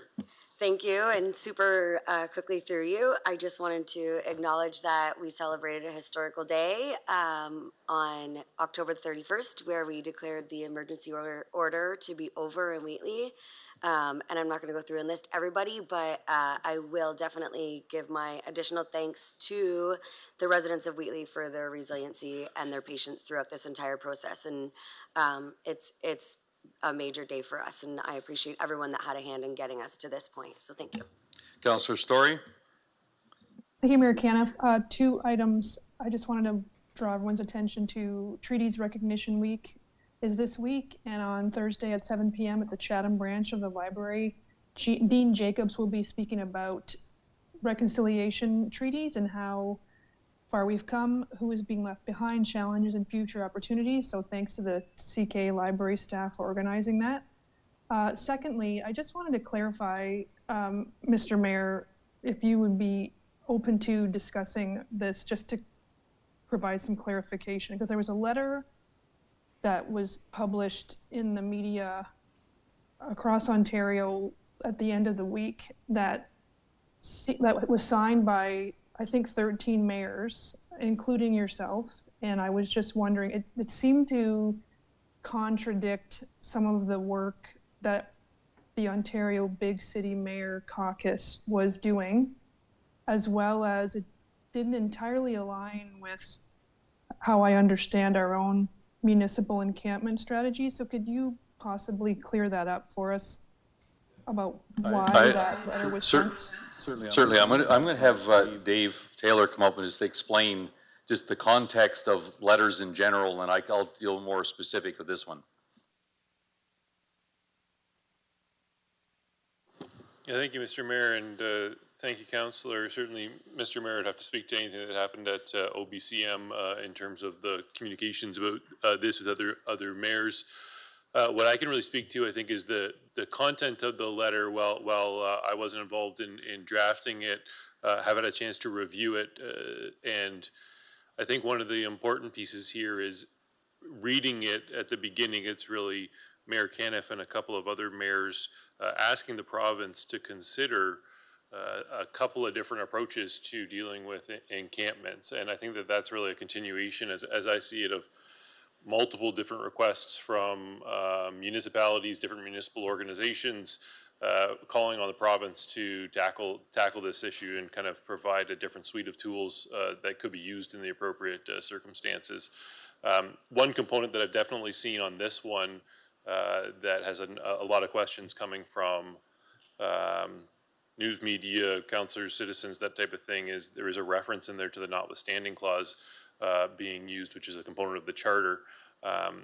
Again, just providing a little bit of a legal lens on that for council and public's knowledge, that portion of the charter allows for an override of certain other portions of the charter. And so where exactly the mayors signing it would see that coming through, I can't be 100% sure, but with my knowledge of the area of encampment law, I believe what we'd be talking about here would, we know there's been a number of cases in Ontario and other jurisdictions where courts have found that certain responses to encampments, particularly prohibiting people or trespassing people, unhoused people off of municipal lands, would be found to be a charter violation. And so then other approaches that the mayor's group might be asking the province to consider could potentially run up against those court cases. And that would then result in a potential need for there to be a consideration of the use of the notwithstanding charge or notwithstanding clause, which again is an override of certain charter rights. So, you know, that's where I can provide a little bit of a context in terms of the legal landscape here and why that is a component of the letter. Certainly there's a number of other things in that letter as well. And again, just confirming to council, you know, what was asked there is, you know, the lead-in lines are, we as mayors are asking the province to kind of look at these things, really is what it is, which I think is a perfectly appropriate thing for mayors to be doing to try to, again, ask the province to consider a different suite of tools in addressing this difficult issue. So happy to take any other questions, but I hope that's a little bit of a context. Sorry, Dave, as well, you can explain or discuss briefly the letter. When I go to a BCM or that, and the letter was signed by all 29. I'm signing on behalf of me, not of council. That's why we're going to talk about, that's why I talk about tonight. We didn't have time to put it out there and say council endorses this as well. So that's the difference there, and I'll go as well as the letter that we wrote. So OBCM went through, we had 6-hour meeting to discuss to put in that letter. There was things that not every mayor said we want to put in here. I looked and said, we need to provide more tools to us. Now, whether we use them or not is another thing. I'll use the encampment that we had downtown, that we went through this and we're being told we can't move it. This would allow us to give us some freedom to move it somewhere maybe more appropriate. But that's a tool that we were asking for to put in our toolkit. If we as council decided, no, we don't want to do that, we don't have to do it. But it gives us a tool. As we know, we're in a crisis, and it's not getting better. As we pointed out, it's going to get worse. So we need to have as many tools as we can to deal with this. But ultimately the province and the feds need to step up. We've talked about this time and time again, that they've downloaded all of this on the municipality, and they said, here you go, deal with it. And they're not giving us the resources, but we need the tools and the resources to deal with it. So that's what that letter was about, this end, and it was from me, it's not from council. I'm not asking council to endorse it, but now it's in the Premier's hands that they're gonna do what they're gonna do. And they're gonna put something out which hopefully involves a lot of funding, but involves giving us other tools that we can manage it. So that's the background.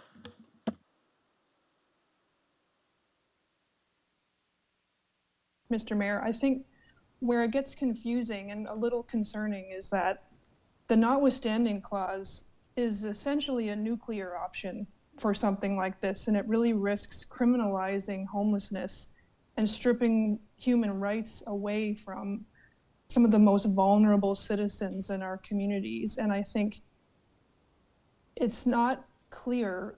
The OBCM, which is the 29 mayors, did not support that notwithstanding clause. So the 13 mayors that stepped outside of that OBCM motion to put that forward does raise a lot of questions about why we wouldn't continue to advocate the way OBCM has really been doing very effectively. I really do have some concerns that I appreciate that you signed that on your own, but you are the mayor of our community and our name is on that letter. And it implies that our community or our council supports taking away the human rights of others. And I just want to be clear that I appreciate that you chose to do that. I strongly disagree with that position, and I want to make it clear that I would not support using the notwithstanding clause in this context, and I would not support criminalizing people living in poverty and people being homeless. So I just wanted to clear that up because I think there was a lot of confusion about how that looks. So thank you for the opportunity. No, I appreciate, thank you for that comment. Certainly the Premier and everyone receiving it understands that it's just us saying, it's not the council. So it's a very clear message from the mayors.